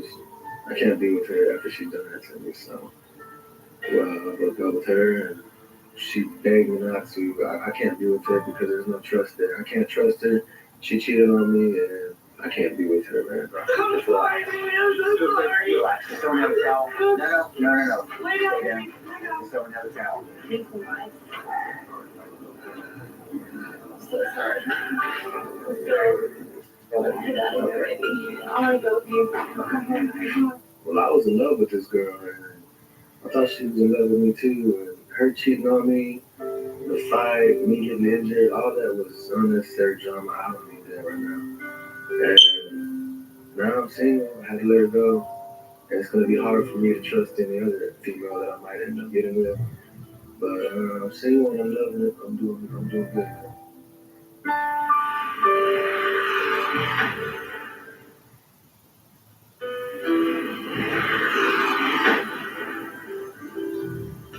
After some time to think, Jared Cromwell concludes that Mr. Franklin is nothing but a gold digger preying on vulnerable, caring men. After a full investigation of Mr. Franklin, Jared learns that Franklin not only conned him, but also pulled the scam with other men. Even with all the evidence, Tony Franklin denies the allegations brought against him. Franklin defends himself, saying, "You have it all wrong. I love Jared very much." Mr. Franklin goes on to say, "I take care of Jared, and he takes care of me. He needs me." Lloyd Marshall refused to talk with Cheater's producers about the case.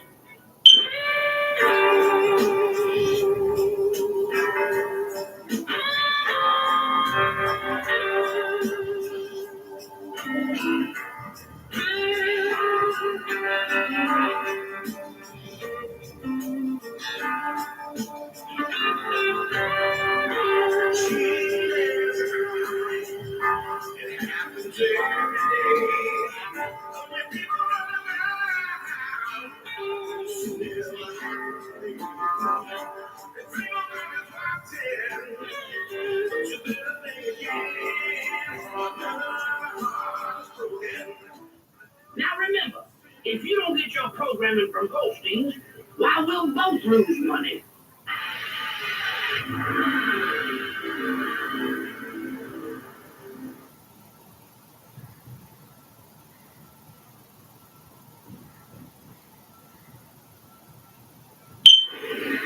Warning, Cheaters may contain adult themes and strong language. Parents are cautioned that this program may not be suitable for children. Coming up on this episode of Cheaters. The person I should be able to trust. Thanks a lot, Mom. I know what's going on. Call 911. Oh my God, look what they're doing to him, Mom! From Cheaters surveillance cameras, you are about to view actual true stories filmed live, documenting the pain of a spouse or lover caused by infidelity. This program is both dedicated to the faithful and presented to the false-hearted to encourage their renewal of temperance and virtue. You can feel your heart when something's not right. No other woman's made me feel the way she does. I'm lost. I feel like I'm by myself. I just can't take the lies. I know this is upsetting. No! It's the same memory. I have to know the truth. I knew he was down and go get him. Let's make it happen. Music! You're a whore. Get the camera out of my face.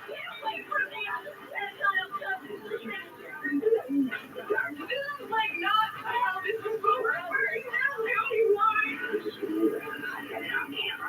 I'm sorry. I run every day. I'm sorry. Real reality television is brought to you by Cheaters Detective Agency's Private Eyes on Cheaters. Greetings, I'm Joey Greco.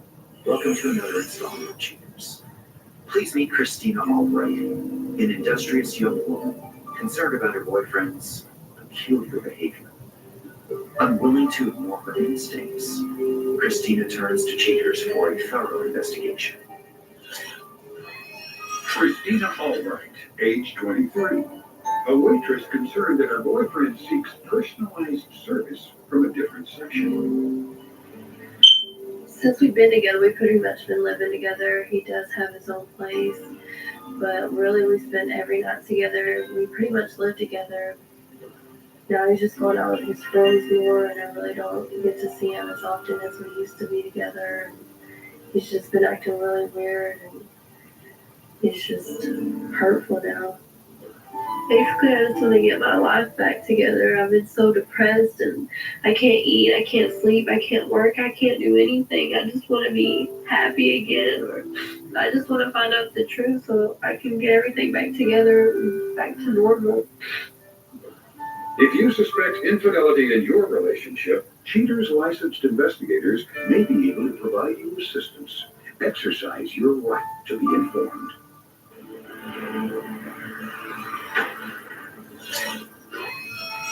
Robert Stevenson, age 24. A short order cook suspected of working on several women's orders at one time. Investigation day 2. A few hours into their investigation, agents make visual contact with the suspect as he exits his work. Detectives watch suspect Robert Stevenson hop into his vehicle and drive away. After a brief pursuit, the suspect pulls into a local hospital. Upon arrival, suspect Stevenson stops to pick up an awaiting woman. The unknown female steps into Stevenson's sports car and the couple pull away. A few miles away, the suspect and his companion arrive at an eatery known for its Cajun fare. Once inside, gumshoes carrying microcams observe Stevenson and his companion grabbing a beer. Done with their round, the duo decide to depart. Agents tail Stevenson's vehicle to a nearby parking lot, where the suspect and his companion sit and talk. After a while, Stevenson's companion apparently volunteers to tie his shoe, disappearing under the dash. With their indiscreet deeds done, suspect Stevenson and his companion eventually depart. Investigation day 4. Hours after arriving at Stevenson's work, Cheater's agents spot the suspect taking off for the day. PIs track suspect Stevenson to the hospital from the previous day. A few minutes later, the suspect's companion emerges. The companion, whose name remains withheld, is none other than Christina's mother. Cheater's agents follow the pair to a nearby fried chicken cafe. After getting their to-go order, the twosome take off. Stevenson and his companion head for the residence she shares with her husband Mike and with Christina. Hidden cameras placed inside by a lovesick Christina monitor their activities. Seated in the family room, the group surrounds the food and decimate their dinner. In the middle of the night, Christina's mother appears for a rendezvous with suspect Stevenson. Once awake, the suspect and his companion adjourn outside. Detectives in the rear capture some unsavory footage before the couple heads back inside, ending this day of investigation. Investigation day 5. An internal camera shows Christina giving her mom a hug goodbye before rushing off to work.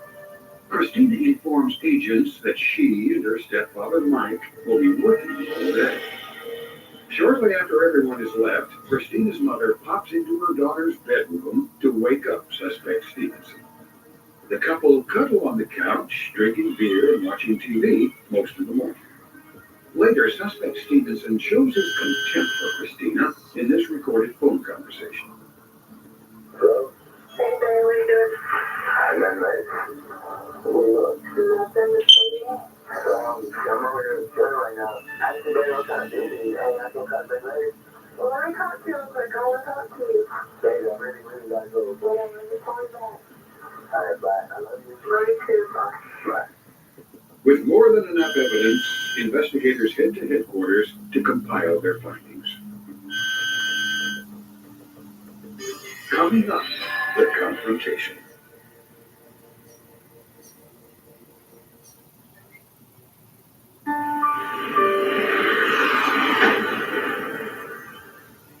With the suspect's treachery captured on tape, Cheaters readies its crew for the debriefing of Christina. Tormented by her boyfriend's unsettling behavior, Christina sets forth to discover the motivations behind his heinous actions. This is for the community, for those that came together, so this kid can achieve his dreams. Listen from my papa, who always brings me back and always keeps me going. I love very confident. The name on my back. The New England Patriots like Christian Gonzalez. The nation that's always in my heart. This is what I look like. For mi gente that came before me, and for everyone who will come next. Hello, and welcome back to Chatty Death.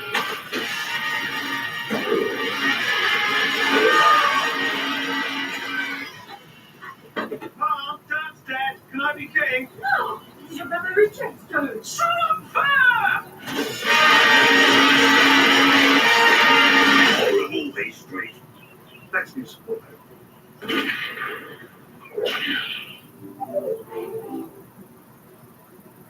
Zainab is a very popular Arabic name. They might look at Zainab and be like, oh, should we start her? Johnson? Oh, no, she's probably just going to Atlanta. My parents are 13 from kids. We have a stripper? She's just fully dressed. Because you know we Muslim. I was on a date with a guy. He said, what you think, I'm a root for you? I said, yeah. Because that sounds like something a roofier would say.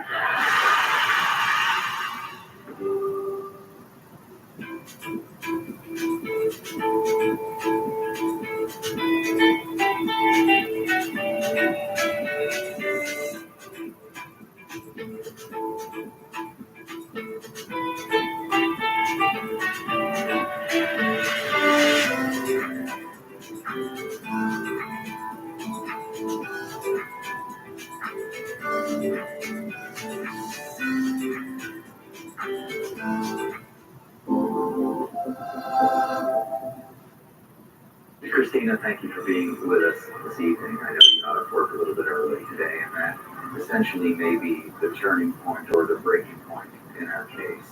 I'm going to dispense with the preliminaries and get right to the surveillance footage that our operatives have been able to compile. We're ready to see that now. As our investigation began, the detective observed Robert as he left work on this evening. He gets into his car and he's followed until he arrives at a hospital.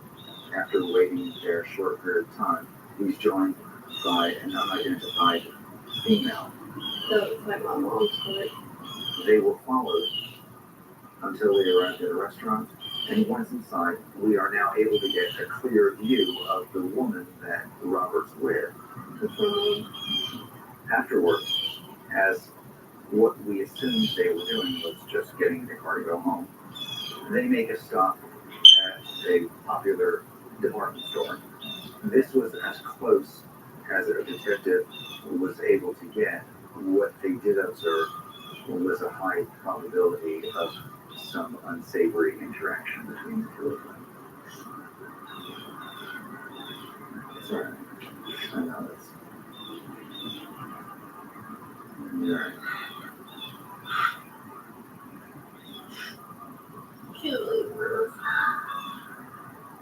After a period of time, the car restarted and they drove home. It was at this time that we had you place the hidden cameras inside your home.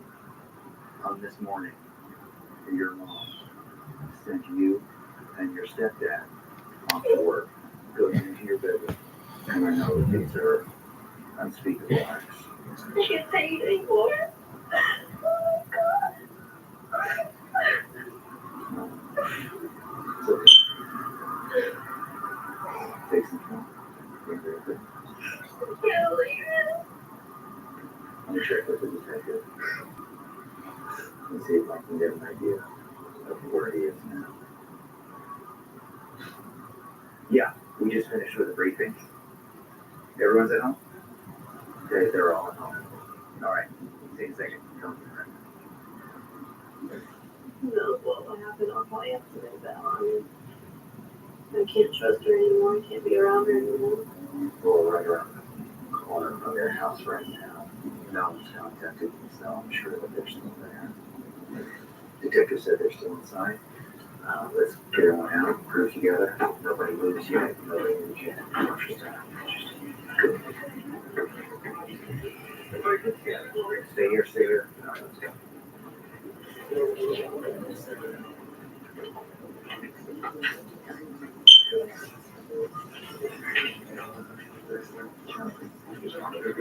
Give a room. Thanks a lot, Mom. I know what's going on.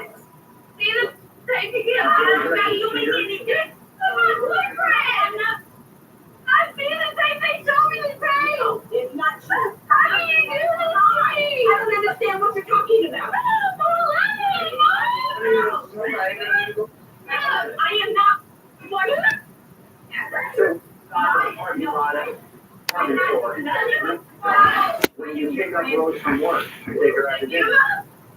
Can you do this to me? Baby, how about when you stay home from work on day off? You sit around drinking, and then you sleep with her. Hey, Christy.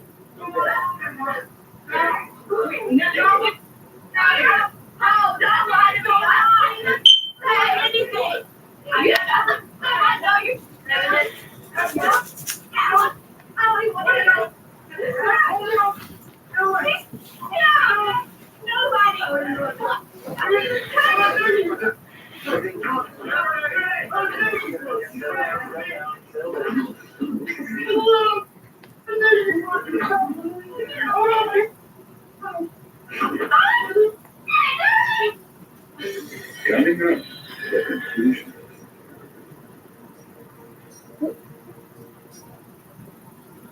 The person has to be able to trust. Thanks a lot, Mom. I know what's going on. Watch out, watch out. I'm not doing nothing. You're all hurting me. Call 911. Call 911. Mike, you all right? Mike, you okay? Mike. What have you done? I didn't. Oh my God! I'm not your boyfriend. Taking any medication? Are you taking any medication? I am not doing. Mike, can you hear me? Do you understand? All right, relax. Can you calm? Can you calm? Okay. All right, Mike. Ambulance is here. All right, the paramedics are here. Just hang on for another No, couple I seconds. didn't do it. Oh my God! I didn't do anything. I don't know what you're talking about. I did not do You that. know what? That's not the time. What's been going on? Sir? You better hope he's okay. Sir, stay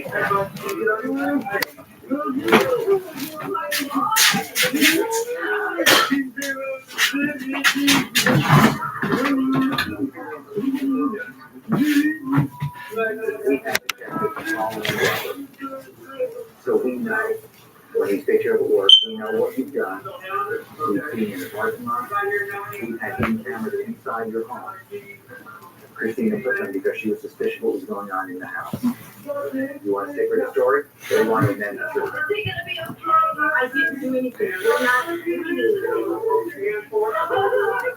You know, I know history. Do you have any allergies to anything? Doesn't I know anything medication? He's never done this before. Okay, what is it? This is so real. I think it's for his heart, but I'm not sure.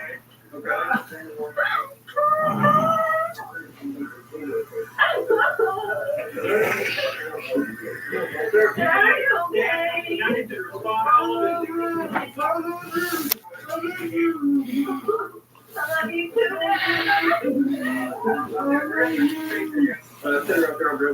What if he's not alright? You have to live with that.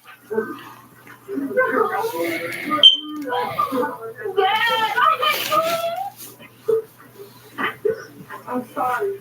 No, I don't want to hear it. No, you can't say you're sorry. You're my mother. That don't cut it. I'm sorry. No. I gotta go with him. Oh, now you're worried about him? Do you want to go to the hospital? What's wrong with my dad? Okay. Sir, have his daughter ride with him? Yeah. Yeah. You're right up your right, Mike. You got history that can get from her. You said he had a hard history taking birth meds, right? Yes, sir. Going out then.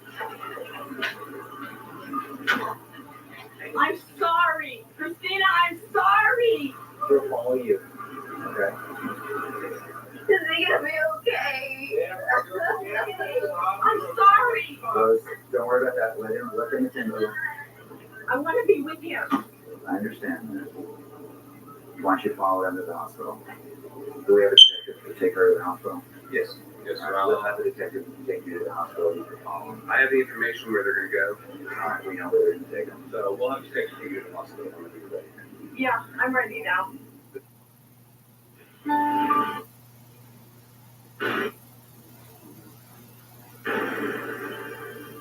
After the confrontation, Christina begins to rebuild her broken life. At the conclusion of this presentation, Cheaters reports on the lives affected by this investigation.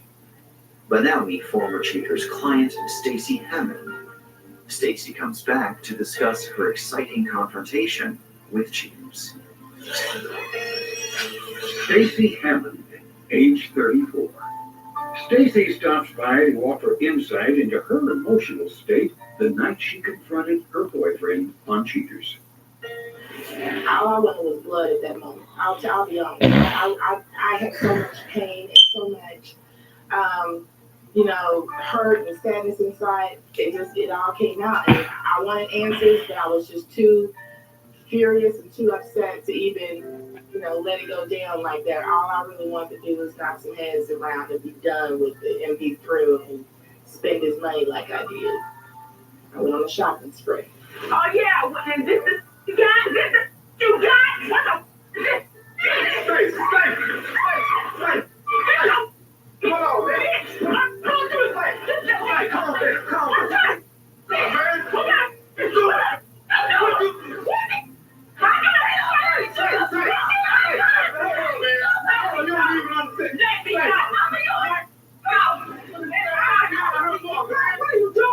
He blows up my phone every single day. You would think after being so broke, busted, and disgusted after I've gone through all of his little bit of change and throughout all of his things that he would leave me the hell alone. But, you never miss what you got till your well run dry. That's what my big mama had told me before. So with that being said, I'm going to let him sit back and watch me grow. I'm going to let him watch me be a better person behind all of this. What are you talking about? Julie, you shut your ass up. I'm talking about, baby. Hold on.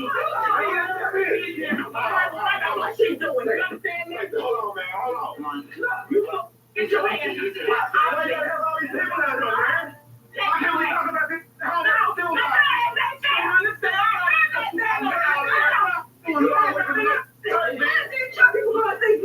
Shorty's tried to call me a couple of times, but I'm not feeling that. I will forgive because I have to forgive. It's my religion to do that because if I don't forgive, then I won't be forgiven. But I won't forget. I won't be a fool. You can do whatever you want to do. I'll forgive them both, but I'm not dealing with any of them. I mean, they really kiss my ass behind all that. I'm done. I'm out. I'm shooting the deuces on them. You know what I'm saying? That's what it is. Give me Kanye. Give me Kanye. Give me Kanye.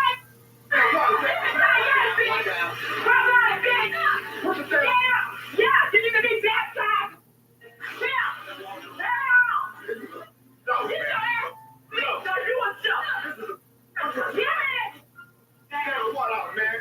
Beyonce said it best.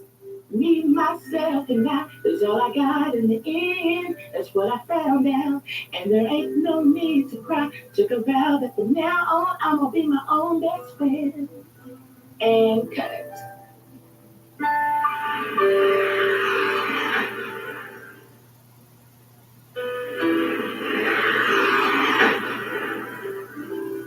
After the confrontation, Christina Albright makes it clear that she cannot forgive her mother or Mr. Stevenson. Christina says nothing he or my mother would ever do could get these images out of my head or remove this pain from inside. Horrified by his own actions, Robert Stevenson pleads with Christina for forgiveness. Mr. Stevenson claims her mom came on to me. It just kind of happened. Christina's mother had little to say when contacted by Cheaters producers. She defends her position, stating, "Robert and I have never had sex, so technically we never cheated." Mike Hader recovered from his mild stroke and left Christina's mother.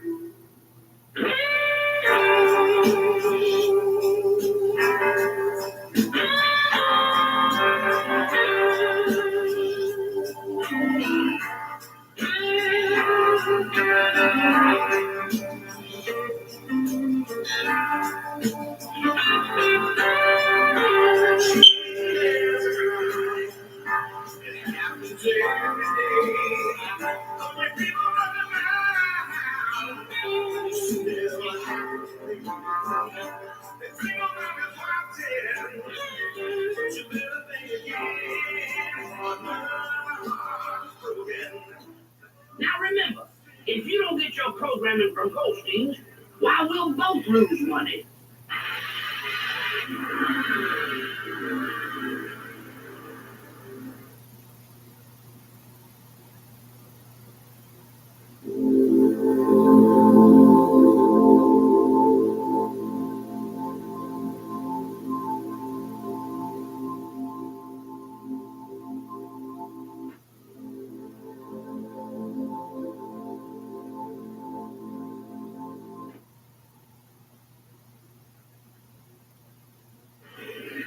Warning, cheaters may contain adult themes and strong language. Parents are cautioned that this program may not be suitable for children. Coming up on this episode of Cheaters. I feel so violated. She's naked. We've been dating like 4 months. We were supposed to get married. I'm ready to go. Just give me a second. From Cheaters surveillance cameras, you are about to view actual true stories filmed live, documenting the pain of a spouse or lover caused by infidelity. This program is both dedicated to the faithful and presented to the false-hearted to encourage their renewal of temperance and virtue. You can feel their heart when something's alright. No, the woman's making me feel the way she does. I'm lost. I feel like I'm by myself. I just can't take the lies. I know this is upsetting. I have to go to church. I knew. Go get him. Let's make this happen. Music. You're a whore. Get the camera on your face. Get away from me. Like not how this is going.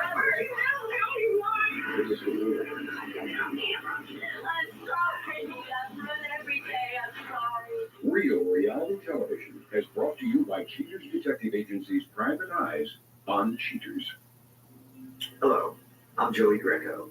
Welcome to another proactive episode of Cheaters. Let me introduce Rebecca Ephraim. Rebecca believes that her boyfriend leads 2 lives and enlists the help of Cheaters investigators to shed light on her suspicions. Rebecca Ephraim, age 32. A photographic technician worried that her boyfriend crops her out of the picture in favor of someone new. I've been together for 4 years, and I have a daughter, a 13-year-old daughter. You know, I felt like we were a family. I really felt like he and his sister and her kids and me and my daughter and him were all a family. Just over the last year, you know, it's kind of, we've grown a lot more distant, and I don't understand why. I feel like I don't want to waste any more time with somebody that, you know, would be so deceiving towards me and my family. I want to find out so that I can have closure, so that, you know, if he has found somebody else, I can accept that and move on.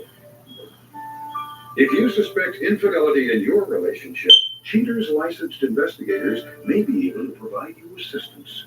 Exercise your right to be informed.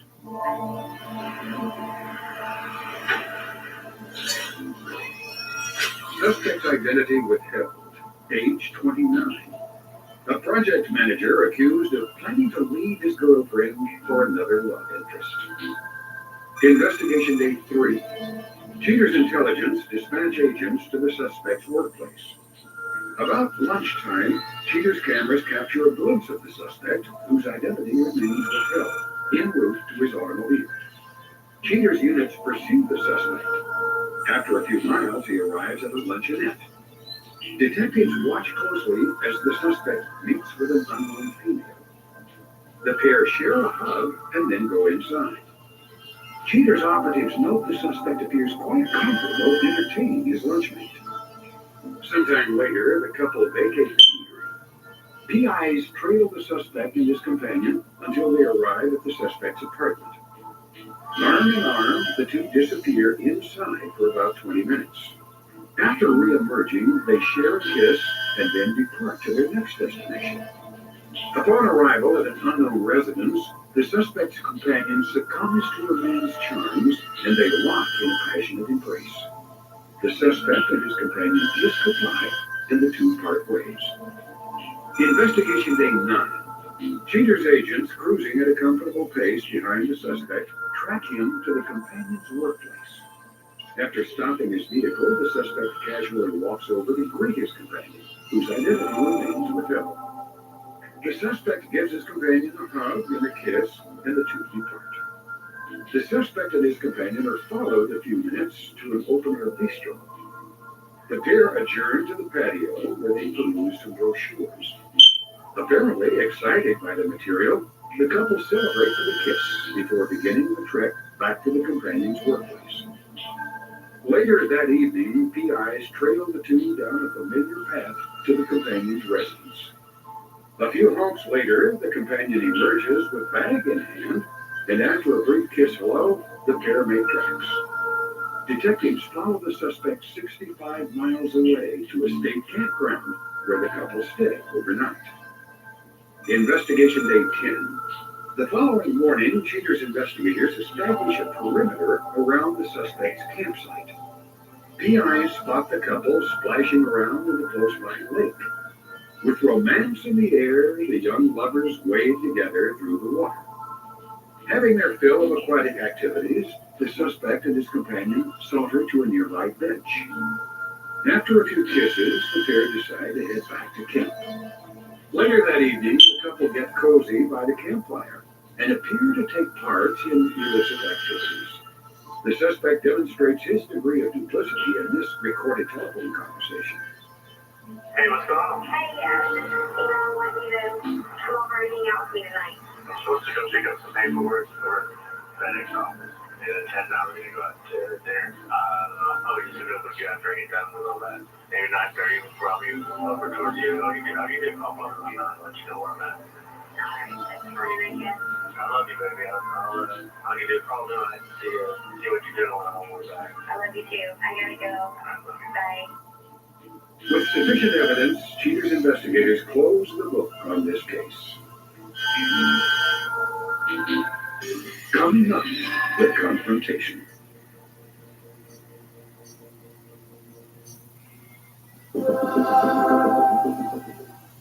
Hoover's best spot cleaner is now cordless. So when they say you can clean anywhere, they mean anywhere. No matter where you are, no matter what mess you make, the Hoover One-Power Clean Slate erases tough spots and stains at home and on the go. Clean your car, clean your stairs, clean your upholstery, clean just about everything. You can even use the same one-power battery with all of Hoover's cordless products. Vacuum your carpets, spot clean your furniture, and wash your hard floors all with the same battery. Join the cordless one-power cleaning revolution today. You get yours at Hoover.com. We all have moments of desperation. I can't believe you tried to kill me. I feel badly about that. Don't you just love being alone? If we can face it head on, that's when we find out just how strong we can be. Zainab is a very popular Arabic name. They might look at Zainab and be like, oh, should we stop her? Johnson? Oh, no, she might just go to Atlanta. Her parents are 13 Muslim kids. We have a stripper. She strips fully dressed. Because, we Muslim. I was on a date with a guy. He said, what, you think I'm a roofier? I said, yeah. Because that sounds like something a roofier would say.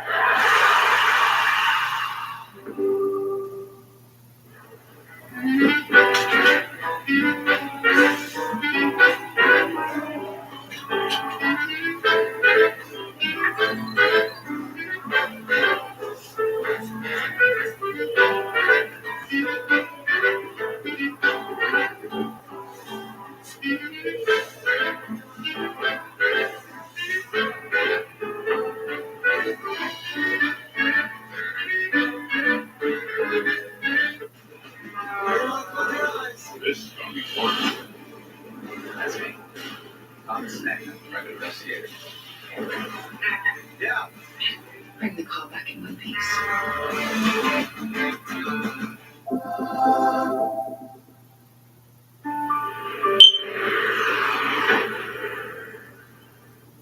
With no doubt of the suspect's infidelity, Cheaters calls on Rebecca to clarify the suspect's wrongdoings.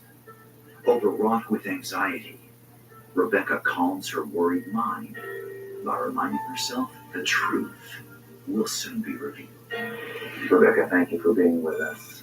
I know that you've been patient and these are peculiar circumstances. Are you ready to take a look at some of the information that our detectives have been able to compile regarding you?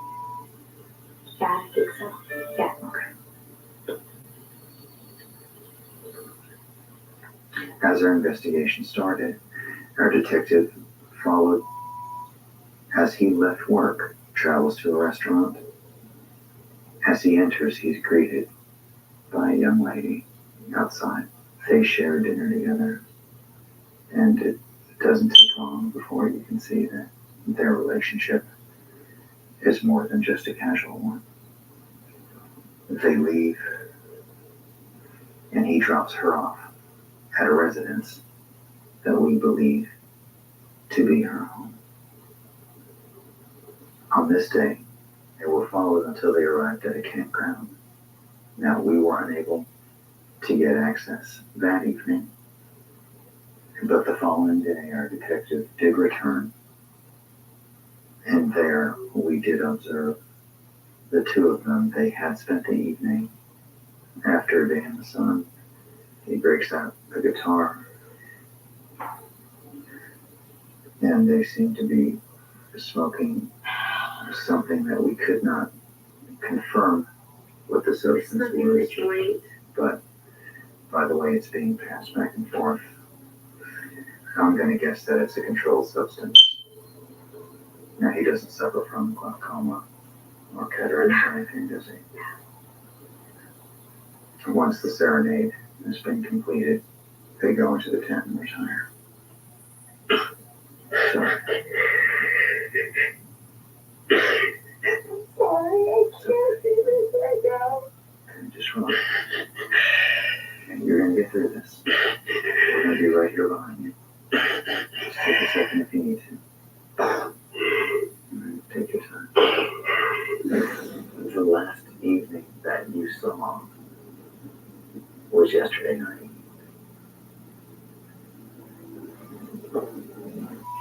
Still at the campground, the same young lady is still with him at the site.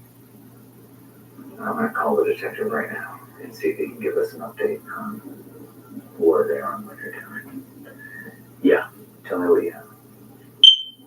So they're just sitting out in some chairs. He's playing the guitar again. Yeah, okay. We'll take a right here. Good. Look for, all right, we see you right now. Okay, let's pull up here, go dark, and we're going to walk on in. All right, everybody, lights off.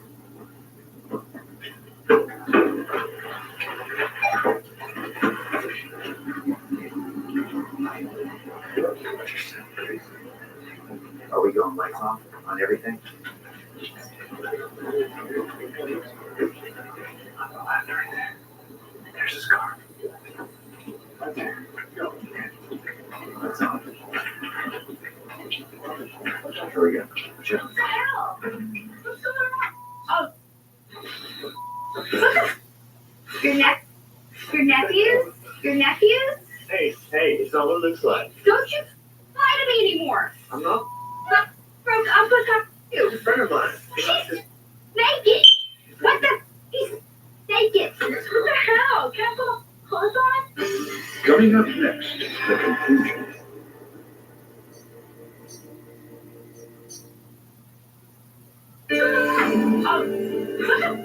What the? He's naked. What the hell? Can't put clothes on? Jesus.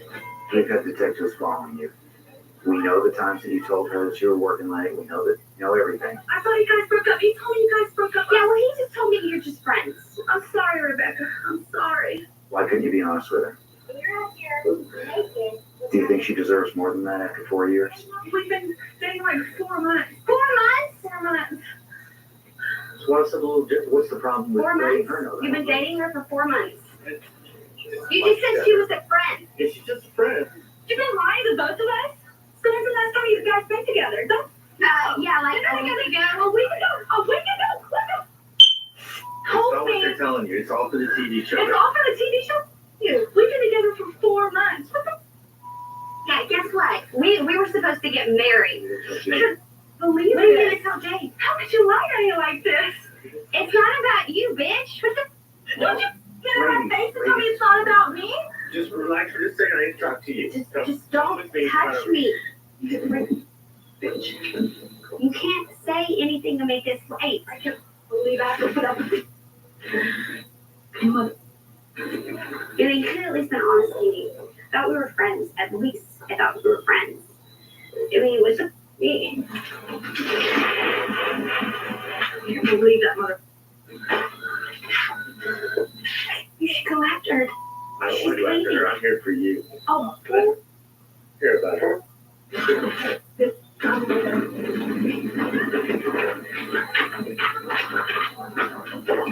don't even know who you are. Baby, you know who I am. No, I don't know who you are.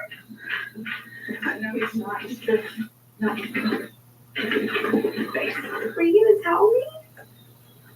Be honest with her. Yeah, I was gonna tell You you. were gonna tell I me. was gonna break up with her after. You were gonna break up with her and Yes. just let's go naked. I'm ready to go. Just give me a second. No, Give don't me tell just a second. Turn around and go back over there. I'll be right there. can't believe it. Care about her. I love you. I love you and I love Jay. I want to take care of you forever. Gary, does it me? This last couple of months have taught me that you're the one Why for are me. we anymore?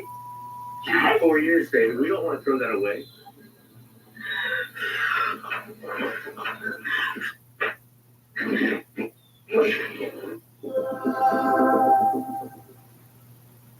I'm Jason. I'm living with HIV, and I'm on Cabenuva. It helps keep me undetectable. For adults who are undetectable, Cabenuva is the only complete long-acting HIV treatment you can get every other month. Cabenuva is 2 injections given by my healthcare provider every other month. It's really nice not to have to rush home and take a daily HIV pill. Don't receive Cabenuva if you're allergic to its ingredients or if you're taking certain medicines which may interact with Cabenuva. Serious side effects include allergic reactions, post-injection reactions, liver problems, and depression.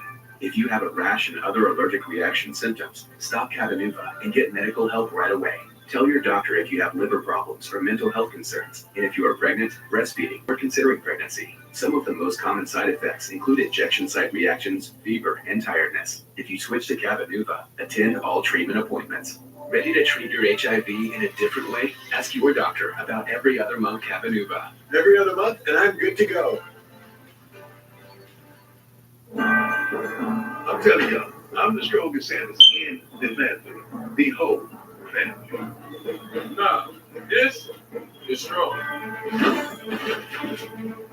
How's that for strong? This thing, I'm too strong. Y'all that? Boy, you want to see strong? That is strong.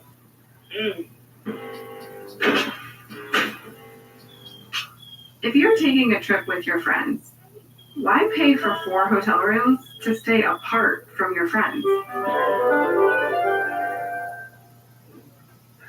Get an Airbnb and stay together for less. I wish for the amazing new iPhone 15 Pro.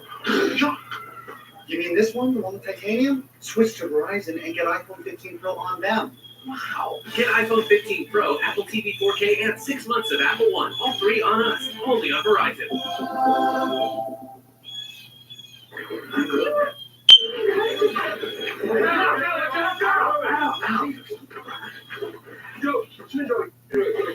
Yeah, I'm out of here.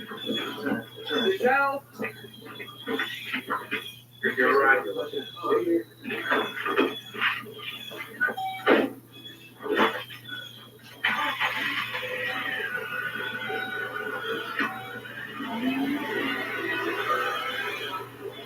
Oh, she just took off in your car. Keep that on. Oh my God, what? You did this. You did all this. All right, so this is okay. We're gonna take it. No, you got to. This will be checking. Israel. Yeah. Oh my God. Guys, I it's okay. can't believe All right. this is happening.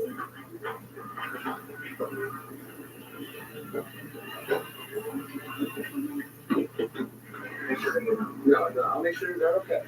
All right, he's gonna take it. All right. Just don't touch me right now.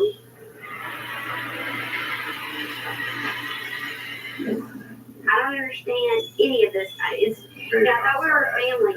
You know, I go to school. I'm raising a daughter by myself. I'm paying a mortgage. Okay, I've got a lot of stress on me. You've got a lot of stress on you. But these are things that we can work out because we were friends. We're supposed to be friends. You were my best friend. You're my best friend, and you are my only friend. And she stole my car. I don't want to be with her. All you care about is your car? Who gives a about your car? My car. Well, why do you keep saying that about your car? It's just a fact. You just need to give me some time. I just don't want to even look at you right now, okay? Please, just leave me alone right now, please. Find a way to get my car.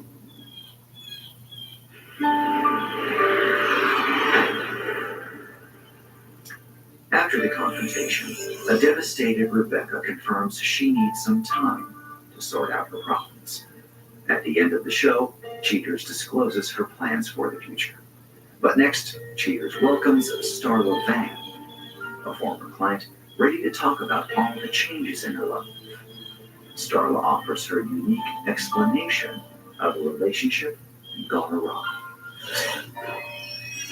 Starla Van, age 23. Starla visits with Cheaters to explain her thoughts and feelings during the confrontation. I had prepared myself before we even got there that he's cheating and it's going to be thrown in my face. And I'm throwing it back in his face. And then it really hit me. And I was just like, damn, I lost him. You know, what are you doing? What do you mean what I'm talking about? Where are you at? Who's that? My lady friend. You're working out with a lady friend. You're his lady friend? You feel like So, what's up with this? What do you mean what's up? What's been up with you? I'm working out. You're working out? You went to the movies, you've been out to eat with her, you be canceling plans with me and playing me, standing me up. When you stand me up, will you be with her? He didn't admit to nothing, but he just kept saying the same thing as far as I wasn't there for him and stupid stuff like that. But he never actually said he was sleeping with her. But I found the condoms in his bag, so if he wasn't cheating, he was planning on it. But I'm pretty sure that he was. All you have to do is say, so I don't want to meet you no more. I don't want to be with you. That would have been good enough for me. You doing more than working out. You going to movies. You going to out. What are you saying? I see. No, but you probably have. I'm pretty sure you have. Oh, okay. Oh, come on now. That's all right. No, don't do that. Starla, Don't do that. Don't do that. Oh, good. Oh, Uh-oh. what's these? Now we got trouble. What's these? But you know, they candy wrappers. Don't touch me. I don't like you. I don't love you. It's over, so please stop calling me. I'm not going to answer the phone. You hurt me. And that's what counts. You didn't love me. I never think that you did. You probably did at one point in time, but you don't know more. You couldn't have, because if you love someone, you don't hurt them. And it hurt very badly.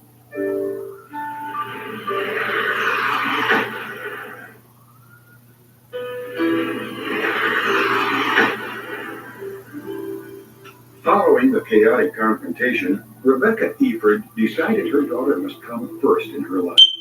Rebecca says, men will come and go, but my daughter will always be my number one priority. Under the circumstances, Rebecca has cut all ties with the suspect and has changed her phone number. The suspect believes relationships are hard, especially when you get settled with a family. He says, years from now, I want a family, but right now, I'm too young. The suspect's companion states that she knew nothing about Rebecca and would never ruin anyone's relationship. She apologizes to Joey for her drunken actions and pleads for his forgiveness. Joey Greco has fully recovered.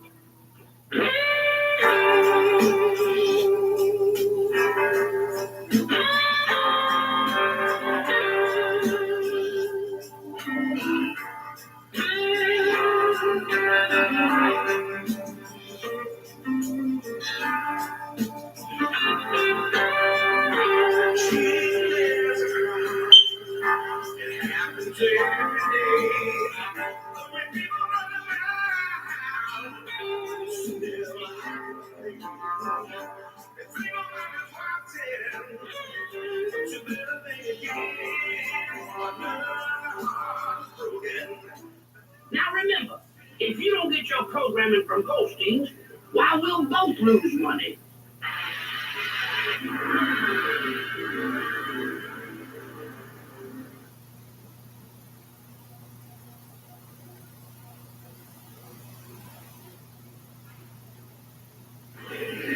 Warning, cheaters may contain adult themes and strong language. Parents are cautioned that this program may not be suitable for children. Coming up on this episode of Cheaters. With the information that you have, would you like a chance to ask face to face? What are you doing in here? Who are you? What's your name? What's your name? I did not know why you were right here. From Cheaters surveillance cameras, you are about to view actual true stories filmed live, documenting the pain of a spouse or lover caused by infidelity. This program is both dedicated to the faithful and presented to the false-hearted to encourage their renewal of temperance and virtue. You can try that hard, but it's alright. No, the woman's making me feel the way she does. I'm lost. I feel like I'm by myself. I just can't take the lies. I know this is upsetting. I have to know the truth. I knew he was down and go get him. Let's make this happen. This is my secret music. You're a whore. Get the camera on your face. Wait for me. This is like not how this is going to work. I'm sorry. I run every day. I'm sorry. Real reality television is brought to you by Cheaters Detective Agency's Private Eyes on Cheaters. Welcome. I'm Joey Greco. Thank you for tuning in to another scintillating episode of Cheaters. Please meet Brenda Martinez, a young woman concerned about her unstable relationship. Needing to put her misgivings to bed, Brenda reaches out to Cheaters to help explain the unexplainable. Brenda Martinez, age 30. A nanny worried that her boyfriend nurtures another woman's passions. I call him at work and he's never is there. And he say he's there. And I know he's not. And he always have to go somewhere. Somebody was calling in the night. I can hear the phone. And I get the number the next day. And I called and it was like lady or woman, and he said he's gone with his friends. He's drinking with his friends. But sometimes I call him and he didn't answer. When he's with his friends, he always answers. I'm gonna ask him why. Because he promised me he's gonna change and he's gonna do the best, and he say he's doing all to be with me, and he's not doing anything. If you suspect infidelity in your relationship, Cheaters licensed investigators may be able to provide you assistance. Exercise your right to be informed.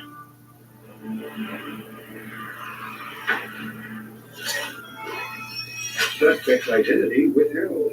Age 29. A restaurant manager accused of having made-to-order liaisons with someone new. Investigation day 3. Cheaters unit set up outside the restaurant the suspect manages, hoping to shed some light on the case. Agents spot the suspect, whose identity remains withheld, as he finishes making his rounds and heads inside. While waiting for the suspect to re-emerge, operatives notice an unknown woman sitting alone on the patio. Moments later, the suspect approaches the mysterious female to inquire about service. Going above and beyond, the suspect sits with his companion for quite a while. When the twosome finally do get up, the suspect disposes of her trash and then walks his companion to her vehicle. Standing next to her car, the suspect shows his chivalrous nature as he kisses his companion's hand goodbye. As the suspect heads back inside to close up shop, his companion drives away, ending this day of investigation. Investigation day 7. Cheaters operatives set up outside the suspect's place of employment. Once in position, agents notice the companion's car parked in a remote area of the parking lot. A few minutes later, the suspect's SUV pulls up, and the vehicles follow each other away from the scene. After a brief pursuit through the rain, the vehicles arrive at a restaurant known for its eclectic nature. Once inside, the suspect and his companion, identified only as Becky, grab a booth. The suspect demonstrates himself to be a cunning linguist in this recorded phone call to Brenda. Alright, what are you doing?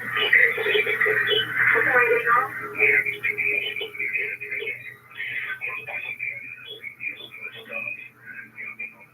You know, you're lying on you at 2 o'clock in the morning? What's going on at 2 o'clock in the morning? What's going on? You don't act like you do. You know exactly.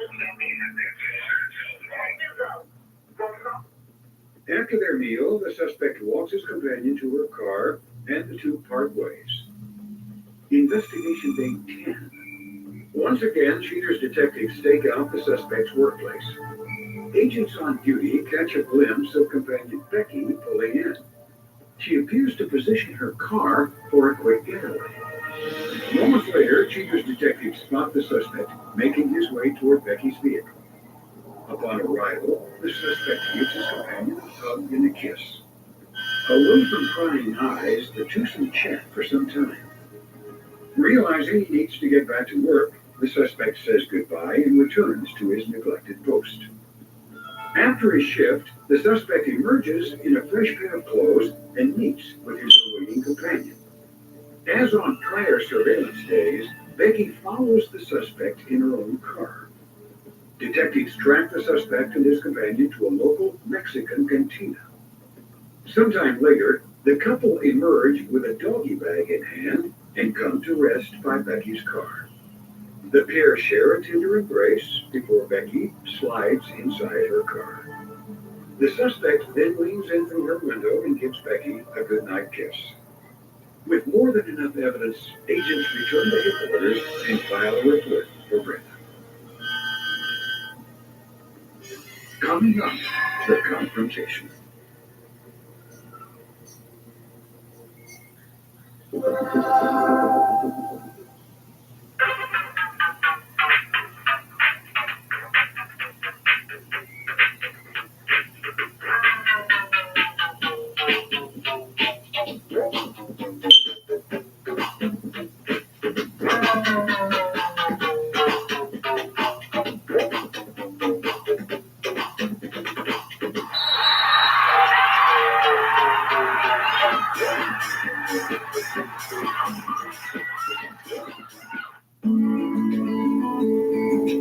Tenna Intimates, the product you know, is getting an upgrade.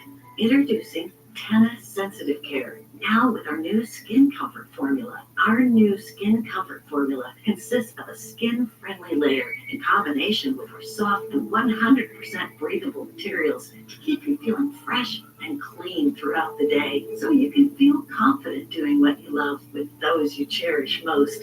Tenna Sensitive Care Pads.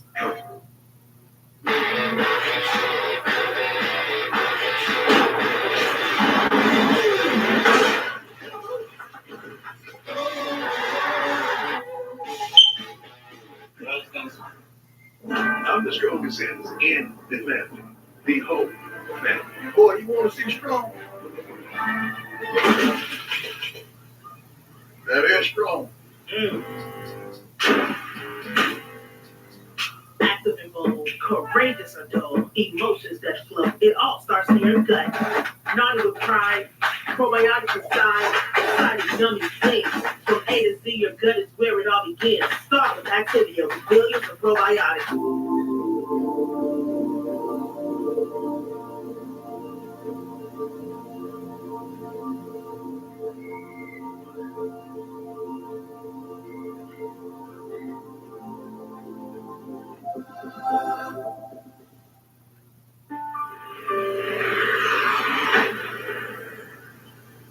With no doubt of the suspect's betrayal, Cheaters calls on Brenda to show her the video evidence.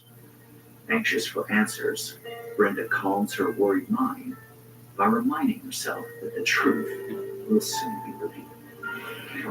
Brenda, thanks for being here this evening. And we don't have very much time, so I'm going to get right to the information that our detectives have for you. Okay?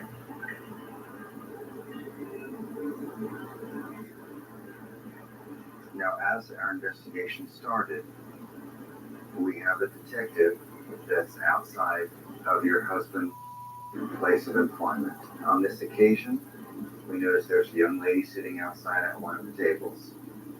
Your husband joins her in a conversation.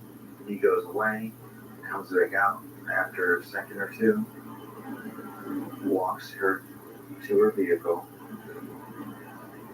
and I know it's difficult to see, but as they shake hands goodbye, it looks like he gives her a kiss on the hand.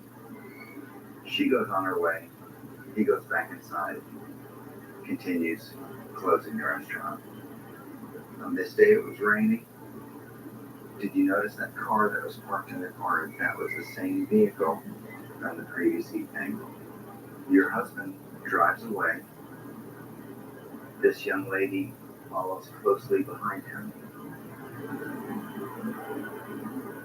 They arrive at a restaurant.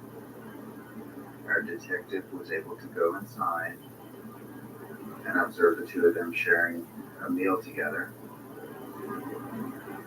Later that evening, once they finished, he walked her to the car. They bid each other farewell, and they go on their separate ways. Well, Brenda, as our investigation continued, we were again outside of place of employment. This young woman arrives. They continue their conversation. He leans in, gives her another hug, and then he goes back to work. At the end of the day, when he gets off work, he exits. He changed clothes. This woman is again outside in the parking lot. He drives. She follows closely behind. They continue until they arrive at a restaurant. Once they've arrived, they go inside.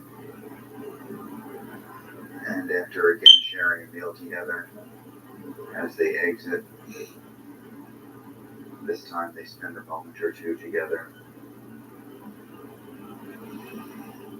before they each go their separate ways.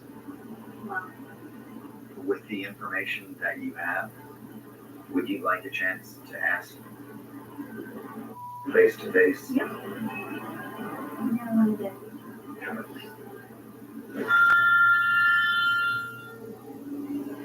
Yeah. Okay. YMCA parking lot. Perfect. Okay, we'll see you in a second. Okay, hang on. Yeah. Go, let's go. Lights on, watch out for those people. All right. Oh, there they are. That's it right there. Gotta wait for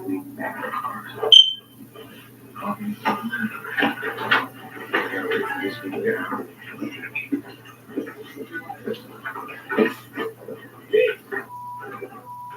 What are you doing in here? Huh? Who's she? Tell me. Who is that? Hey. Come here.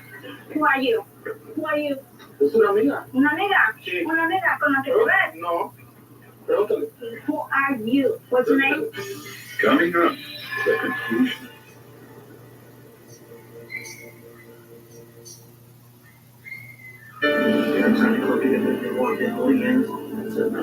What are you doing in here?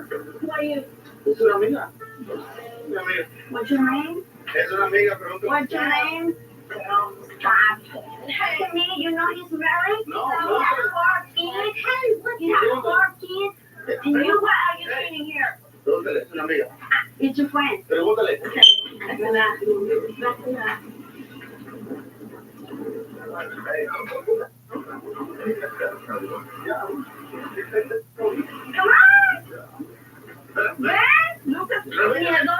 did you meet this gentleman? Here, these are these yours? Yes, thank you. Okay. How did you meet this gentleman? Okay, well that's all right. We'll protect your identity. ¿Por qué vas a comer a restaurantes con ella? ¿Tú crees que soy estúpida o qué?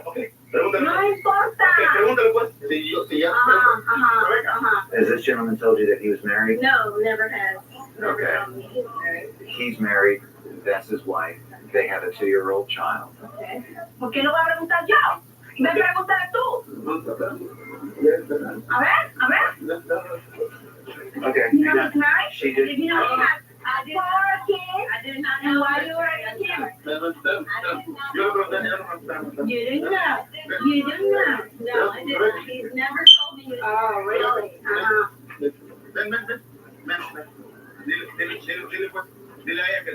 Dile a ella que nosotros, ¿qué somos? No pregunte.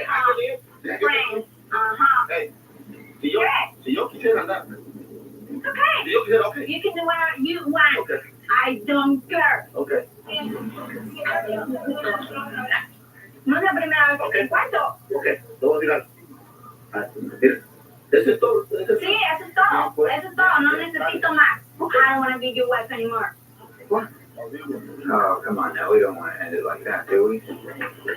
Go with your friend. Go with your friend.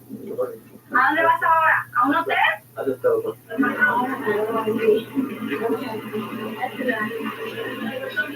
Vete. No, yo no voy a hotel. No. No. Okay. Ajá. Okay. ¿A dónde vas?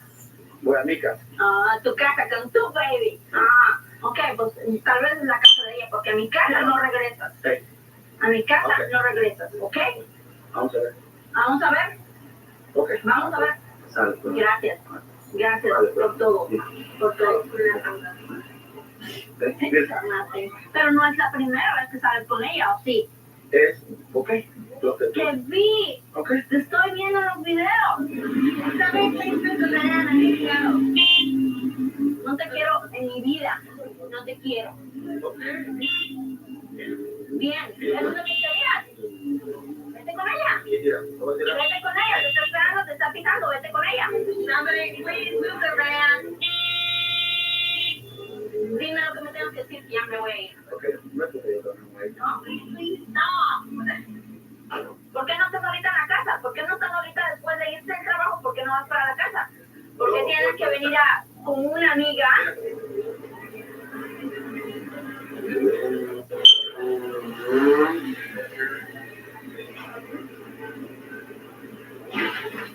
Mira, ven, deja a mi hija de manejar, se estrelló.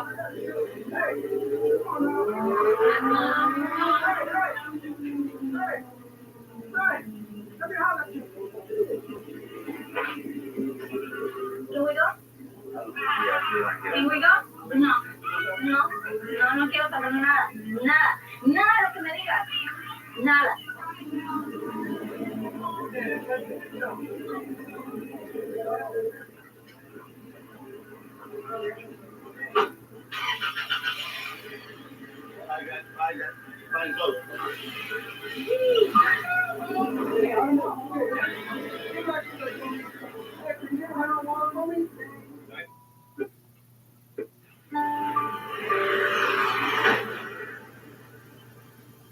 After the confrontation, a devastated Brenda confirms she needs some time to think.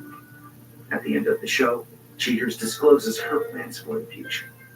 But next, Cheaters presents Simon Stiles, the former suspect, who comes back to clarify the details of his case. Ready to set the record straight, Simon opens up to the professionals at Cheaters.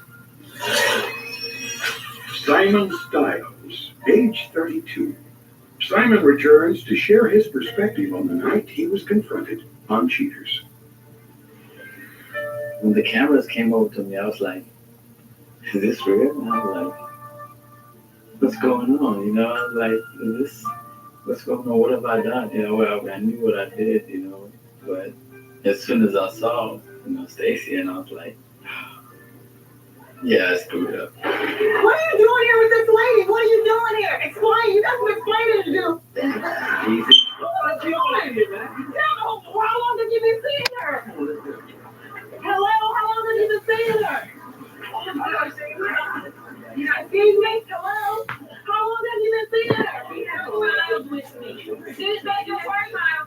I felt like I got tricked into it. Well, I mean, I didn't get tricked into it, but I did cheat on her. I did it because I thought she had my baby, you know. So that's the reason I kept doing it. And I feel bad to hurt my girl like that, you know, but just that's how things go, you know. And then sad to also find out that, you know, she wasn't the mother of my baby, you know. She didn't have my kids. You know? You take all your diapers. You take all your diapers. Take them with you. Take them with you. Take them with you.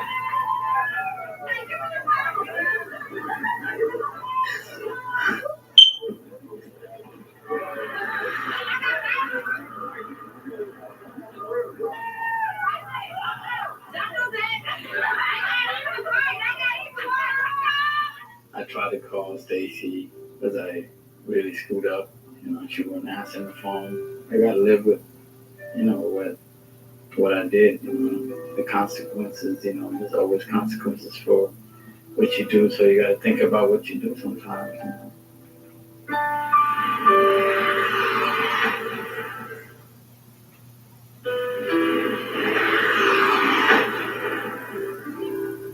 Brenda Martinez feels confused about the relationship with the suspect.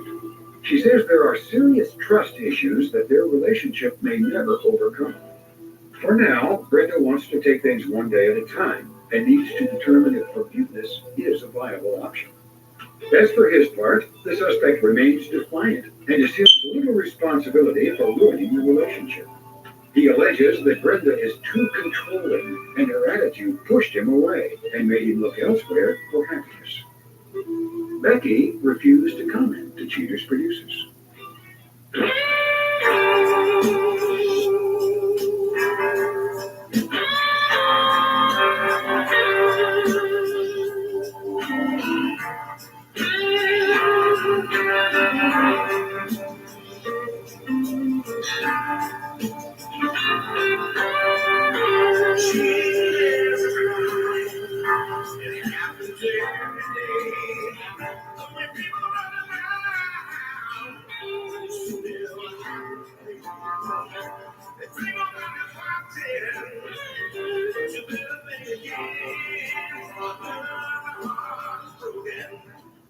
Now remember, if you don't get your programming from Goldstein's, why we'll both lose money.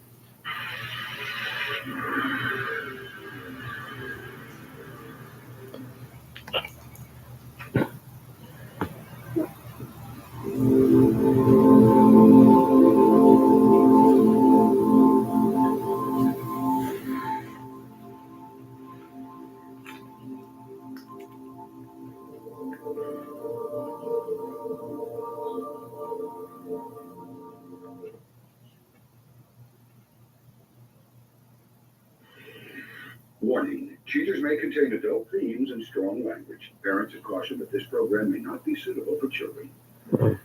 Coming up on this episode of Cheaters. He took his car to a bar. Right there, very back. Like that, like that. Did you know she was... Yeah. Like that. I said, you got your hair down, boy. When I gonna get home? I yourself at the desk. From Cheaters surveillance cameras, you are about to view actual true stories filmed live, documenting the pain of a spouse or lover caused by infidelity. This program is both dedicated to the faithful and presented to the false-hearted to encourage their renewal of temperance and virtue. You can feel your heart when something's alright. No, the woman's making me feel like she does. I'm lost. I feel like I'm by myself. I just can't take the lies. I know it's upsetting. I have to know the truth. I knew it was down. Don't get him. Let's make it happen. This is my serious music. You're a whore. You still care about my face. This is like not how this is going.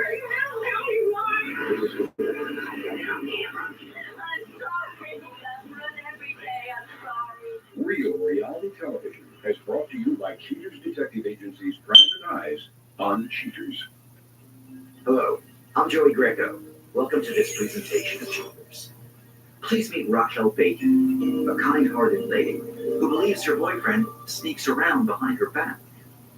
Desperate to find out the truth, Raquel visits with cheaters to find the answers she deserves. Raquel Bateman, age 26, a package handler who suspects her boyfriend of putting his hands on another woman's goods. We were happy when we first started living together. He was always bringing me home flowers. He was always asking me, calling me every 5 minutes to ask me how my day was. Even if it was a text, he was always asking me how I was. A couple months ago, I started noticing that when I washed his clothes, I was buying all kinds of girls' numbers. I asked him where these numbers were coming from. He told me that they were clients and that he has to do installations. The question I have is, if they're just numbers, why are they written by the girls? Why are they on just random pieces of paper? Why aren't they on his normal paperwork? Why does he have to have them in his pocket? Why aren't they in a notebook where he usually keeps all his other work information? If he's cheating on me, it's over. I'm going to embarrass the hell out of him. He'll be out my apartment. I'm going to let his boss know that he's sleeping with women on the job. I'm going to let his parents know. I'm going to let his friends, all his co-workers know. He won't have transportation to work. He won't be able to go to work. Hopefully it'll be his day. If you suspect infidelity in your relationship, Cheaters licensed investigators may be able to provide you assistance. Exercise your right to be informed.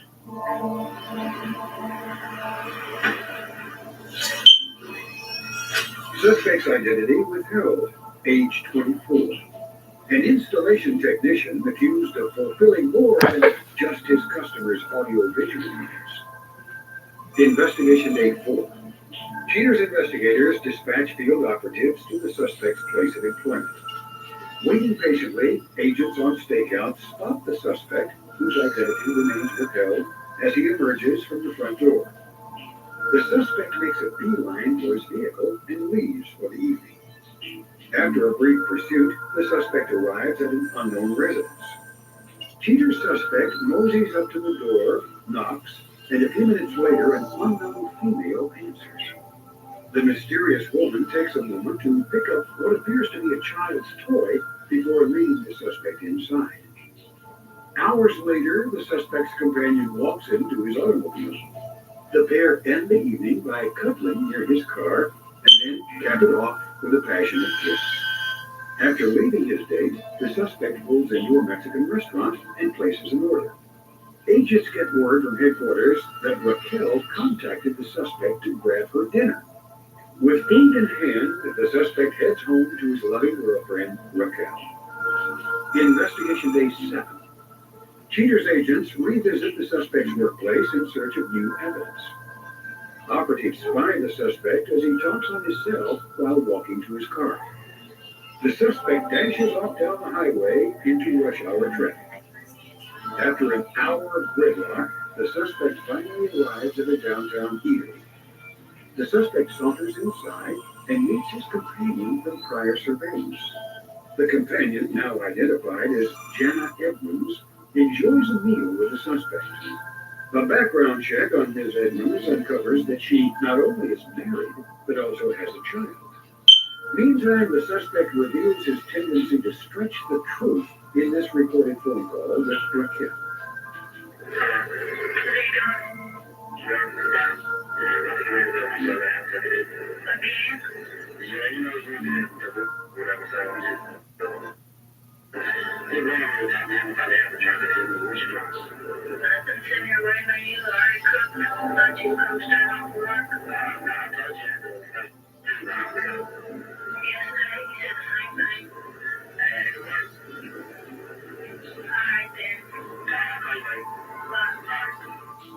Now leaning on the suspect's car, the couple appear to say their goodbyes, but as the suspect gets into his car, companion Edmonds follows suit.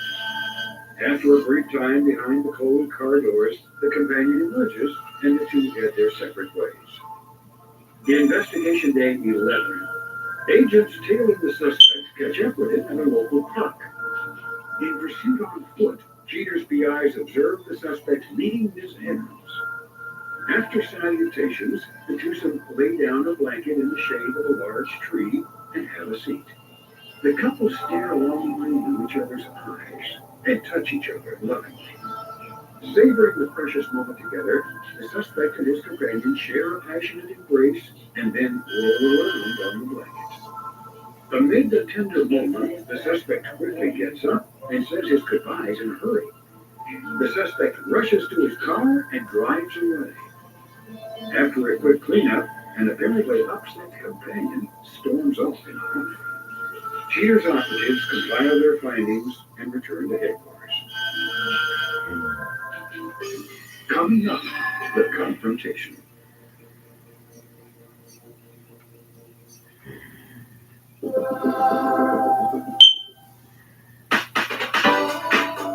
See a style you like? Find some inspiration? Take a screenshot and open the Amazon app. Tap the Amazon Lens camera icon. Click that big yellow button to upload a pic. Within seconds, Amazon Lens will show you similar styles to shop on. Shop dresses, bags, shoes, and more. Yes! It's easy to recreate any look you love with Amazon Lens.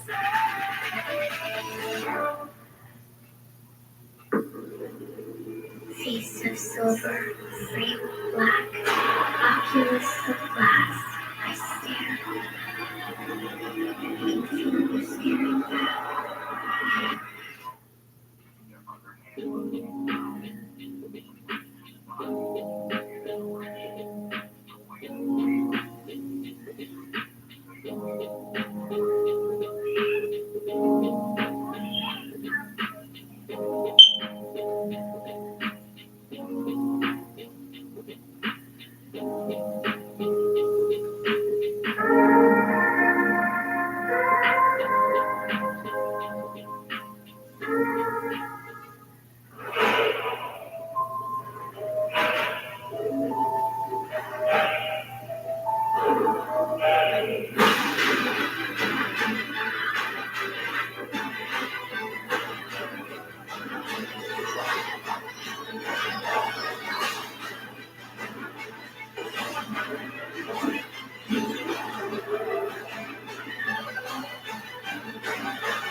With the suspect's infidelity confirmed, Cheaters compiles all the information and prepares to inform Raquel of the unfortunate findings.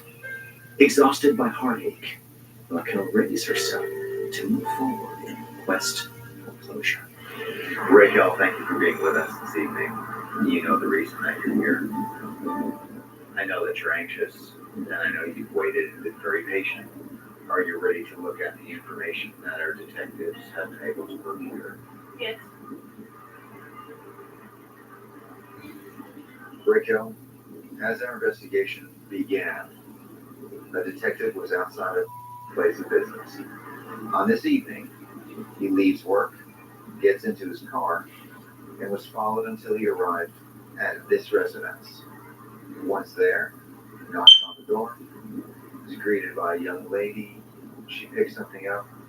As it turns out, it was a child's toy. Our investigator did some additional research, and they determined that this young lady is married and has a small child.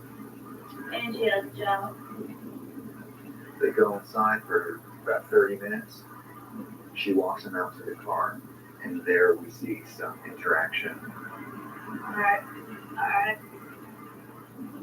On this day, Raquel, our detectives were following. He went to a park and meets the same companion. It appears the interaction takes a romantic turn, and once he seems sated, he gets up and leaves.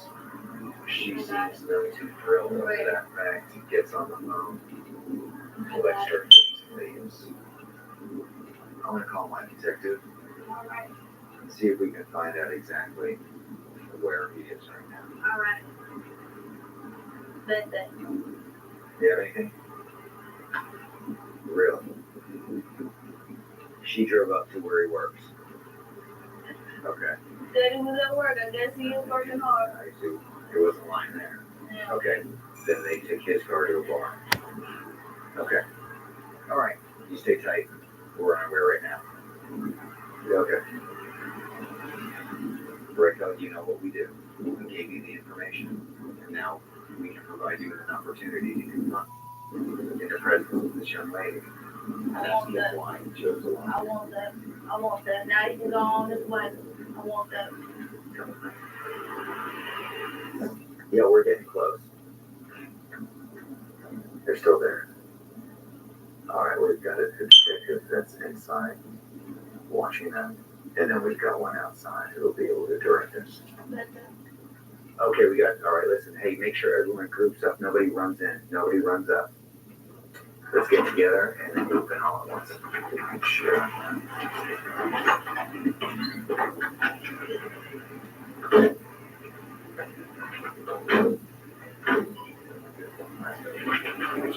They're about right there, the very back. Just walk right around. It's like that. It's like that. It's like that. It's like that. Like that. It's like that. It's like that. No. It's like that. It's like that. It's like that. Hello. Get out of my face. Get out. Get him out of my face. Did you know she was married? Did you know she was married? Wait. No, did you know she was married? Get out. That? Hey. Out. Can you trip? It's like that. No. Bitch, let's call your mother. You need to sit down. Who the hell am I? Who the hell am I? Who the hell am I? Who the hell am I? I was like this. I'm like this. And you there. You there. You gotta feel like family. You so you know my business now? Yeah, bitch, I know your business. What? Yeah. You got my face, bitch. What? What, bitch? You don't know me. What? You don't know me. Go take care of your kids, baby. Go take care of your kids. Coming up next, the conclusion.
Punch.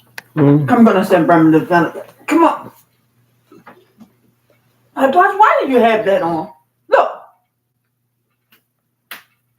I'm gonna take this dog to bed. That's what you need to do. Oh, my ear is bothering me. Come on, take the dog to the bathroom.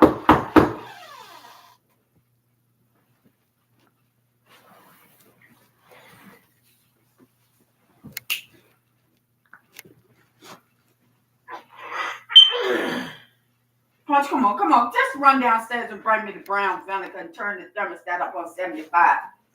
So I can wash my hair.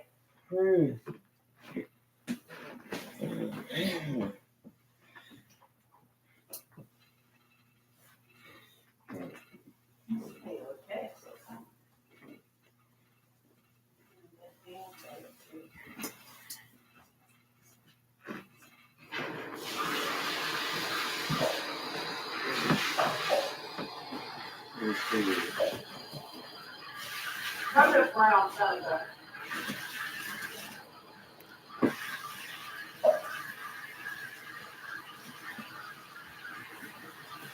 I tell you going yet. Brown vinegar. Turn the thermostat on 75. Turn the vinegar now.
There. The thermostat on 75. Mom? Hey, come here.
Hey, Quan, come get the dog.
Hey, Quan, look down in that bottom drawer in the kitchen, and you know that little cheap screen like you got in the sink in the bathroom in the basement? That's one of the little cheap screens out there, bottom drawer in the kitchen.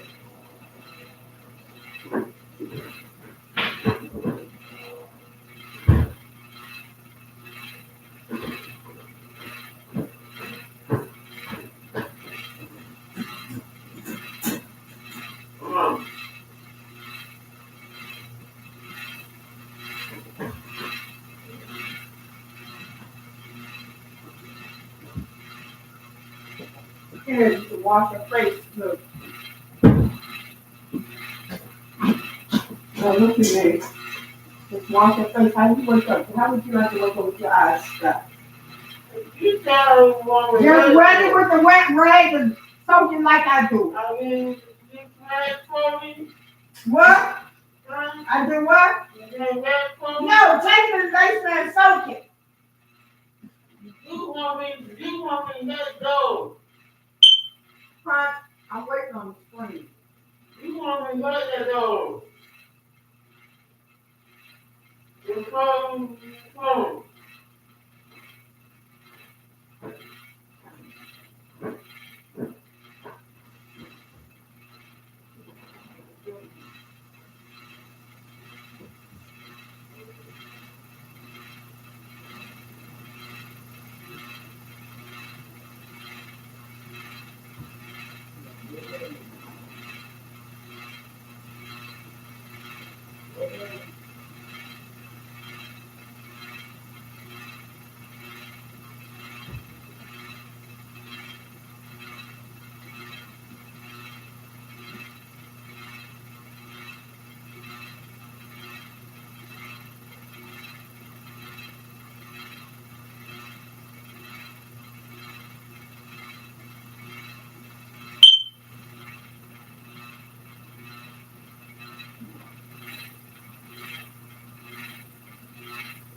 This is a problem child.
Okay, bring the dog in.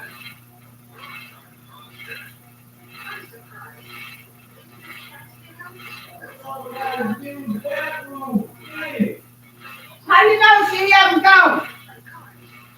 Bring the dog out that backyard. Some of everything is out there. Raccoon shit, possum shit, deer shit. Bring that dog, them old wildcat shit.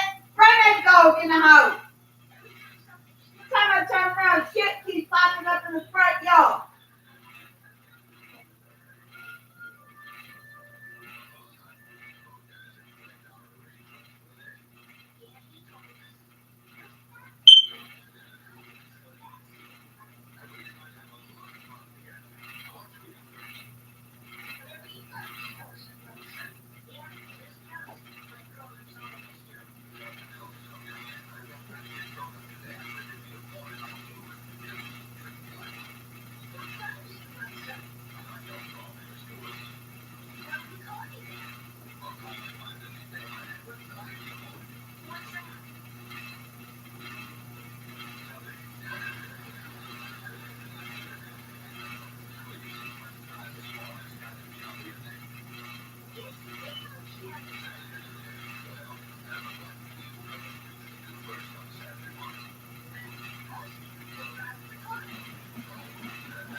Hello.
Hello. Yeah. I'm doing fine. How you doing?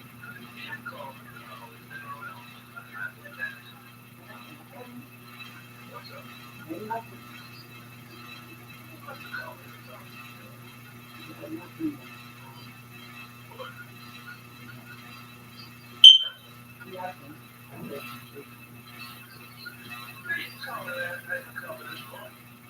I told you twice.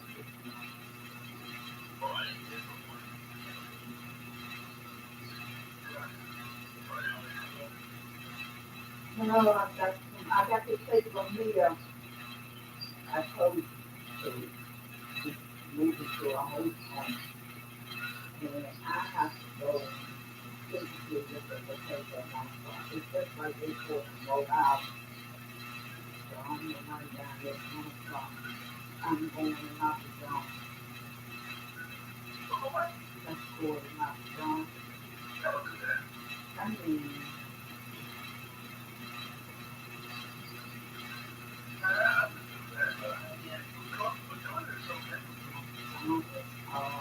don't you see what they have said? They do all the McDonald's and stuff. Well, it's definitely really good to time. No, I don't. Not in that respect. But there's more that's okay. I haven't looked to the south in a long time. I'm here lately too. You know, you come over there? Yeah. Will you be home? Yeah, I'll be back. Yeah, so I have to hold that. Okay. Where you going to shop at? Oh, yeah, right here. Yeah. Okay. Okay.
I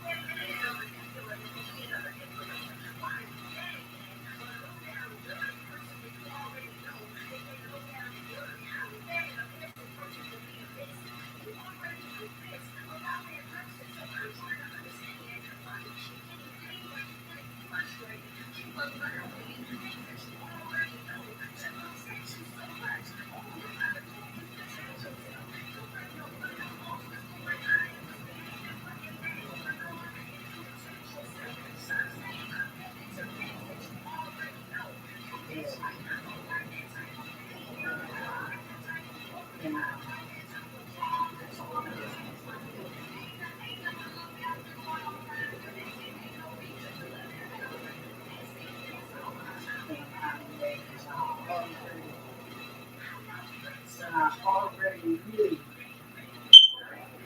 Why am I mad when I already knew that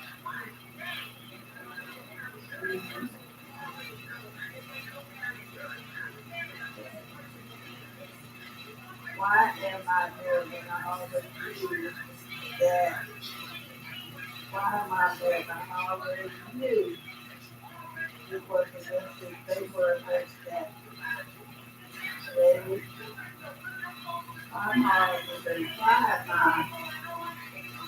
am I there when I already knew that they were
I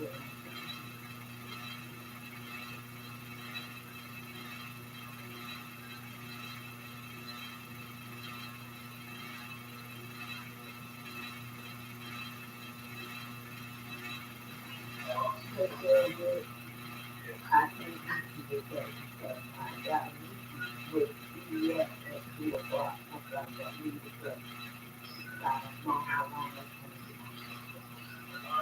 Okay, I'll call you later.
You going out today?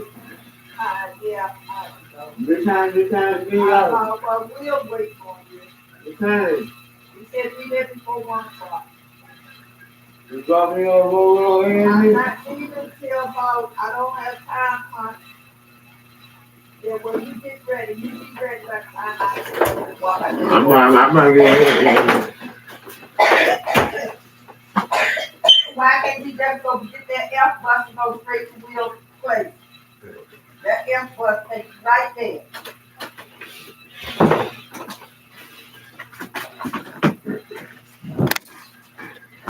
Okay. Okay, bro. Okay, boo. Get away from me. We on my YouTube channel. Did my YouTube channel, man.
Now, some folks eat garbage.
now, I'm down to 72.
I'm in. And you just got dropped off on the F bus and dropped off right in front of Will's Barber Shop. Don't the F bus turn at Will's Barber Shop? Yeah, I just dropped me. I drove on Avenue. 1518.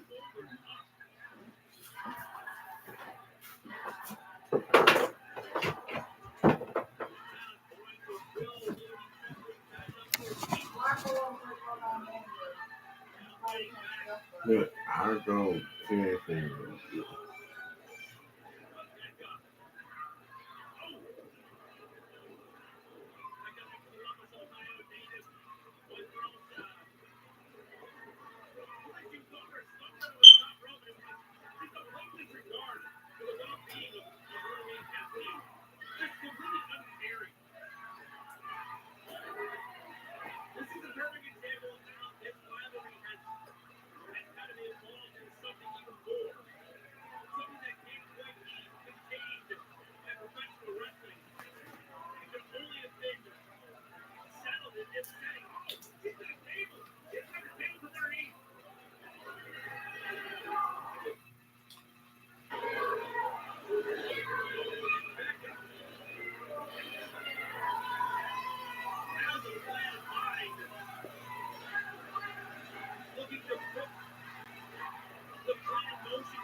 their initial spray painted on it.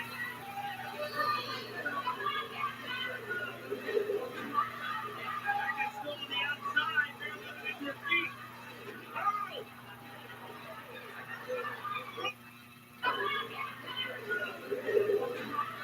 Back is still on the outside. They're looking at their feet.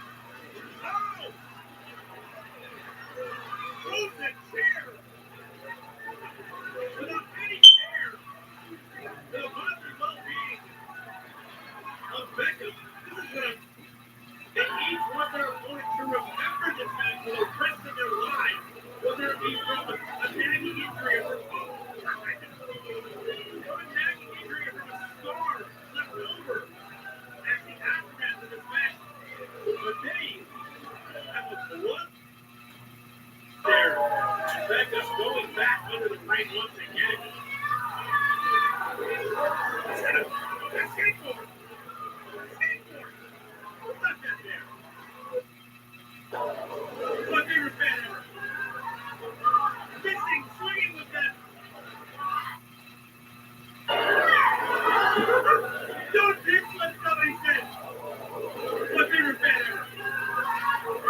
Missing, swinging with that skateboard, and now letting it get laid off the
you doing? Gotta come to money there.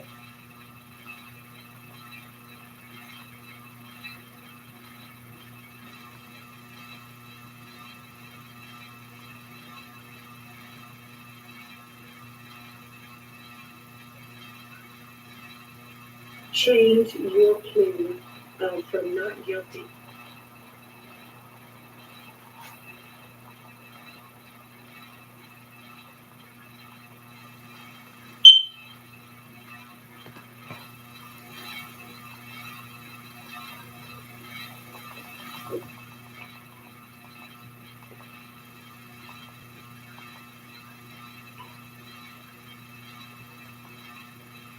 I'm Chris Hansen, right now on Crime Watch Daily from here in New York.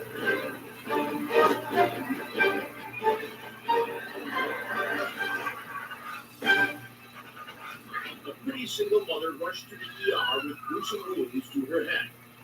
Can you believe that you're actually alive after all of this? Her boyfriend says she was attacked by his pit bull. It was the work of an animal, but not a dog. Our theory was this was more than just a random dog attack. Sleeping with the enemy, one of the most savage cases you can ever imagine. Like I said, your fault. Now there is no answer. Anna Garcia with a survivor story every victim of domestic violence needs to see. He hasn't gotten my fry. I know Then a suburban Iowa mom arrested as a police body cam rolled. What do you have to arrested? Like this girl says she was adopted into hell. I told her, you're gonna kill me if you don't stop. Right now. Under eyes concern with Crime Watch Daily.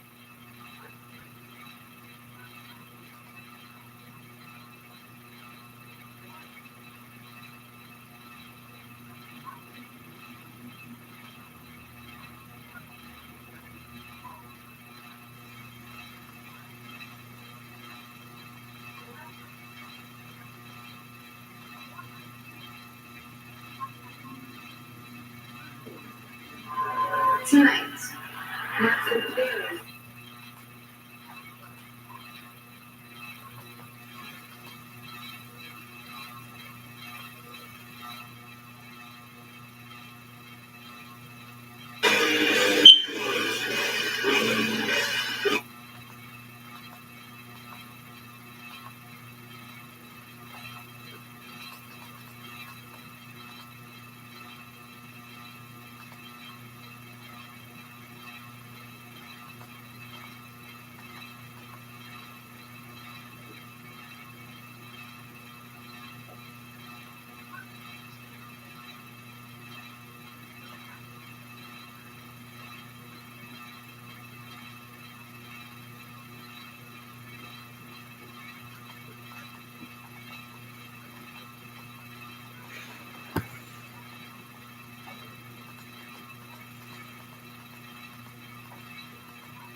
before is something that I know for a fact that I like. We're gonna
This Shayla was your girl in the house. And any idea why she's not here today? Because she a bitch. Yes! And you know what? I'm really tearing up about Shay. Like, me and her, we slept in the bed every night all season. And then you don't show up. We didn't. Don't do me. Right. But, you know, I'm hard, but I like cuddling. Like, you know.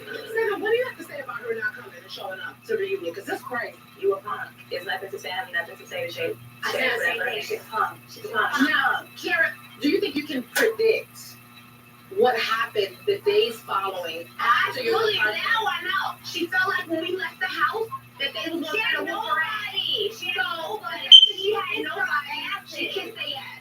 It's no secret that the Shayla wasn't always the most outspoken girl.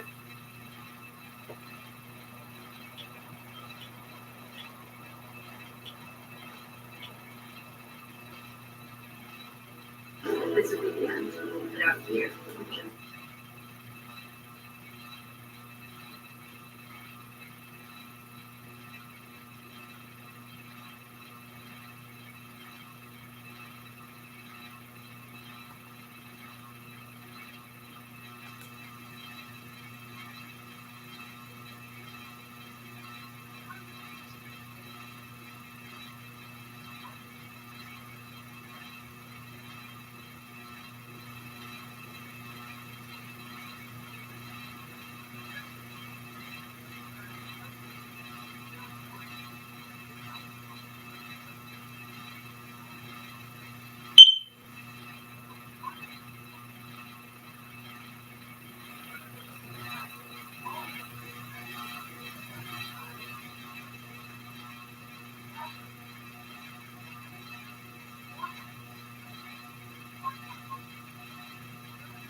Job site is in the same shopping center where the heist happened. He tells us police found the machine running next to the stolen ATM site this morning. Something's got to be damaged in order for them to start invading Music City. It's just sad. And frustrated and disappointed by what's happened. It's a sad day. The world really is going the wrong way, I think. There's a lot of crime. I think we need to pay more attention to the crime in the area and try to do something about it. And so visually, it's hard to show you just how close this construction site is, but it's only about 2 football fields away, a short walk. Meantime, Prince George's County Police tell me they are investigating and offering a cash reward and help in solving these series of ATM thefts. Meantime, this bank here has several cameras, and hopefully that can help in catching the thieves from this ATM situation here. What a wild story. It's not a high-speed getaway. It would be a slow caterpillar type getaway. Very interesting. Juliana Valencia, thank you. All right, so today we finally know what happened to Natalie Holloway. When she disappeared back in 2005, the prime suspect in the case, Joran Vandersloot, admitted to killing her. Yesterday, Vandersloot was back in court where he pleaded guilty to wire fraud and extortion in connection to Holloway's disappearance. As part of his plea deal, he also confessed to Holloway's brutal murder on a beach in Aruba and said that he left her body in the ocean. That's a killer. That is a person with no conscience, no remorse, no guilt. Vandersloot will spend 20 years behind bars. He was extradited to the U.S. in June from Peru to face these charges. All right, in just about an hour, lawmakers are expected to vote again for a Speaker of the House. Ohio Republican Jim Jordan lost a second vote for the gavel yesterday. In fact, he lost 2 votes. The lack of a Speaker has essentially paralyzed the House, with conflict raging overseas and a potential government shutdown next month. Here's News 4's Bree Jackson with what happens next.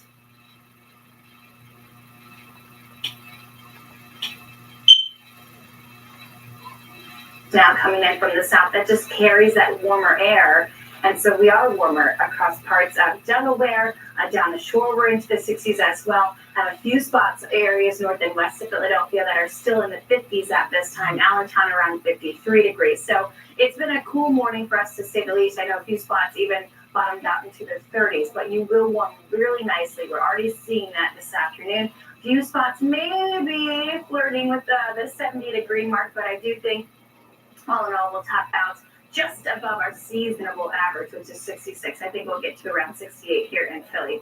All right, so overnight lows with the clouds rolling in and also that south wind, you're going to just pause right there around the 50-degree mark for many locations. So starting things off with some of those showers into those early morning hours. Notice how this coastal low hugs the coast, and so we see showers increasing throughout Friday afternoon.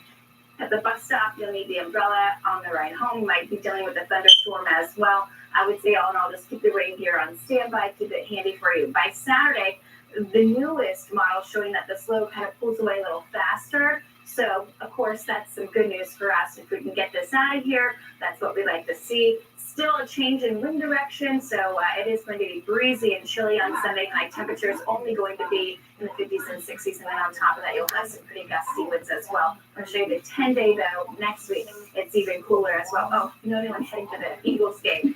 Pretty chilly by the fourth quarter. All right, Lucy. Sounds good, Michelle. Thanks for that. Well, Sunday night, the Eagles debut their Kelly green uniforms in front of the home crowd at the Link. And in fact, they're going to be trying to forget what happened last week against the Jets. Oh, that was painful. The team's first loss of the season. Up next with Eagles insider Dave Spadaro says absolutely needs to change. 10-day weather on NBC 10 is sponsored by TD Bank, America's most convenient bank. Look at this Medicare plan with a prepaid card for healthy groceries and other expenses. Is that from Aetna? Yeah. What? I have an Aetna Medicare plan. I get a prepaid card, a monthly allowance. I can use some groceries, utilities, even rent. Really? Yep. You should give them a call. I guess it can't hurt to call. Never hurts to call. If you're eligible for Medicare and Medicaid, call us at 1-888-28-AETNA. We'll explain benefits you may be eligible for. Our dual eligible special needs plan offers dental, vision, and hearing. A dedicated member support team to help you use your benefits. Plus, a card with a flexible monthly allowance you can use on groceries and more. So I can get all of these benefits on top of what I already get? That's right. You keep your Medicaid benefits and get even more from Medicare. Let me walk you through the plan. Make sure your doctor and prescriptions are covered, and talk about the local support you'll get. Call 1-888-28-AETNA today, and let's make healthier happen together. So, did it hurt to call? No, not at all. Close your legs or be spayed like a dog. That's Senator Ed Durr's shocking take on women. And Vince Palestina and Chris Del Barello back him all the way. On abortion, Durr said, quote, "You sound like an idiot. A woman does have a choice. Keep her legs closed." And Durr would criminalize abortion, publicly endorsing the idea of an organization to spay women. Durr, Palestina, Del Barello. They're not only offensive, they don't like women. Ready for me,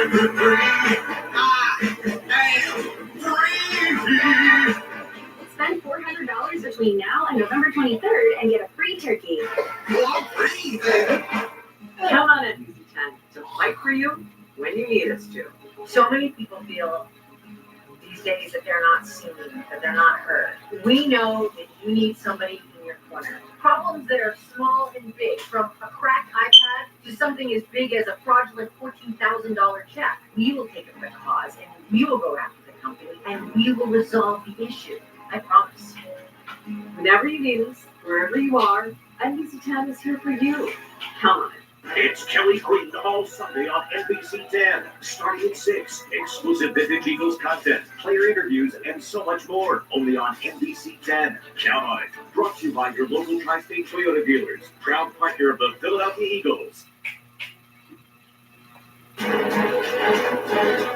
NBC 10 is your official Eagles station, and we are counting down to the Eagles and the Dolphins at Lincoln Financial Field on Sunday night. And that is a game that you can only see right here on NBC 10 and Sunday Night Football, of course. So the Eagles are looking to get back on track after last Sunday's stunner against the Jets, who pretty much handed the Birds their first loss of the season. Joining me now to talk about it is Eagles insider Dave Spadaro. Thanks so much for always being here, Dave. My pleasure, Lucy Bustamante. There we go, the Dan Baker voice. Right. I love it. All right, so let's talk about the gut punch that we all felt. It was a real wake-up call Sunday. Yeah, it was a really tough loss, and the Eagles reacted as you would hope they would react. Immediately after the game, the players took it upon themselves to address the team instead of head coach Nick Sirianni doing that. And it's just really disappointing to have an early 14-3 lead, to turn the football over 4 times. The Eagles beat themselves, and we saw this happen last year when the Eagles lost to Washington at Lincoln Financial Field. That helped the Eagles get focused again after 8 straight wins. It happened the season before against the Giants up there at MetLife Stadium. The Eagles won after that and went into the playoffs. And that's the hope right now, that the Eagles really just let one, as you see right there, let it slip away. From players, it just doesn't happen to Devontae Smith. He doesn't drop passes. And he dropped 2 of them. And so everybody was a little off. It was just one of those days, really frustrating game. Everybody feeling it at the time. And I think a mature team, Lucy, really puts that game behind them, because on Sunday night, it is going to be a tremendous challenge. See, that's the thing, the maturity that we've seen in Jalen, too, up until this point. It's very cool to see that. There's also some injuries that we were dealing with on that field. Maybe he lost some of his protection that he normally had. Talk about that. Yeah, Lane Johnson at right tackle is the best right tackle in the NFL. And when he went out, the protection changed, and Lane Johnson's a key player, and it's been like that for many years. When Lane leaves the game, the Eagles' offense really struggles, and it's struggled. I think there's hope. I don't know how much hope, but there's hope that he plays on Sunday night. He's really doing everything to get back on the field against an outstanding Miami Dolphins defense. But the Eagles just didn't get it going. They have a bunch of injuries now. This is the way of the NFL. Everybody's breath holding when they see number 65 on the ground. So the hope is that he gets back on Sunday would really solidify the offensive line. Again, we all talk about Miami's, I'm sure we will here, talk about Miami's offense, but their defense, the defensive front, can really be nasty. All right, let's talk about Julio and the new addition. Julio Jones is a real veteran in this game. Talk about the impact you think he's going to have. Well, I don't quite know yet. I mean, he's been out of the game since last year. The Eagles worked him out. They really liked what they saw. He's an all-time player, 13,000 plus receiving yards, 7-time Pro Bowler. He's not that kind of player anymore. He's here to be a complimentary wide receiver.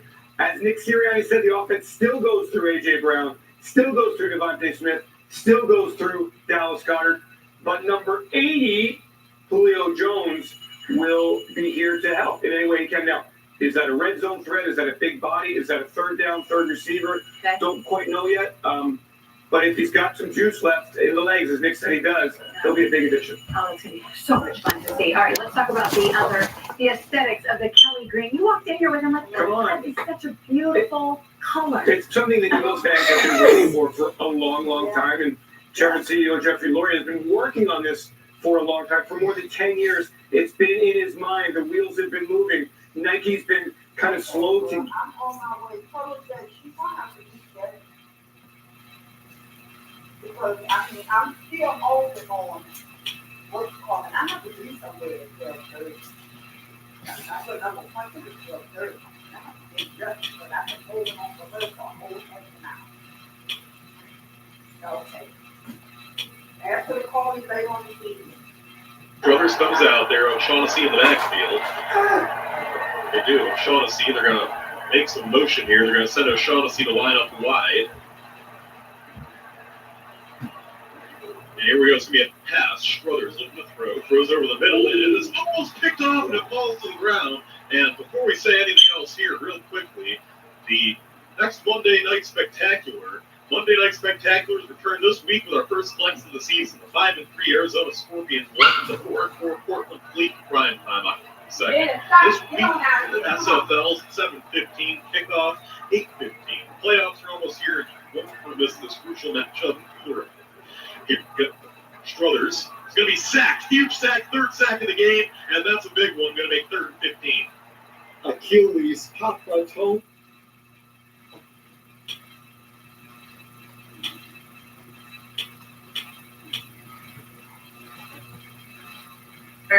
Having sex. I feel drunk. Yeah. See by the video. I know you're an animated person, but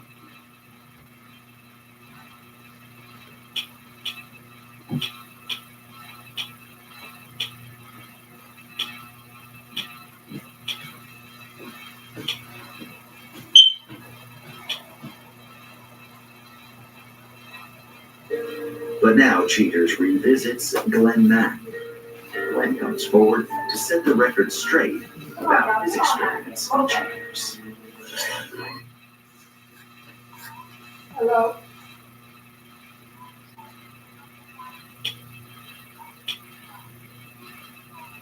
Hi.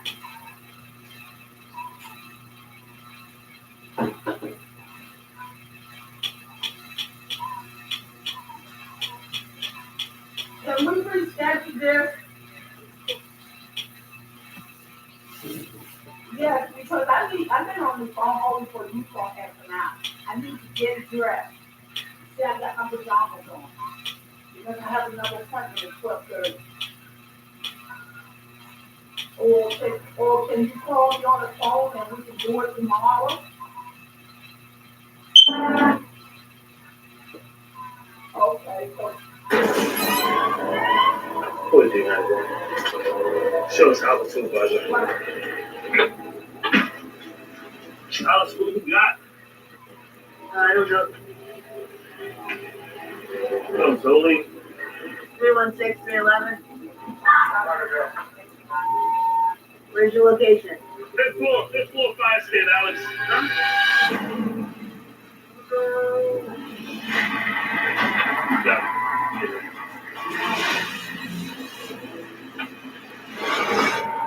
What do you need? Grab quiz in the trunk bag. What's the number?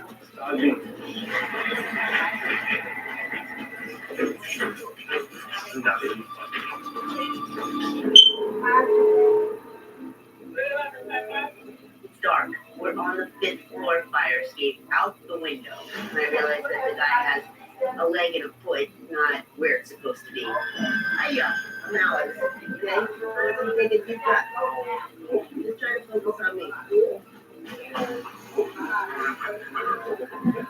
Alright. Whoa! You! Shut the door! Alright, Liz. It is, Jackie.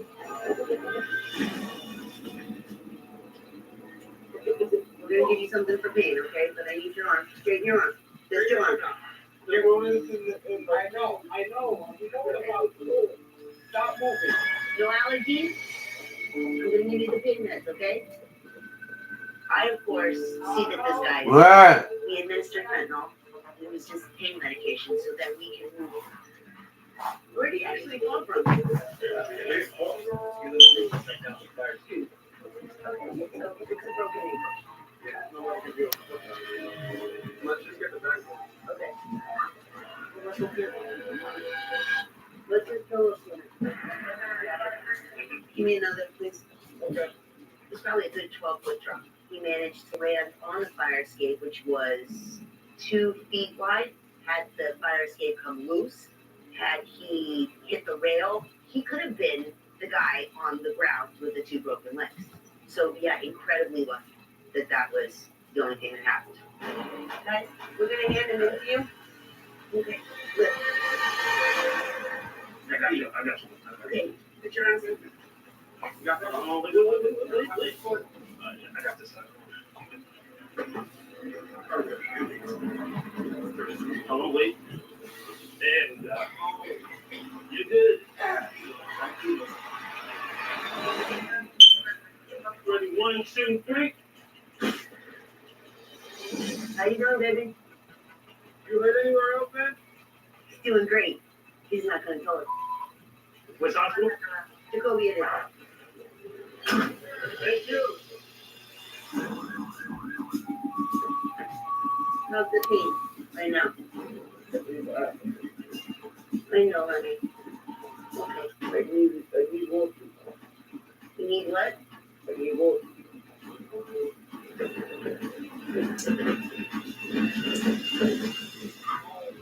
I know, leave it in. You're doing great. You're so fired up there. Really? We should totally fire the streets, too. And I just round the bus. Doing great. You're almost there, okay? They know you're coming.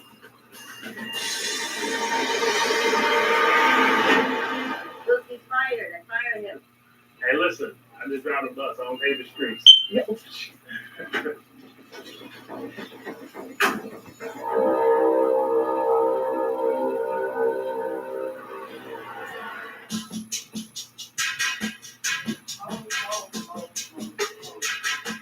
you see I drew the picture? Yeah, because I kept explaining. I was like, here's the building. I like that. Here's the roof. There's a fire escape. And then I looked at him and said, he jumped from the roof to the 5th floor. Well, what floor did he live on? The fire escape looks like it needs a little bit of love and care. That fire escape looks like it needs to come down. Yep, that gentleman was black.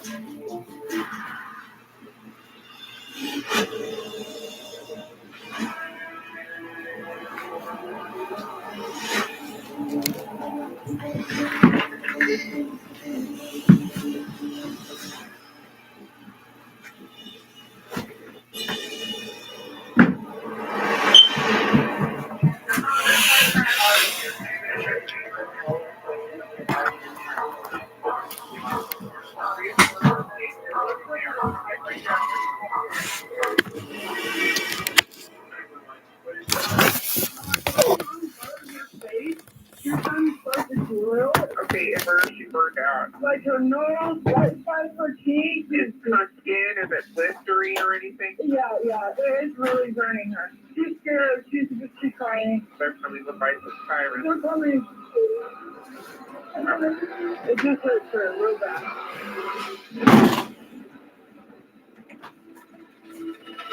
Burns, the airway, nose, mouth. Are you serious? Oh yeah. So we're gonna go west on Pima for a burn injury.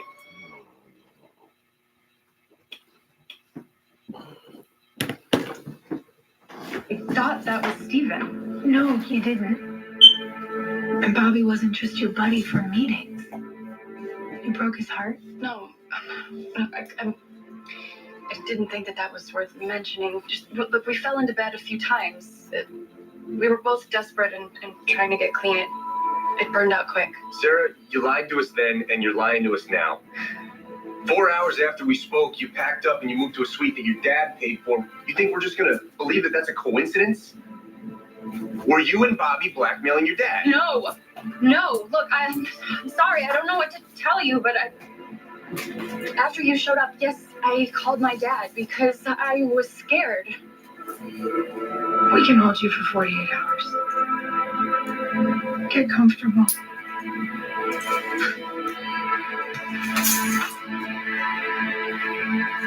No, there's nothing in Sarah's financials that suggests that she got paid out. Bobby's phone records match her story. They stopped talking 3 months ago. 1 month later, blackmail payments get started. Well, she and the Huntleys confirmed that she was cut off a year ago, which financially checks out, but they sent Sarah to live with her mother's distant cousin. So she doesn't live with her family since she was a kid. Her family means maybe that's how they parent. But it's not how they parented her brother. He went to school 3 blocks from the house, and her therapy rehab didn't start till she was 19. They iced her out way before that. How's the ME's office? They need us down there right now. Yeah. Found it when we cut him open. Luckily, hadn't gotten too far into his stomach. When you die, your stomach's still digesting. Gut bacteria actually starts to eat you, but it hadn't gotten that far. I'm sorry, you found what? Your boy swallowed it right before he was shot. Alright. Now, whoever killed him was looking for this. This is our second file.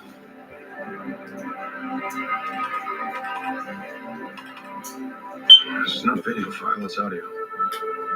It's 46 seconds, that's the exact same length. What the hell do you want from me? I want for you to apologize.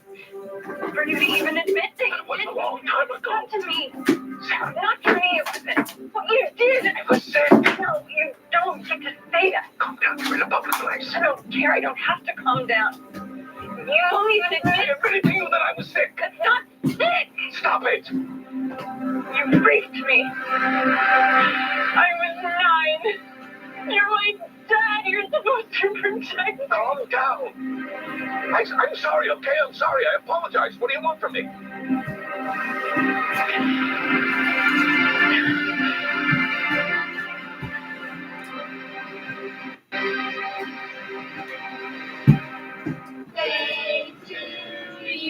I wish for the amazing new iPhone 15 Pro. Sean! You mean this one, the one with titanium? It's so light, don't touch it. Maybe stealing wishes from the birthday boy is not your best plan. Switch to Verizon and get iPhone 15 Pro on them. What? Yep, and on an amazing network. And I don't have to ruin any more birthday parties. Yeah, that ship has sailed. Let's go get you that iPhone. Here we go. Come on now. Get iPhone 15 Pro, Apple TV 4K, and 6 months of Apple One. All 3 on us. Only on Verizon. Thursday Night Football on Prime. It's on. Welcome to Thursday Night Football. Thursday Night Football is on. Tonight, the Rising Jaguars going into the end zone for the touchdown. Take on the reloaded Saints all the way for the touchdown. It's a big game in the Big East, Jacksonville, and New Orleans. Stream Thursday Night Football only on Prime. La nueva 4 Calzone de Caesars es una pizza con 4 carnes distintas en cada lado. Es perfecta para... ¡Pizza, pizza, pizza! No olvides los juegos de la NFL. Llévate la 4 Calzone por $8.99. Pizza, pizza. This is for the community, for those that came together so this kid could achieve his dreams. This is for my papa, who always brings me back and always keeps me going. I love Bear For the name on my back. The New England Patriots, like Christian Gonzalez. For the nation that's always in my heart. This is for luego. For mi gente that came before me, and for everyone who will come next.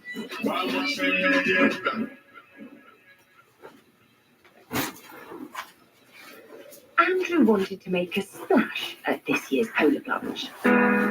So he saved big on a laser heron for Amazon.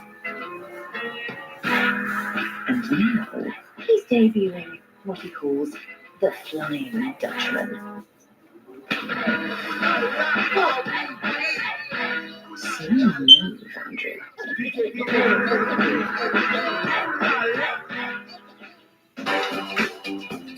Looking to find your style inspiration? Now you can upload a pic from your camera roll, and within seconds, Amazon Lens will show you a list of similar styles to shop from. Use a photo of your bestie, or a screenshot from your social. Find the look to match your style. Snap it, shop it, with Amazon Lens. My grandmother only speaks Korean and I only speak English, so I asked Alexa to translate English into Korean. Alexa, say, did my mom like kimchi stew when she was younger in Korean? 엄마가 어렸을 때 김치찌개를 좋아하셨나요? That just opened a world of family history. I use different translating tools to understand my grandmother's Korean, but my grandmother can be hard of hearing, so the Echo Show is perfect because then she can see the Korean text show up on the screen. Welcome to Third Eye. A chosen one will defeat the great evil. Crap, I am sorry. Nothing is working. Oh, the greatest failure in the history of existence. Question of the cards. What could rescue me from the sludge pit that is my life? That is the definition of not my problem. What have you brought into this house? Third Eye from Felicia Day. Listen on Audible. I was sick. No, you don't get to say that. Calm down. You're in a public place. I don't care. I don't have to calm down. You won't even admit. I admitted to you that I was sick. That's not sick. Turn it off. Perfect. Raped me. Sarah, I understand why you didn't want to tell us what was on this video. And I'm so sorry. But you've got to understand that from where I'm sitting, this is enough for Bobby to blackmail your father. If that's what he was doing, I didn't know. If you didn't know he was filming you, okay, fine. The minute that I showed you this video, you knew what it was, and you had to know that Bobby was using it to blackmail your dad. That's why you called your dad as soon as we left. Bobby shouldn't have filmed it. If I'd known he was going to film it, I would have. What?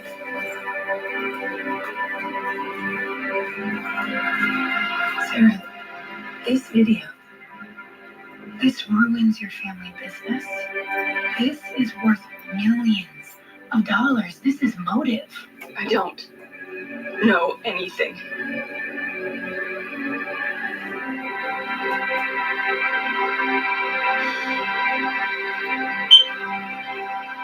I mean, I can take another run at her. I don't know that we're going to crack through whatever loyalty or fear he built in her without more. Then we move without her. Bobby's sleeping with Sarah.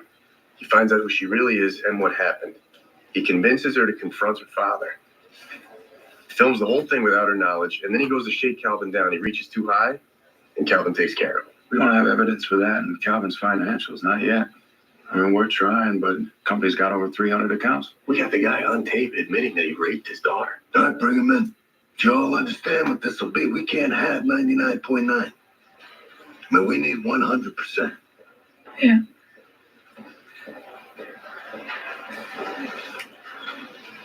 Jay? Trouble at home? No, we're just working some stuff out. I heard all that before. I'm done with that now. I warned both of you. Clear it up. Get back to doing your job or you're gone. You understand? Yep. My client will not answer any questions regarding any allegations or any appearance of a confession on a videotape. As a show of faith, however, he is willing to speak on his relationship with Bobby Trent. But be aware, I will shut you down the moment you make any attempts. We've not done here. Yeah. Go ahead. So we're operating on faith here, Cal? Go ahead. Tell me what you want me to know. Bobby sent me the tape 2 months ago with a note saying the audio would be released if I didn't pay. I paid. He wanted more. I paid again. See, I know where you grew up. I came out of Cicero. You know what we used to call you guys? Junkyard dogs. Yeah, we'd ask, how are you? You'd say, why the hell you want to know? See, I'm guessing. For a guy like you, even after all these years being under someone's thumb, they just felt wrong. I would have kept paying. And if the footage was released, Your family business earns what? $600 million a year?